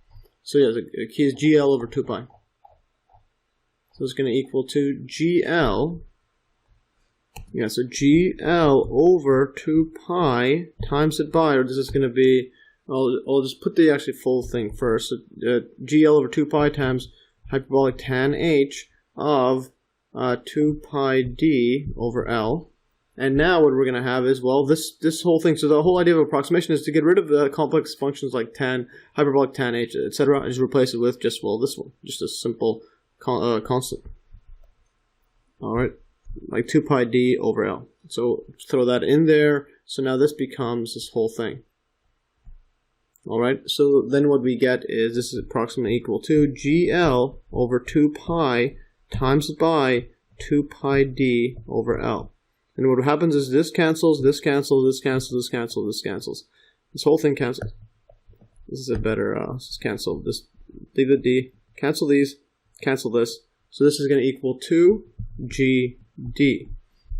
So that's what we have. So it equals to GD. So when we take the square root, so thus we'll have thus, and just put an arrow, or actually just leave it. Yeah, just leave it like that. So thus put an arrow. Square root, yeah, so v squared is approximately equal to, and I mean the square part. So the square, so we're going to square both sides. So v is approximately equal to, when you square both sides, it's going to be, well, again, for completeness, it's going to equal to the square root GD plus or minus. We just take the plus, because remember, you could minus, yeah, minus square root GD times minus square root GD. It's going to cancel the plus, it's just going to be GD. So we'll take the plus for this practical example. So it's going to be GD, just because negative velocity is for a different scenario. So this is what we have over there. And this is, yeah, square root GD. This is exactly what we have. So just check mark. And you can double check that here. Let's scroll up. And yeah, so make sure, yeah, so basically use the Maclaurin series to show that V is approximately equal to the square root GD. And again, thus in shallow water. And yeah, so they do mean that it's much less than L. The velocity of a wave tends to be independent of the length of the wave. Alright, so now let's take a look at part C, and this one asks, use the alternating series estimation theorem to show that if L is greater than 10 times D, then the estimate V squared is approximately equal to G. D is accurate to within 0.014 GL. Alright, so now we can continue further, and basically part C is looking at the error associated with this approximation, which is, you could also write it as V squared as approximately GD. Anyways, let's just keep going further. Now, I just want to make a note here. So part C, so MES note, although the exercise implies that the Maclaurin series for tan H of X is alternating, I couldn't obtain a formal proof, and I am not sure what my calculus solutions in my calculus book. In my calculus book, solutions manual means by their sentence. This is in the solutions manual I somehow have. Since tan H of X is an odd function, its Maclaurin series is alternating. So that is the statement for it. And I will look into this in the future. So stay tuned for that to because I'm not sure what this means. I'm trying to decipher it, and I'm not sure how they just jumped from odd function to Maclaurin series alternate. Anyways, continuing further. So recall the alternating series estimation theorem from earlier. Here's a link to it again. And I'm just going to review this again. So alternating estimation theorem. So if S is the sum of an alternating series that satisfies where the alternating signs are included separately here, so that you have their Bn is always positive. So satisfies these two conditions, I, which is Bn plus 1 is greater than or equal to 0, and less than or equal to Bn. That is the next term. Each successive term is less than the previous. So Bn plus 1 is always less than Bn. And also the limit as n approaches infinity of Bn is approaching 0. Then the remainder r sub n, absolute value, is going to be which equals to the difference between the exact sum and the difference between the exact sum and the partial sum, the Sn. The absolute value of it, S minus Sn, is less than or equal to the next term, so Bn plus 1.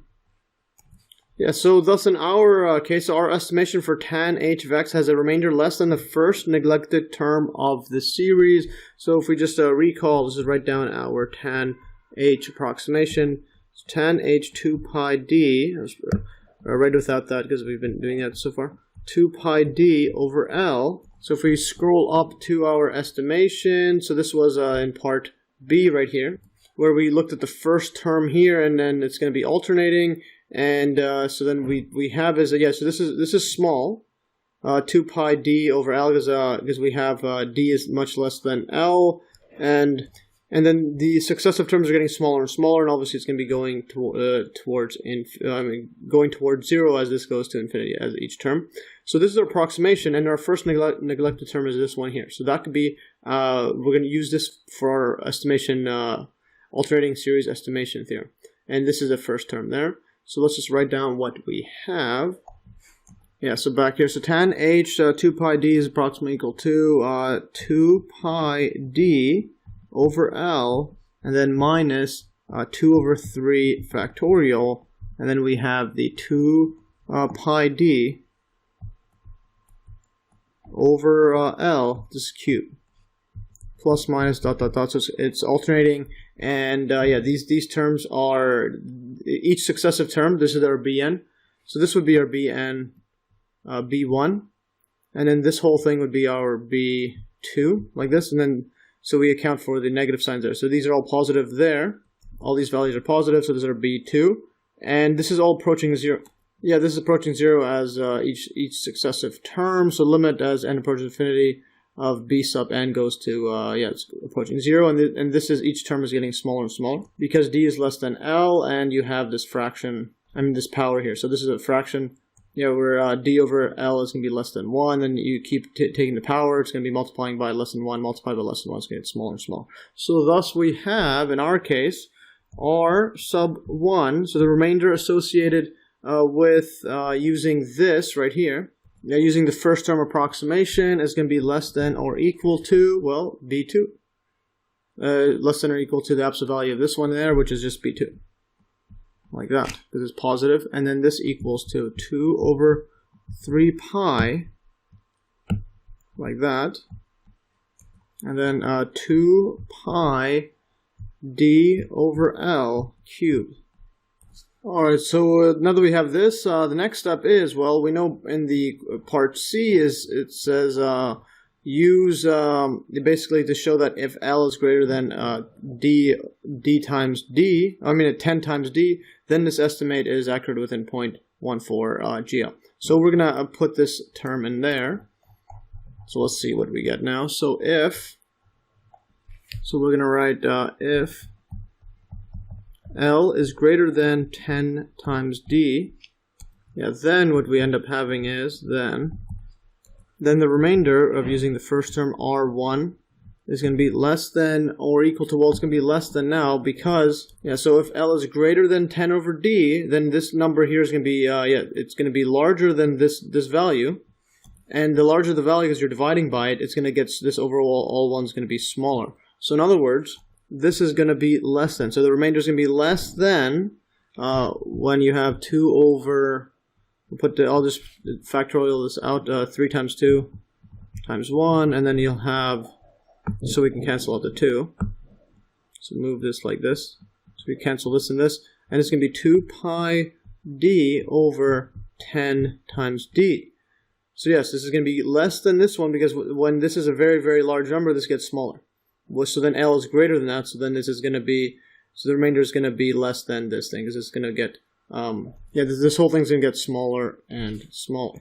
So again, the maximum value of this right side is for when this part right here is at a minimum, which is just 10d, because L is always greater than it. So then now we could just cancel this and this. This will cancel, this is going to cancel, we're going to get a 5. So this equals 2 pi, I'll just put just put it like this, 1 over 3 times it by pi over 5. Actually, we forgot to cube this whole thing. So cube it, so we're going to get pi cubed over 5 cubed, which is, well, 125. This is just 5 cubed. And also we know 5 times 3 is going to be, well, times 2 is going to be 250, and then add another one is going to be 375. So this is going to equal to, let's put this, let's put it like this. Let's just put it here. So this is going to be less than 1 over 3, and then pi 3, let's remove this 1 over 3, it's going to be 1 over 375. Times it by pi 3. Times it by pi 3. So 3 times 125, 250, then 375. Like that. So this is our remainder for that approximation of tan h 2 pi d over L. Alright, so now that we have this, I just moved it over there to make some room. We can now estimate the accuracy of our approximation. V squared is approximately equal to GD, and let's just write this all out in a summary fashion. So if we have our exact value, just our equation, V squared is equal to GL over 2 pi tan H 2 pi D over L. Then our approximation that we used the first term of the Maclaurin series for tan H, like that. So then our approximation was V squared is equal to GL over 2 pi, and then we just used the first term, which was again 2 pi D over L. So then this would go down over here, 2 pi D over L, and we replace the tan H. So then as per usual, this all cancels, we get equals to GD. So then now this error in this approximation is, this approximation right here, this 2 pi D over L, this is accurate within, so within or less than pi cubed. over 375.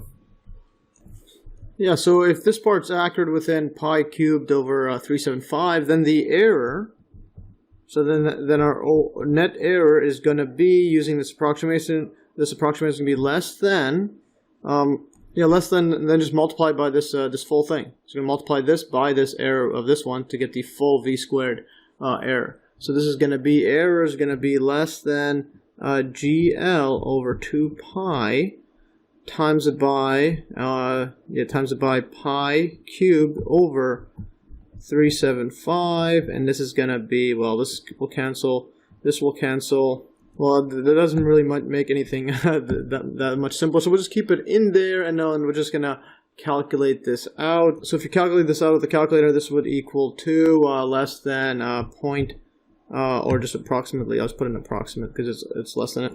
Yeah, this is approximately equal to, and you plug into the calculator 0.00, or just one of the zeros, 0.0013, and then it goes to 2 times by G times by L. And this one here, if you plug this into the, well, this one is less than our 0.14, as I'll scroll up here to what we were asked. We were asked to show 0.14 GL.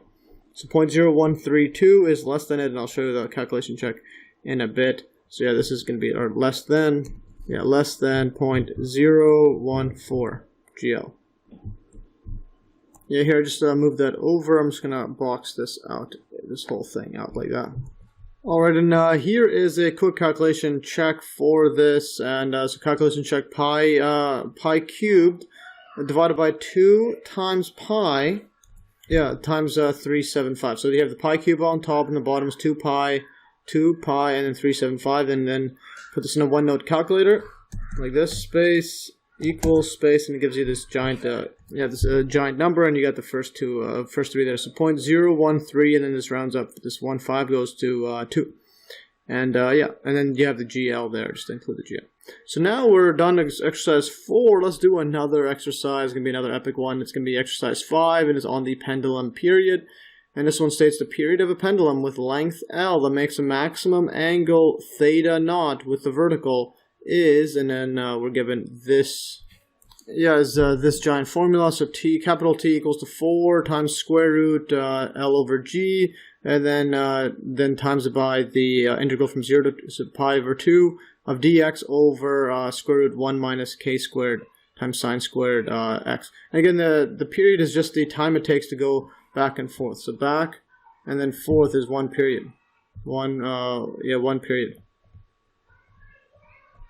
And here I just drew that better there. And so where this k value is equal to sine of 1/2 theta naught. And again, this angle is the angle between where the pendulum is and the period. So this that arc length across there. So the angle with the vertical.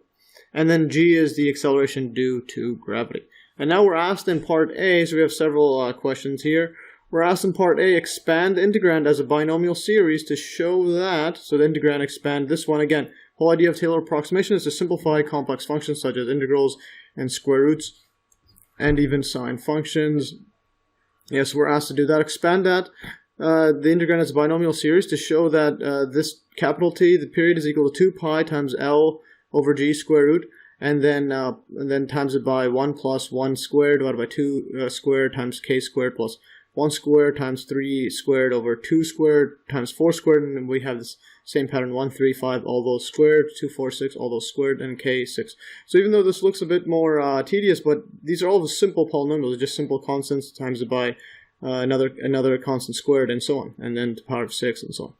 And then, and also in this integrand, we're also given the hint, use the following formula in the derivation, which I may or may not prove in a later video. Yeah, this was video I should have done years ago. But anyway, so we're going to use this as well. So integral from 0 to pi over 2 of sine 2n to the power of 2n of x dx equals to 1 times 3 times 5 divided by 2 times 4 times 6, and keeps going on and on, top and bottom, all the way to 2n minus 1 and 2n. So notice the 2n, 2, 4, 6, when n is 1 is 2, when n is 2 is 4, and then this other ones you just subtract 1. So this is going to be 2 minus 1 is 1, and then 4 minus 1 is 3, 6 minus 1 is 5, and then times by pi over 2. And then we're states if theta naught is not too large, the approximation t approximately equals to 2 pi times L over G squared obtained by using the by using only the first term in the series is often used. Yeah, so once we expand this out, so if you just use just the first term, is just this part here. So if we use this one right here, it just corresponds to this using this first term of this approximation. All right. That's often used, but a better approximation is using two terms. That is using these two, like that. And then you'll get this over here. Those are the first two terms. And yeah, let's keep going further. And yeah, these approximations will be for part B and C. We'll get to those in a bit. I'll read those after, or I'll just read them now. So notice that all the terms in the series after the first one have coefficients that are at most 1 over 4. And then use this fact to compare the series with the geometric series and show that this inequality holds over here, and we'll get to that later. And then it says use the inequalities in part B to estimate a period of a pendulum with L equals 1 meter and theta naught equals 10 degrees. And how does it compare with the estimate, the one-term estimate? And then what if theta naught is 42? Anyways, we'll get to those in a bit. Let's just do it one step at a time. So let's look at part A. So let's first write this out in the usual binomial series form. So we want to expand this integrand as a binomial, or expand this integrand, this integral as a binomial series to show that t equals to this. So we're going to have to approximate this one as a Taylor's as a binomial series. So we're already given the binomial series. So let's look at it in our usual binomial series format. So as a refresher, let's just write our binomial series as per usual. So binomial series, this helps everything out. Binomial series, yeah, just fix that up. So it's going to be 1 plus x to the power of k. This equals to 1 plus kx plus the next one's going to be k times k minus 1. And then over, this is going to be over 2 factorial, then x squared. And I'll just move this down. Yeah, just move it down to make more room. And then the next one's going to be k, just a refresher, k minus 1, k minus 2, and then over 3 factorial. And then this can be k cubed plus dot dot dot. And again, we have r is equal to infinity. R is equal to 1. So absolute value of x is less than 1. So radius of convergence r is 1. All right.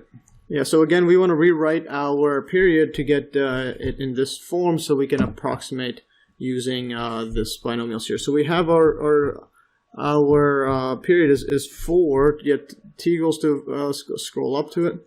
Yeah, let's scroll up here. So 4 times square root L over G. Then we have this integral from 0 to pi over 2, and then this 1 minus k squared sine squared. So at the bottom, let's just write it down. All right, let's write this down. So 4 times square root L over G, and then integral from 0 to 2 pi of, top is just dx, and then square root 1 minus k squared sine squared x. And now in our usual format, we'll just simplify this out, or rearrange it so it looks like the binomial series. So this equals to square root L over G, yeah, 4 times square root L over G, and integral from 0 to 2 pi. And now we could write this in the top. So I'm going to write this as, I'm going to put this a bracket like that. I'm going to put a bracket 1 minus, or actually not the bracket there, I'm just going to put, yeah, so the square root, I'm going to make this a square root power of negative 1 over 2. So it's going to be minus, yes, 1 minus, I'm going to take this, I'm going to put a plus and then put a minus separately like this. 1k squared, just so that we can line it up with our x value. Like that. And then this is going to be all to the power of negative 1/2. Like that, dx. So in other words, this is going to line up with this up top. So this is our k. This lines up with our binomial k, and then our x1 is going to be, well, this whole thing. Let's put this a bit better. So this one's going to line up with this x. Yeah, so then this part is over there, so now we can just rearrange the whole thing. Yeah, and just write this as equals to 4 square root L over G, and now we could write this integral from 0 to 2 pi, and now we're going to need another square bracket. Now it's going to be equal to, so we're going to replace it with this whole thing over there. And we're going to have to save some space, so it's going to be 1 plus, And then we have it over here. Well, actually, no, not just 1 plus. This whole thing gets changed so that it becomes this whole thing. So that's our x, that's our k. So it's going to be now 1 plus k, which is this part here. So that k is going to be a negative. So 1 plus k. Yeah, I mean 1 plus x, 1 plus x. Yeah, I mean 1 plus kx. So it's going to be negative 1/2, 1 over negative kx like that, times it by, now we have a minus, this is our x now, k squared sine squared of x, that is our x value. Now it's going to be plus k, which is negative 1/2, times it by, negative 1/2 k minus 1, so that's going to be a minus 2 over 2, so that's going to be a 2 over 3. And then this is going to be a 2 factorial, and then it's going to be, well, this part here, k squared sine squared x. Yeah, now this part's going to be squared because that's our x value, that's over here. And now the next one's going to be this part over here. And we're going to have some more room, so we're going to have a plus here, plus k, negative 1/2, times by k minus 1 is negative 3 over 2, times it by k minus 2 is going to be 5 over 2, negative 5 over 2, divide this by 3 factorial, times it by our x, which is negative k squared sine squared of x, and now this is going to be cubed, and then the next one's going to go plus dot dot dot, put a box around that, and that's going to be our dx, like that. Alright, so now that we have this, let's just simplify it further before plugging in the sine formula that we were given. So we're going to have 4 times square root L over g times by integral from 0 to 2 pi, and now this next term is going to be, well, it's going to be 1 again. Now this here is going to be 2 negatives, so that's going to be a positive. So 1 plus, now we're going to have a k squared over, or I'll just put a 1/2 instead in front of it. I'm going to put the 1/2 like this because just so it matches up all these other ones. It's going to be plus 1/2. Now we're going to have, I'm going to put this as k squared sine squared. Now this one right here is going to have 3 negatives, so negative, negative, and, well, actually no, it's not 3 negatives because this is negative, negative, that's 2, but this one is squared, so that's going to be positive. So it's going to be positive again, and it's going to be positive like this, and yeah, I actually made a mistake over here. It's not a negative 2 over 3, it is a 3 over 2. So yeah, negative 1 over 2 minus 1, which is 2 over 2, so negative 3 over 2 like that. And now this 2 right here, this adds up, we can multiply this out with this 4, with this 2 over there, so that we'll get a positive, so we're going to get a positive 1 over 2, actually before let's write this all in 1, so we're going to get a 1 times 3, and then here we're going to get a 2 times, well, 2 over 2 is going to be, 2 times 2 is 4, 2 times 4, so you can see the pattern rising that we were given. Now this is going to be, well, just k4 sine 4 of x, like that. And now the next one here, we have here 3 negatives, but then this is also a negative, and it's odd, so it's going to be negative. So that's even number negative, so you can see the pattern is going to be plus now. So all of them are going to be positive. And then this one's going to be 1/2, like this. And then this one right here, remember this is just 3 times 2. So then the 3 goes over here is going to be 6, and then the 2 goes here, which is a 4. So this is going to be, you can see the pattern rising, 1 over 2. I'll put this full line. So 1 times 3 times it by 5, and at the bottom is going to be, well, a 2 times by 4 times by 6. So 3 times 2, 3 factorial is 3 times 2 times 1. So the 3 times it by 2 is 6, and then the 2 times it by here is 4, just like this one here. And then, yeah, you can see the pattern. Now this is going to be, yeah, so the negatives you already accounted for. Now it's going to be cubed, so 2 cubed is 6. So k6 sine 6x, and plus dot dot dot, box this out, and now that we have that, now we just have to plug in our formula for sine. Alright, so now that we have this, now we could use our given formula for the integral of sine to the power of 2n of x, and evaluate the integral term by term from 0 to 1. So we can evaluate from 0 to 2 pi, not pi over 2. And actually, yeah, it is pi over 2. So we have to change all these from 2 pi to pi over 2. Scroll above here, this is pi over 2 over there. So they're all pi over 2s. So this is, erase this is pi over 2. This is pi over 2, yes, my bad. Pi over 2. Pi over 2. And then this is going to be pi over 2. Yeah, so that's pi over 2. So we're going to evaluate term by term from 0 to pi over 2, and then we're given in the above formula. Yeah, so here's the above formula, yes, which is correct. 0, so integral from 0 to pi over 2 of sine squared, of sine to power of 2n of x dx equals to this here now. So it equals this pattern, 1, 3, 5, 2, 4, 6, where this is 2n is the max, and then 2n minus 1 is the max on top, and it's pi over 2. So we do that for every single term. And also notice that, so when you plug in, when you evaluate from the 0 is going to be always going to be just 0 in all these cases. The integral of 1 is x, and pi over 2 minus when you plug that in. When you evaluate it of x between pi over 2 and 0, you're going to have pi over 2 minus 0. And every single one will have it like that. Even the sine 1, sine of 0 is 0. So we can just replace it all with the pi over 2 version. So this is going to be t equals to, just do it all in one go, square root L over G, and now we're going to have, this is going to be bracket. So the integral of this one is going to be, integral of 1 is x, which is going to be pi over 2 when you evaluate it. The next one's going to be, well, these are just constants, so this is going to be plus 1/2 k squared. And now the sine squared, remember this becomes, so it's going to become 1, 3, 5, 2, 4, 6, but it goes to the 2n, and then there's a pi over 2, and this the top one is 2n minus 1. And where n is 2, so where n is 2, so that goes up to the maximum of 4. So it's going to be 2 times 4, and this one's going to be 2n minus 1, so 2 times, it's 1 times 3 over there, and then we get a pi over 2, like that. And evaluates from it. Yeah, from 0 to pi over 2, and that's already accounted for. Now the next one here is going to be plus a 1, plus a, no, actually we made a mistake here. This goes to 2, it's 2n, so then if it's a 2, then n is 1. So yeah, that's a very important one. So if n is if you're going to be sine squared, that's going to go into, well, n is 1. So when n is 1, we get a 2 there. So yes, we start off at 1 over 2. Yeah, so this is just going to be 1 over 2. Like that, and then, so that's going to be our 2n. And then this is 2n minus 1, so 2 times 1 is 2, and 2 times 1 minus 1 is 1. This is going to be pi over 2, like that.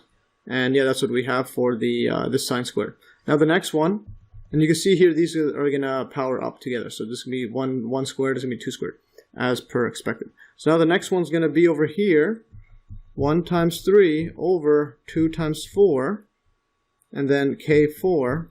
Now the next one, sine to the power 4, that's going to be 2n is going to be, well, n is 2. So that means we're going to have, it's going to go to the maximum here, which is our 2n. So that's going to be, this is going to be 4, 2, maybe 1, 3, and pi over 2 for our sine squared. And then the next one here is going to be plus, we have this part here. And you can see the pattern. 1 times 3 times 5 over 2 times 4 times 6. This is going to be k to the 6. Now this one here is going to be 3 times 2 is 6. So then n is 3. Let's try this one more time better. Alright, this is going to be now, it's going to go all the way to the 6 times 4 times 2. Then this one's 1 less than each one. 1 times 3 times 6 times 5. And these all line up with these ones over there. So that's what we get. We get plus dot dot dot. This is going to be, yeah, just like that. So we got rid of the whole integral to replace it with this. And now we can simplify this further by just writing this as equals to 4 square root L over G. And now we have plus pi over 2. Yeah, also we have this pi over 2 over here. Like that. And we're actually just going to, we could just actually factor out a pi over 2. So factor out a pi over 2. So take this out of there. So we're going to get pi over 2 over here. So this becomes a 2. Yeah, 2 pi. Because, because we have this, this would cancel with this, becomes a 2, etc. On every single one of them. Yeah, so on every single one of them. So then we'll just have a 2 pi over there. And, yeah, so that's what we get. Let's put this a bit better. Equals to 2 pi when you factor out the pi over 2. And plus, now this one's going to add up. So we're going to get a 1 squared over 2 squared. And then this is, yeah, just fix that up, and this is going to be k squared. Notice, yeah, these ones add up together, and all the pi over 2's are gone. And we're just left with, yeah, we factor it all out, it becomes 2 pi there. Now the next one's going to be, and then, yeah, all these ones are going to add up, or power up. 1 squared times 3 squared over 2 squared times 4 squared. And then this is going to be our k to the power 4. And lastly, here we get a 1 squared times 3 squared times 5 squared over 2 squared times 4 squared times 6 squared, like that.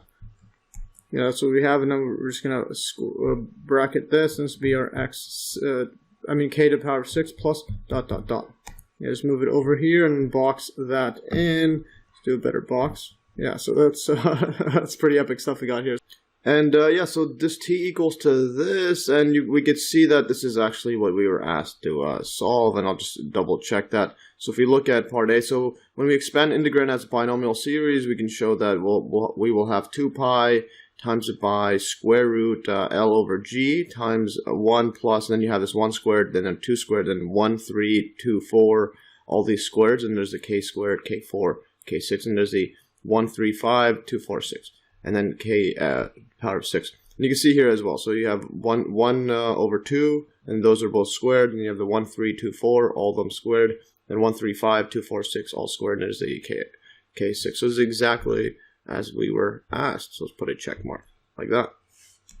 Alright, so now let's look at part B. And part B states, notice that all the terms in the series after the first one have coefficients that are at most 1 over 1 over 4, and this is actually alluding to the statement as well. So if theta naught is not too large, the approximation right here, t is approximately equal to 2 pi times L over G square root, obtained by using only the first term in the series, is often used. So that's using this one right here, as I alluded to earlier. So that's just using that. And a better approximation is using 2 terms, which is using this over here. So the 2 squared is 4. And yeah, so that's using the 2 terms. There's a better approximation is obtained by using 2 terms, so we'll get this one here. And notice that all the terms in the series after the first one have coefficients that are at most 1 over 4. That is, notice here, so we have 1 squared divided by 2 squared, that's just 1 over 4. Now here, you're going to be multiplying by a fraction that's less than 1. Every single one of these, you're multiplying by less than 1. So these are getting smaller and smaller. So this is the biggest one, it's going to be just this 1 over 4. It's going to be our biggest value. Alright, so let's continue further. So now it says, use this fact that this is at most 1 over 4 to compare the series with a geometric series and show that we'll have t is greater than or equal to 2 pi times L over G square root, and then 1 plus 1 over 4 k squared, which is this one right here. So that's this right here. And then show that it's going to be less than. So show that it's greater than this approximation, but less than 2 pi times, less than or equal to 2 pi times square root L over G, and then we'll have this 4 minus 3k squared divided by 4 minus 4k squared, which is a geometric series. So we can see that this part's true, but it's greater than this one because all these terms are positive. So all these ones are going to be positive. So that's going to be, yeah, so then that means if we're going to take only the first 2 terms, and then the actual Taylor, the actual period is going to be bigger than these functions. I mean, bigger than this approximation because we have these extra positive terms. So let's just write that down. So the first of the 2 inequalities is true because all of the terms in the series are positive.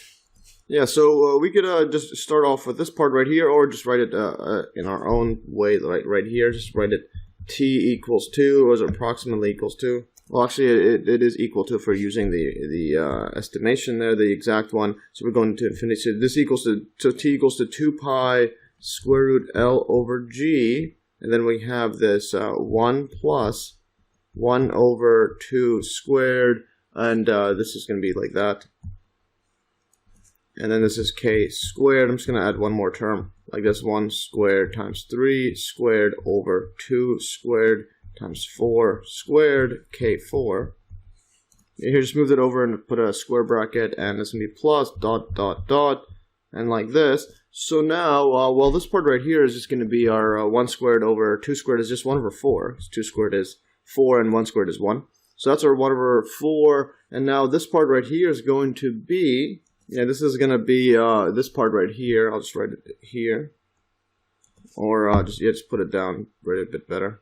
Like this. This is equal to, 1 over 4 times it by 3 over 4 squared. So it's a fraction. So in other words, this part right here is going to be less than 1 inside. So then this entire thing is going to be, 1 over 4 times it by a fraction less than 1, or a number less than 1, is going to be, less than 1 over 4. So multiplying by. And they're all going to be like that for as you extend further. And now, the next thing is, from here and all the way past, these are all positive. These are all, the whole thing's positive. So then, when you're adding more positive terms, then the actual value is going to be greater than when you only take the first two terms. So it's only going to be greater. It's greater than when you take only these two terms like that. So I'll put thus, this is the first part of the inequality. Thus, t is greater than or equal to 2 pi square root L over G. Like that. And again, it depends on the value of k. If k is somehow 0, then these all vanish. So that's why we have the equal sign, just in case. So then this is going to be 1 plus 1 over 4. And this is our k squared over there. Like that.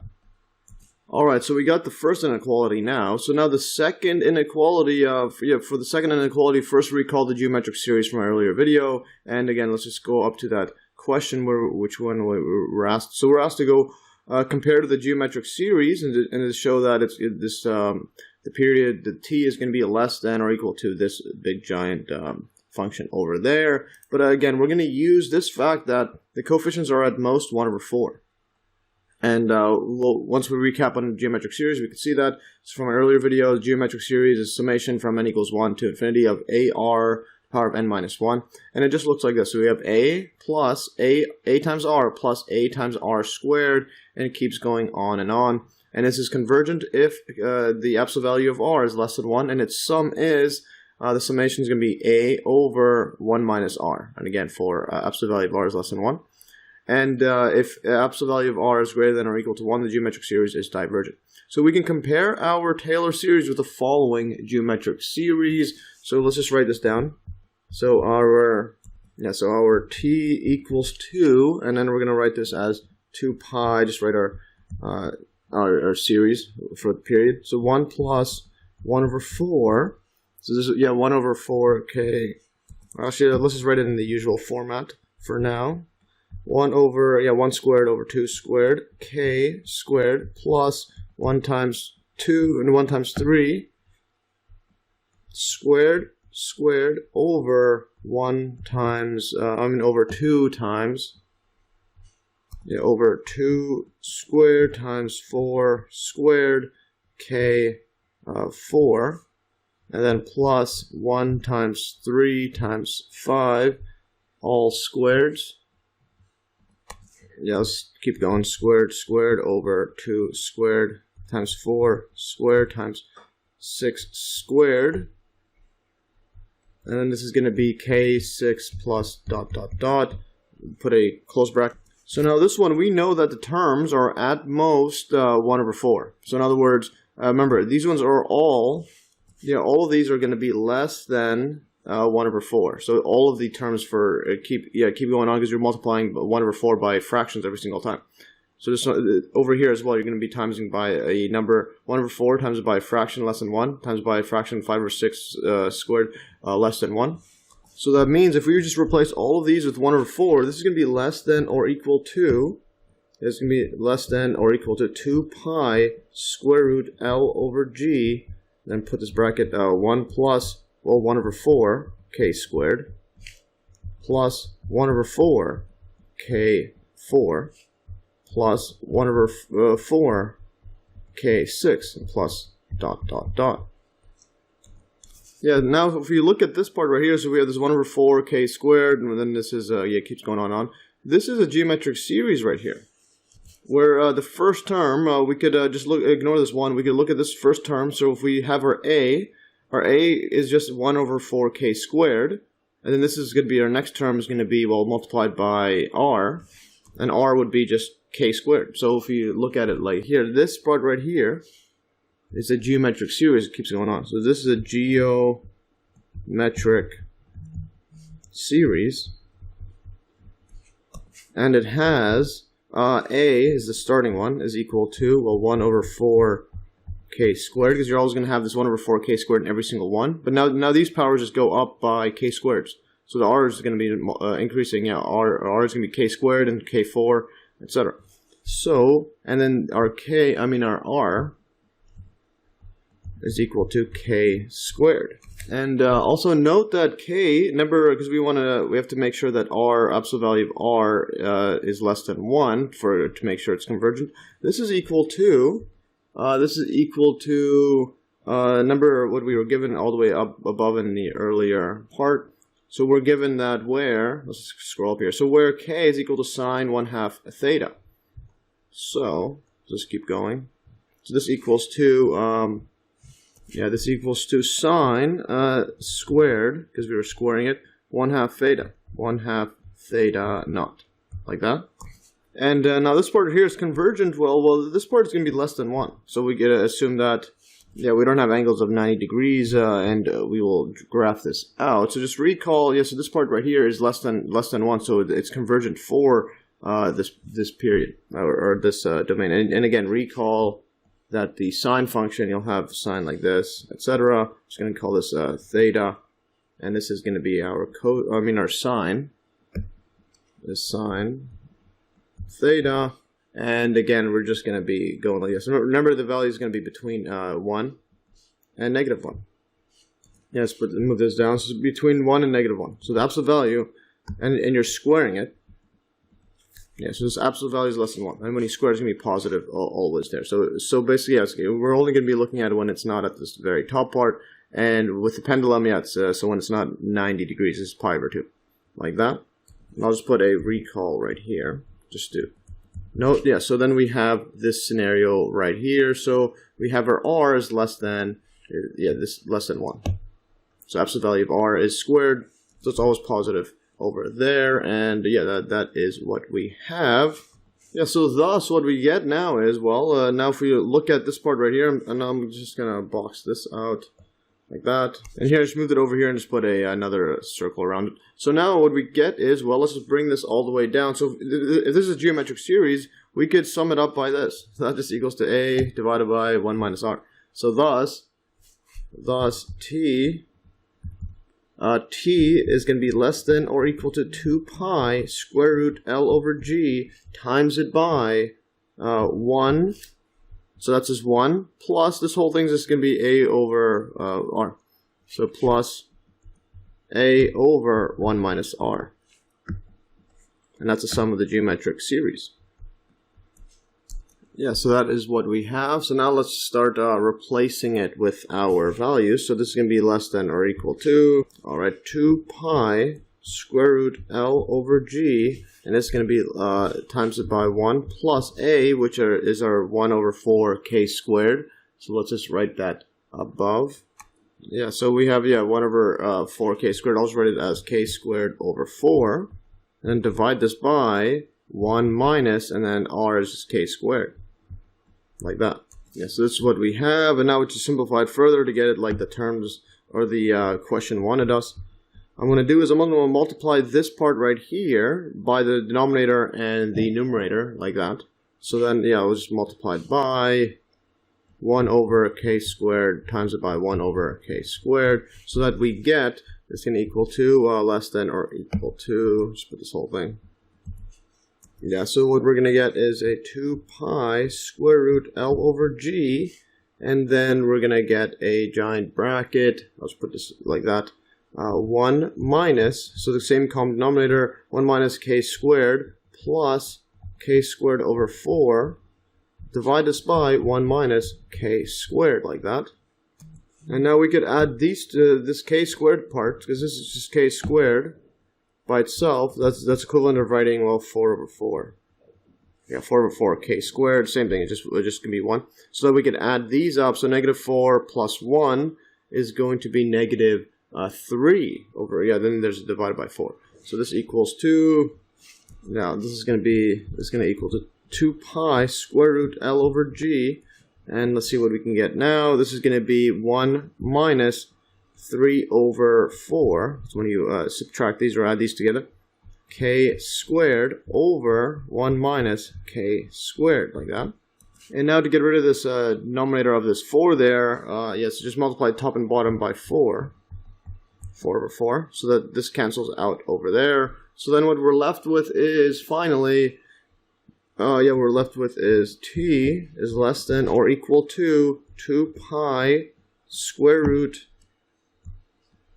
L over G, and then we're going to have this 4 multiplied inside goes to 4 minus 3 k squared, divide this by, this 4 goes into here, 4 minus 4 k squared, which is exactly what we were asked to show. So this is less than it. Thus, sum it all up. Thus, t is going to be less than or equal to 2 pi square root L over G. And this is going to be our 4 minus 3k squared. 4 minus 4k squared. And then this is going to be greater than or equal to, just move it down here, it's going to be greater than or equal to our earlier approximation, which was just above here. So again, this is just using the two terms. It's going to be greater than 2 pi square root L over G. Then this is 1 plus 1 over 4k squared. So that's the only difference. So we're going to get 2 pi. So t is greater than 2 pi square root L over G. And then we're going to have a 1 plus 1 over 4k squared, like that. And yeah, so this is our full inequality, and we can go and scroll up, and this is exactly what we're asked asked to solve. So the number is 2 pi times L square root L over G, and then you just, the only difference between these two is these insides will be 1 plus 1 over 4k squared. And this one's got the 4 minus 3, and this one's 4 minus 4. And k squared on the top and bottom. Let's scroll up. And yeah, we're back to where we started. Yeah, so here's the question B. Yeah, so we have the 2 pi square root L over G, same sides, and then we have this 1 plus 1 over 4k squared, and then this 4 minus 4, 4 minus 4, and then k squared on the top and bottom. Yeah, now let's look at part C. So it states, use the inequalities in part B to estimate the period of a pendulum with L equals 1 meter and theta naught equals to 10 degrees. Then it says, how does it compare with estimate t is approximately equal to 2 pi times L over G square root. In other words, how does it compare with just using the first term to get, just to get this approximation, using just the first term, like that. And then also, then it says, what if theta naught is equal to 42, and then compare that. So let's just go here. It's going to be just a bunch of calculations, and I'll just do that all with OneNote. My OneNote calculator. So we substitute L equals 1 meter, and then G is also going to be equal to 9.8 meters per second. So calculus book didn't bother with the units, but yeah. So anyway, so it's L equals 1, G equals 9.8, and K equals to sine theta over 2. So that's just what the K is equal to, and in this case, it equals to sine 10 over 2, because remember we're choosing theta not equals to 10 for this case. That's what we were given. And then this equals 2, and this is going to be, and my calculus book is in is in degrees. My OneNote calculator is in degrees, so just press space. We get this big giant number over there, 0.071555, but I'll just round it up all the way until, round up to the 6. That's rounded up over there. And because the solutions manual rounded up to the 1/6. And the inequality from part B becomes, so this whole thing becomes, and you can just write 2 pi times square root, L is 1, G is 9.8, and then times it by 1 plus 1 over 4 times k squared. So k is going to be this value here, 0.08716. And then you calculate this out, we get, let's see what this exactly gets. And yeah, we get this big giant number over there. And then, so we round it down, so just remove a bunch of zeros. And yes, we can round it down to that. And that is what we have. Yeah, so that's what my solutions manual does. So now we'll have the next one here.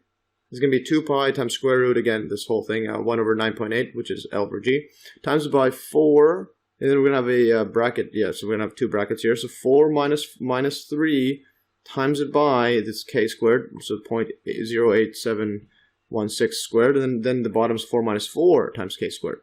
And then this equals 2. Put it in this, and see the calculator space equals to that. And it's rounded all the way down up to the 3 right here. So that's five decimal places. So now t is going to be between 2.01090, and then it's going to be greater than it and less than 2.01093. Yes, so t is approximately equal to, and take the average, or calculus book just takes average, or just removes this last decimal place and says 2.019. So t is approximately equal to that. And the estimate, now if you use the estimate with just the one term, which was, when you have just one term, we just remove the entire, we remove that. So we just use this like that. That's going to be 2 pi times square root L over G. So the estimate the estimate is approximately equal to, or the estimate period is approximately equal to 2 pi, 2 times pi, let's put this all in the calculator in one go, times square root L over G, which is 1 divided by 9.8. This equals to, 2.071. Let's put this space, 2.07, and then calculus book just rounds it up to the 1. Yeah, just rounds it up. And then there's 8 rounds up to the 1. Differs by, then you'll have, take the difference right here, so 2.0109, which is just the, estimate from these two. Just calculus book just takes it this. Yeah, they just they take an average and they round it down for some reason. But anyways, this is what it is. And then this differs by. So if you take the difference, so this is the difference between the approximation above using both of the Taylor and the using both of the Taylor series and the geometric series. Yeah, the Taylor binomial series. We get 2.0109 minus 2.0071, and then divide this by 2.0071, which is, this is a smaller one, just to get the difference of it, then times by 100 to get the percent, you basically get the percent change. So the difference divided by this one here, and then times by 100 equals to 0.1893. Like that, yeah, so we get that, and then this is a percent because we have this times by 100. So this is approximately equal to 0.2%. So in other words, this is 0.2% difference from this one right here at theta is equal to 10 degrees. So at theta is equal to 10. Yeah, so that's what we have. So if theta naught is equal to 42 degrees, then k equals to, well, sine 42 divided by 2. Again, this is in degrees. And my calculus is in degrees, so we just do that. And we get this value right here, and the calculus book just rounds it up all the way to the 7 becomes 7. So rounds it up over there. And the inequality becomes, and just write this down again, so 2 pi square root L over G, which is 1 over 9.8, times by 1 plus 1 over 4, and this is the k squared.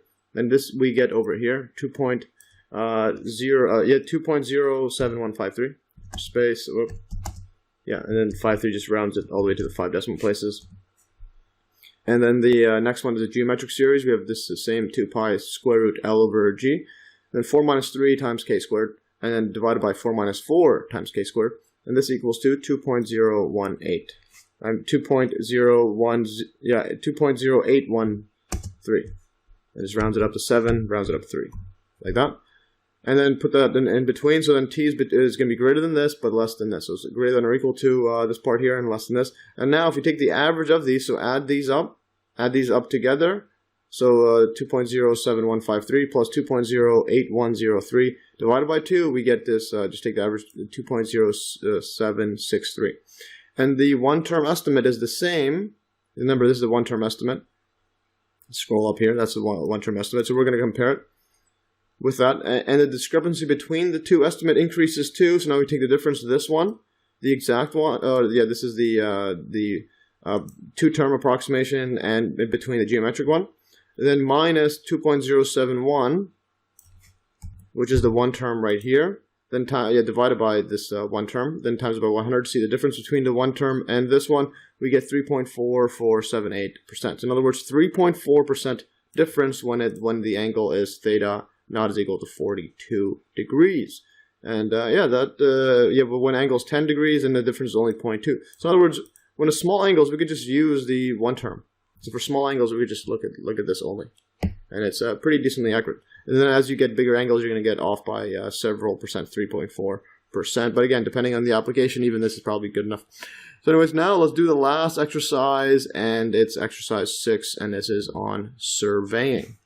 Alright, so now let's continue further. So this question asks, if a surveyor measures differences in elevation when making plans for a highway across a desert, corrections must be made for the curvature of the Earth. So here is the center of the Earth there, and so yes, making plans for the highway on a desert. So you want to check the elevations and so on. So you start off from this point, and as the Earth curves, you're going to have an error here. So you need to correct it by that when you're doing the surveying. All right, let's continue further. This is the radius of the Earth, capital R. So let's look at part 1 or part A. If R, capital R is the radius of the Earth and L is the length of the highway, yes, this is the length of the highway across there, show that the correction C, which is here to make sure that, because you're trying to measure at flat distance, but then it's curving, so you got to account for this C over there. So the correction equals to, show that the correction C is equal to capital R times secant L over R. Yeah, so then minus R, like that. And then part B says use a Taylor polynomial to show that C is approximately equal to L squared divided by 2R plus 5L to power 4 divided by 24 times R3. Or, yeah, to the power 3, and this is power 4, and so on. And then part C says compare the corrections given by the formulas in parts A and B for a highway that is 100 kilometers long. And I'll just put this here, and take the radius of the Earth to be 6370 kilometers.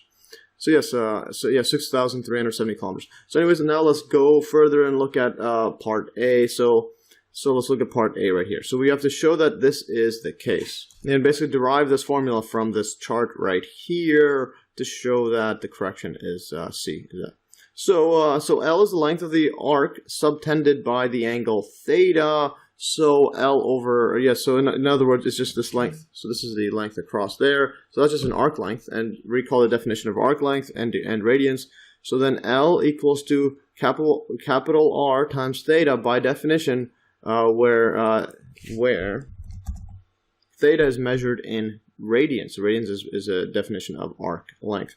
Thus, we can determine the correction as follows. So let's draw our Earth. So we have a curved Earth like that, and this is going to be, well, the starting point there. This is the center, and this is the point across here. So let's say this is R. This is R. This angle is we'll call this theta. And now this distance across here is going to be our L, which is the length across from here all the way to here, like that. I'm just going to make some room there. It's going to go across like that to there. And the reason is because the correction's got to be, well, the correction is going to be across like this. Because if Earth is curving like that, then you're going to have a correction, you're going to have an error all the way across from here to here.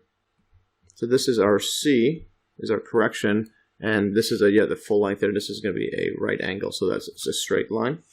Yeah, so thus this full length across from here to here is going to be, well, let's just draw this across here to here. That's just going to be R plus C, like that. Now we could just use some trigonometry, like that. Yeah, so that's what we could use. What we know, well, first we know that by definition L equals to, by definition L equals to R theta. So we could solve for theta and just move this over to there, and we get a theta equals to L over R, like that.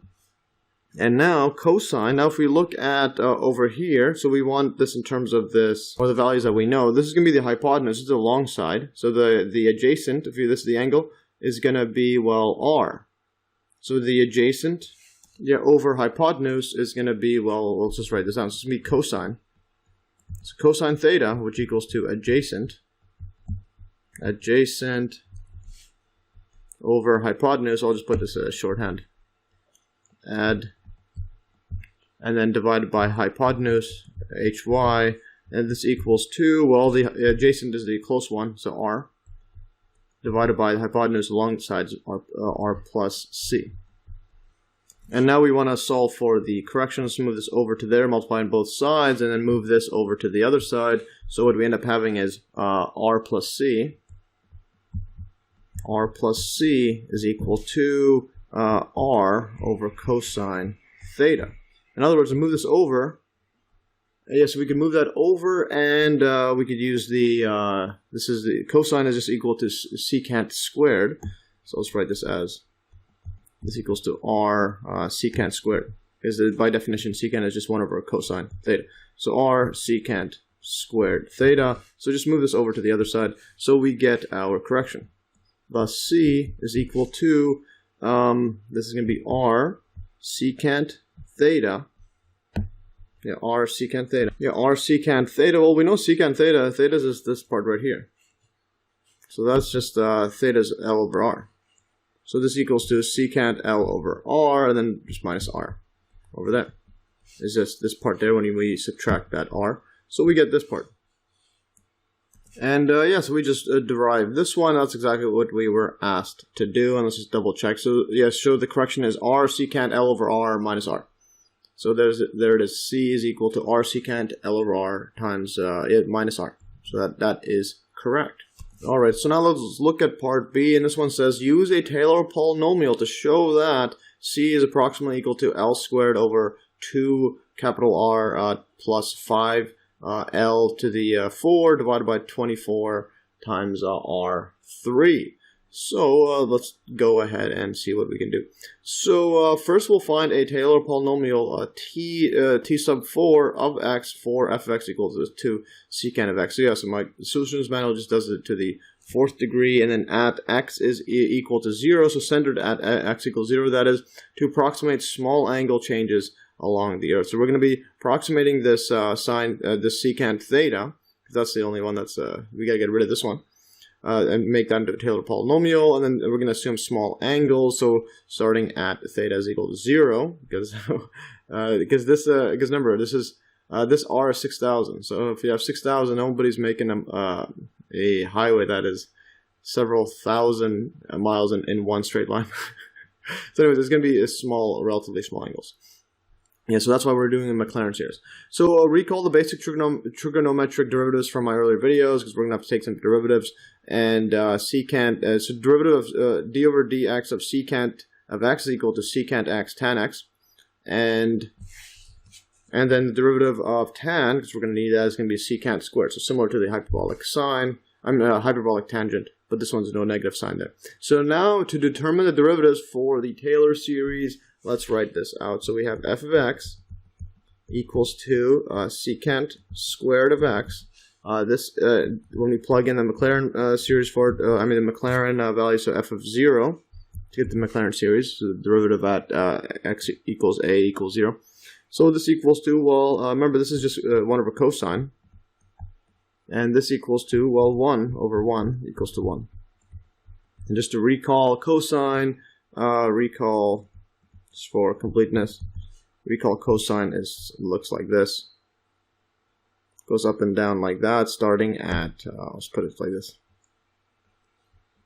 And then goes up like that, and this is at 1. So this value is, this is cosine, and this is theta, cosine theta, and this is theta, and this is just, our value is 1. And this is at negative 1.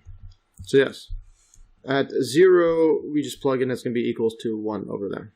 So here, just put a dot, put a 1 instead. Okay, so that's what we have there. I'm just going to put this in a little light bubble, like that. And now the next one is the second derivative, or the first derivative. That's just f of x. F prime of x, we're going to take it to the 4th derivative. Alright, so now this next one's going to be, well, derivative of secant x is just going to be tan of x, like that. So this is going to equal to secant x tan x. And then the derivative of this one, f prime of 0, this equals to, well, 1, because we already know secant x is just 1. And the next one's going to be, well, 0. Tan 0 is 0. This equals to 0. And again, recall, just for completeness, recall that the tan function looks like this. It goes up to asymptote line at pi over 2. And I'm just going to write this as tan theta, and this is theta. And it just keeps repeating on and on, but here's just one of them. And this is at 0. This is negative pi over 2. And it keeps repeating, so that's the period like that. And the next one's going to be going down and going up. Anyway, so that is what we have there. Put this in another bubble. So at 0, it's going to be 0. Alright, so now the next derivative now is going to be f double prime of x. This equals to, well, using product rule, so secant x is going to be, derivative of secant x is going to be secant tan x. So let's just write this out. Yeah, so derivative of secant x is going to be secant x tan x. So tan squared x, we're squaring that because there's already a tan x there. Now plus the derivative of tan of x is going to be secant x squared, so we're going to get a secant cubed of x. And now, yeah, my calculus book just simplified this further, so might as well do it as well. Or the solutions manual, because we could just start off with that, or we can go further and factor out the secant x. So we're going to get secant x like that, and then put a bracket tan squared of x plus secant squared of x. And again, you could just recall the identity. So recall. Yeah, so if you recall the basic identity, the sine squared of x plus cos squared of x is one I have memorized for all time. Now we just multiply the top and bottom of this one. I'm going to just multiply both sides by 1 over cosine squared x. So that we end up having is, when you divide this all out, we get sine squared over cos squared x is going to be tan squared of x. And then plus cos squared divided by cos squared is going to be 1. And then this next one's going to be secant 1 over cos squared. Yeah, so now that we have that replaced, so we're just going to replace this over there. Yeah, so we're just going to replace this with over here. So we're going to replace this tan squared x plus 1 with it. So then we're going to get equals to secant x, and then this is going to be bracket tan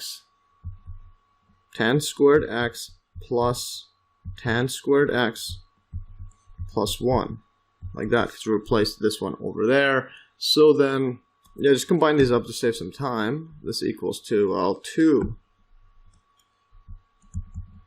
tan squared of x plus 1, like that. Yeah, it's pretty straightforward. And now then, when you plug in the derivative at 0, this equals to, well, we know that secant is 1, and this one's going to be 0 plus 1, so this just equals to, well, 1. This equals to 1. Alright, so now that we have that, let's take the derivative again, and we're going to get the third derivative at of x is equal to, and take the derivative using product rule here. So secant x, derivative of that is going to be secant x tan x, and then multiply this by, well, this is going to have just this 2 tan squared x plus 1, and then multiplied by the derivative of this inside one, which is going to be, so this will be, let's just expand, this is going to be secant of x times it by 2, and then this is a squared, so that's going to go down to, it's going to go to a 4 tan x, you subtract 1 using power rule, and then the next one's going to be secant of x. Like that. That's secant squared. Because remember, tan x, when chain rule, then the tan x is going to be secant squared of x is the derivative as per usual. So anyways, just scroll up to that. Yeah, so that's just, yeah, over here. Derivative of tan x, secant squared x. Anyway, so now continuing further, and yeah, I'm just taking derivative as my calculus book had it set up, because otherwise you could have just done this one. It would have longer, but it would have been, it would have had more terms, but it would have been much simpler. But anyways, keep going this way. So now the next thing we could do is just factor out the like terms of secant x, tan x, and also a tan x over there, so that we get a secant x tan x, secant x tan x, and then we're gonna have put this big giant bracket like this. This is gonna be 2 tan squared x plus 1. And now this next one here, we already took out a secant x and a tan x, so we're just going to be left with plus 4 times it by, but we're going to replace the secant x squared with, secant squared x with this 1 plus tan, this 1 plus tan x squared, like that. So we'll just replace this with 1 plus tan squared x. And that's this part right here is just over here. Like that. So that is what we get. So we replace it with these two over there. Yeah, and now we could, let's see, simplify this even further. So this equals to secant x tan x times it by, and now we could add these up. So this is a 2 tan squared x. There's a multiply this 4 inside, so 4 times this can be 4 plus 4 times tan squared x. So in other words, we can add those like terms up. It's gonna be 6 tan squared x, and now this 1 plus 4 is gonna be add up. It's gonna be 5. Yeah, so that's what we have there. And now just plug in our formula, or f triple prime of 0. Let's move it away. Let's move it here. F triple prime of 0. This equals to, well, this equals to 1 times 0. Yeah, so 1 times 0, everything else goes 0. And yeah, this one's going to be, for completeness, 0 plus 5. But anyway, 0 times everything is going to be 0. Like that. So it's going to be just 0, 0.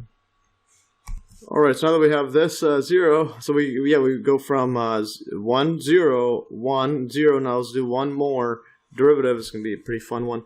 So it's going to be the fourth derivative of x equals to, so f of the fourth derivative, and this is going to be, well, using product rule, but now we have 3 of these products, so derivative of secant of x is going to be, well, secant x times by tan x, so there's already a tan, so it would be a squared, and then multiplied by the rest, which is going to be 2 tan squared x plus 1, like that, put this plus over here. And now the next one's going to be tan. So then derivative of tan x is going to be secant squared. So we're going to have a secant cubed x because we already have one there. And then times it by 2 tan squared of x plus 1. Actually, whoops, I've been doing the wrong one. I've been doing this one. This is the answer right here. That's the derivative, the final one. So it's actually going to be the 6. So nothing changed because this is secant x tan x. So it's going to be, erase this. Yeah, erase it, put a 6 over there. And this one's going to be a 5. Erase this. Yeah, just fix up everything. This is going to be a 6. And then it's going to be plus 5.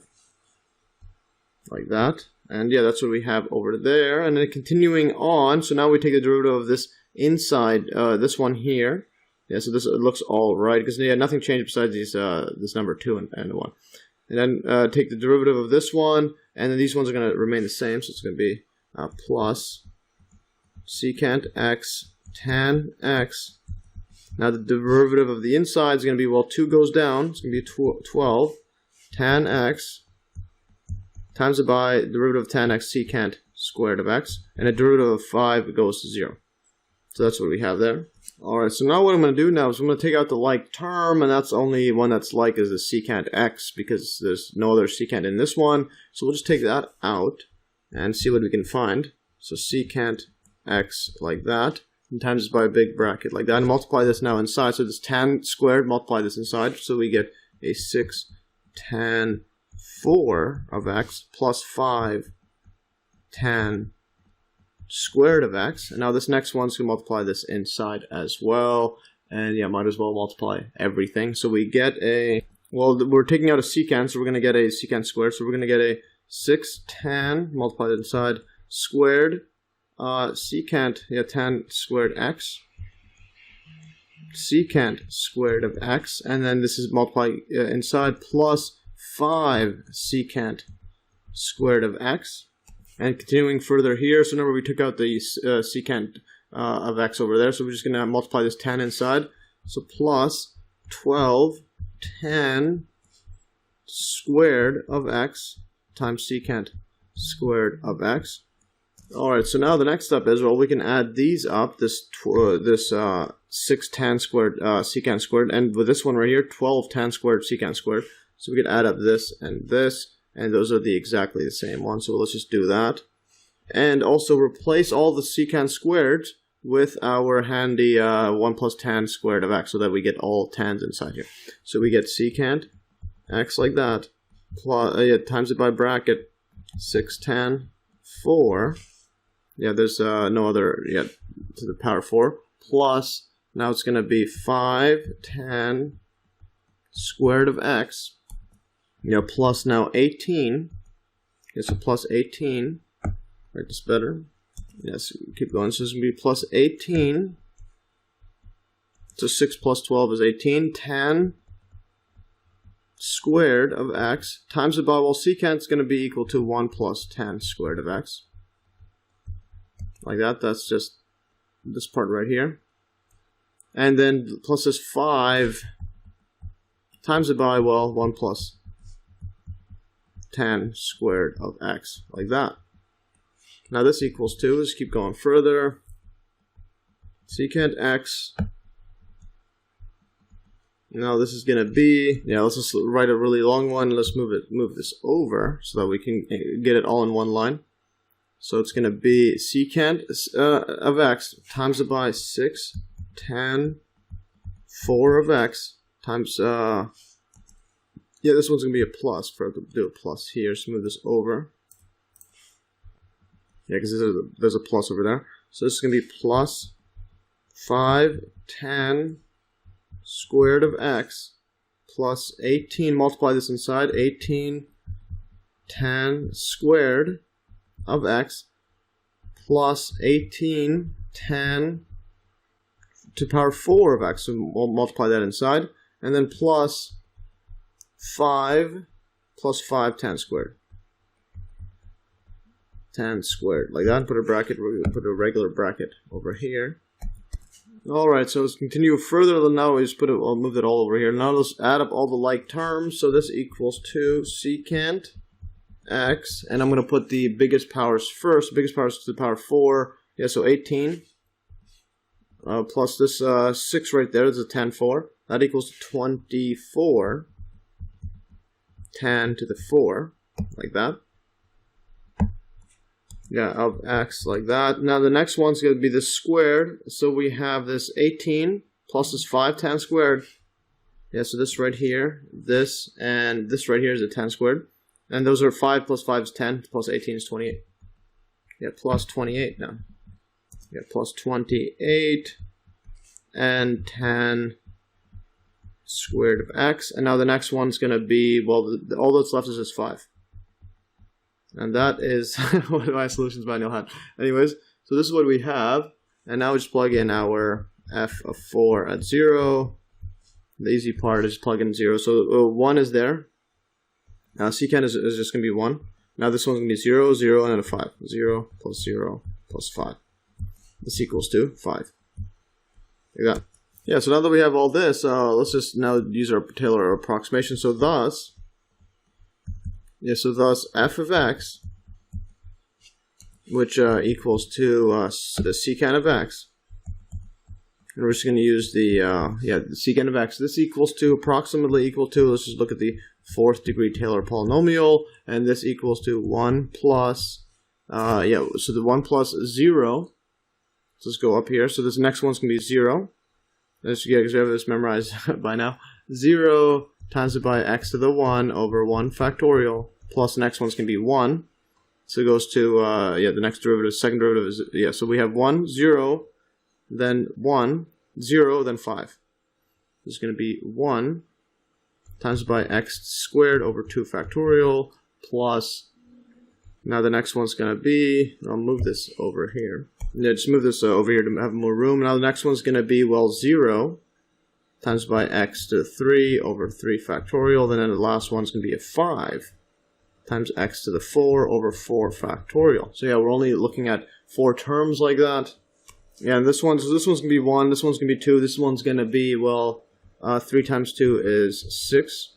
This one right here is going to be, well, 3 times 2, or 4 times 3 times 2 is going to be 4 times 6. Yeah, so it's going to be 4 times 6, which equals to 24. Yeah, so that we can get rid of the zeros now, just cancel all the zeros, and this is going to be, the 4th degree is going to be 1 plus x squared over 2, so 2 times, 2 factorial is 2, then plus 5 x to the 4 over 24. Let's write this a bit better. Over 24.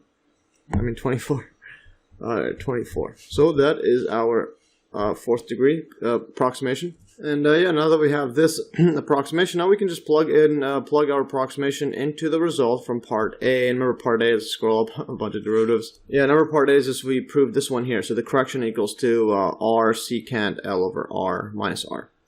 Yeah, so let's just plug that inside now.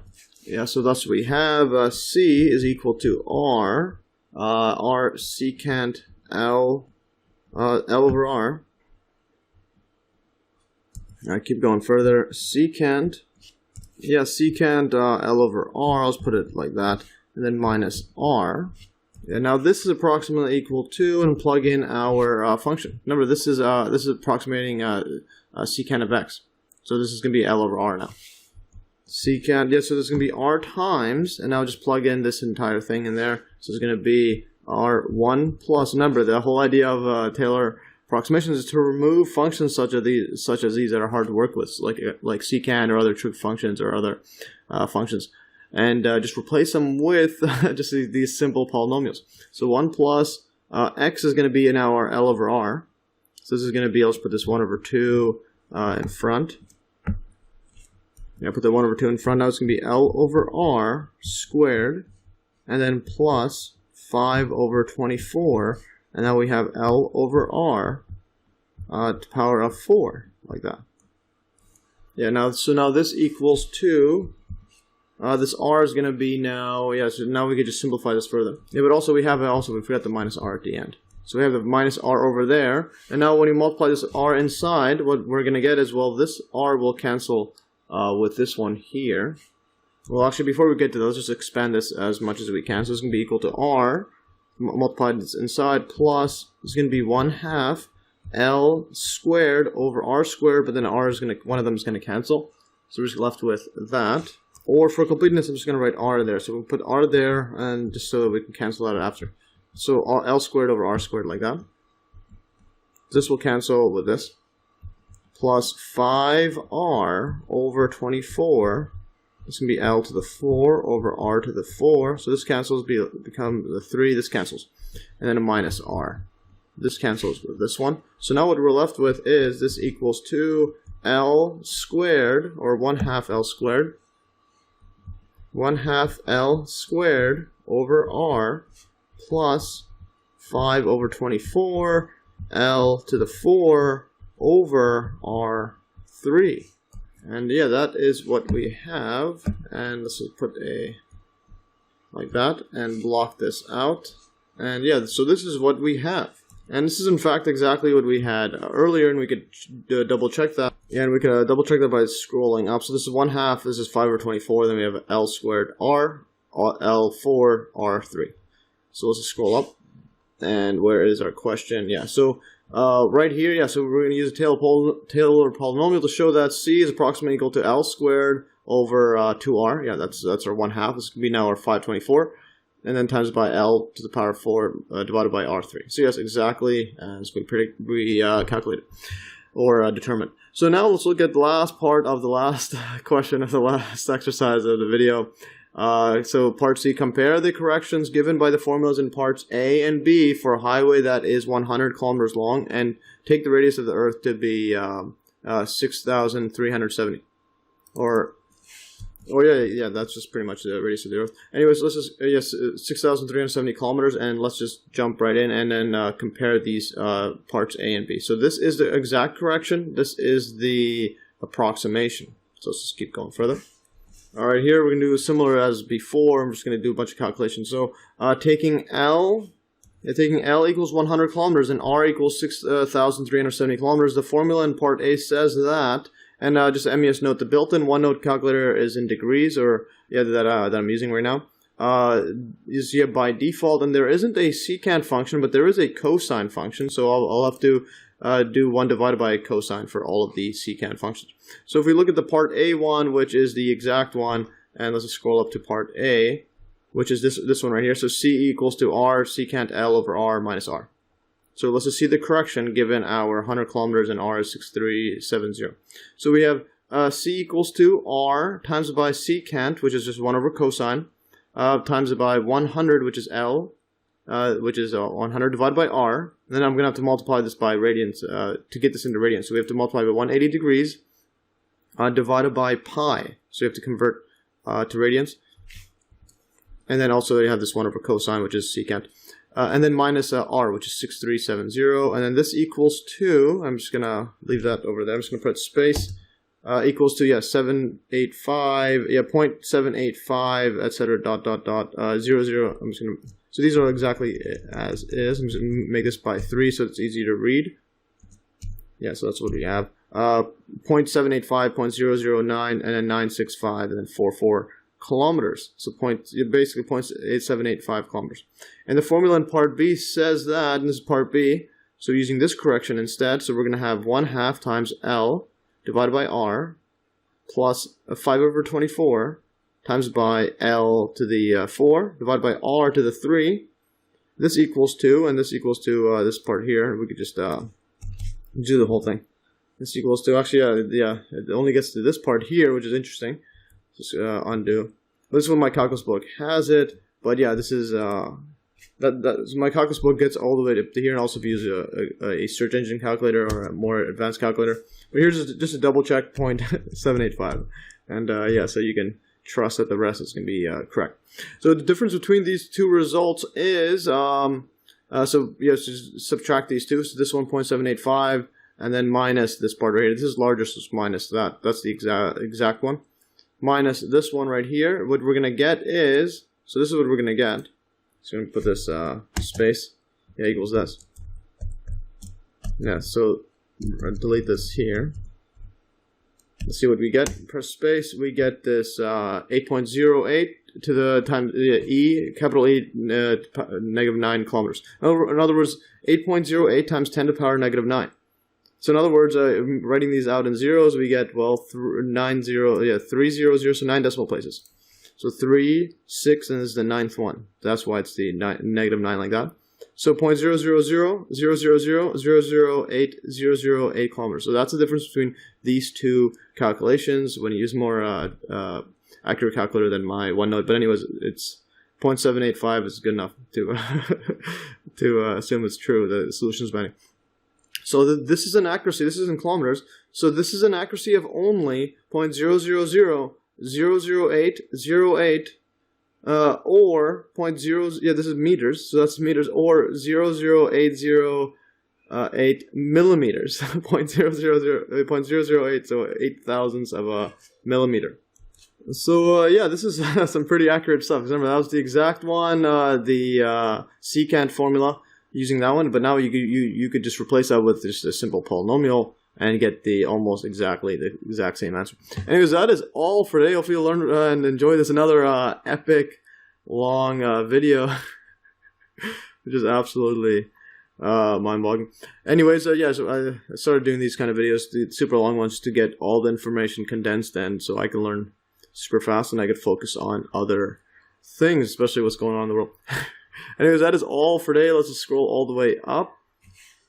And yeah, like always, you can download these exact notes in the link in the description below, as well as viewing these notes on the Hive blockchain, and it'll be in article format. And let's just keep going up. So yes, a whole lot of algebra, calculations, exercises. Hopefully you enjoyed. And again, yeah, Taylor polynomials is one of the reasons I got into mathematics.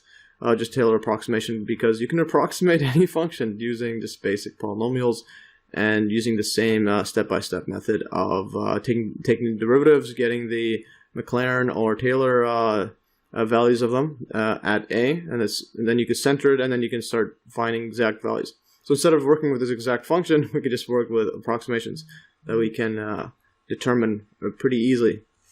Yeah, pretty easily and pretty methodically, because we could just write everything like this, which is quite fascinating when you take some time to think about it.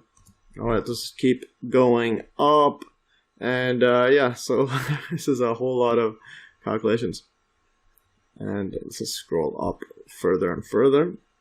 So yeah, we're back to example 1, and all the way up, and let's just keep going up and up. And yeah, that is all for today. Thanks for watching, and stay tuned for another math easy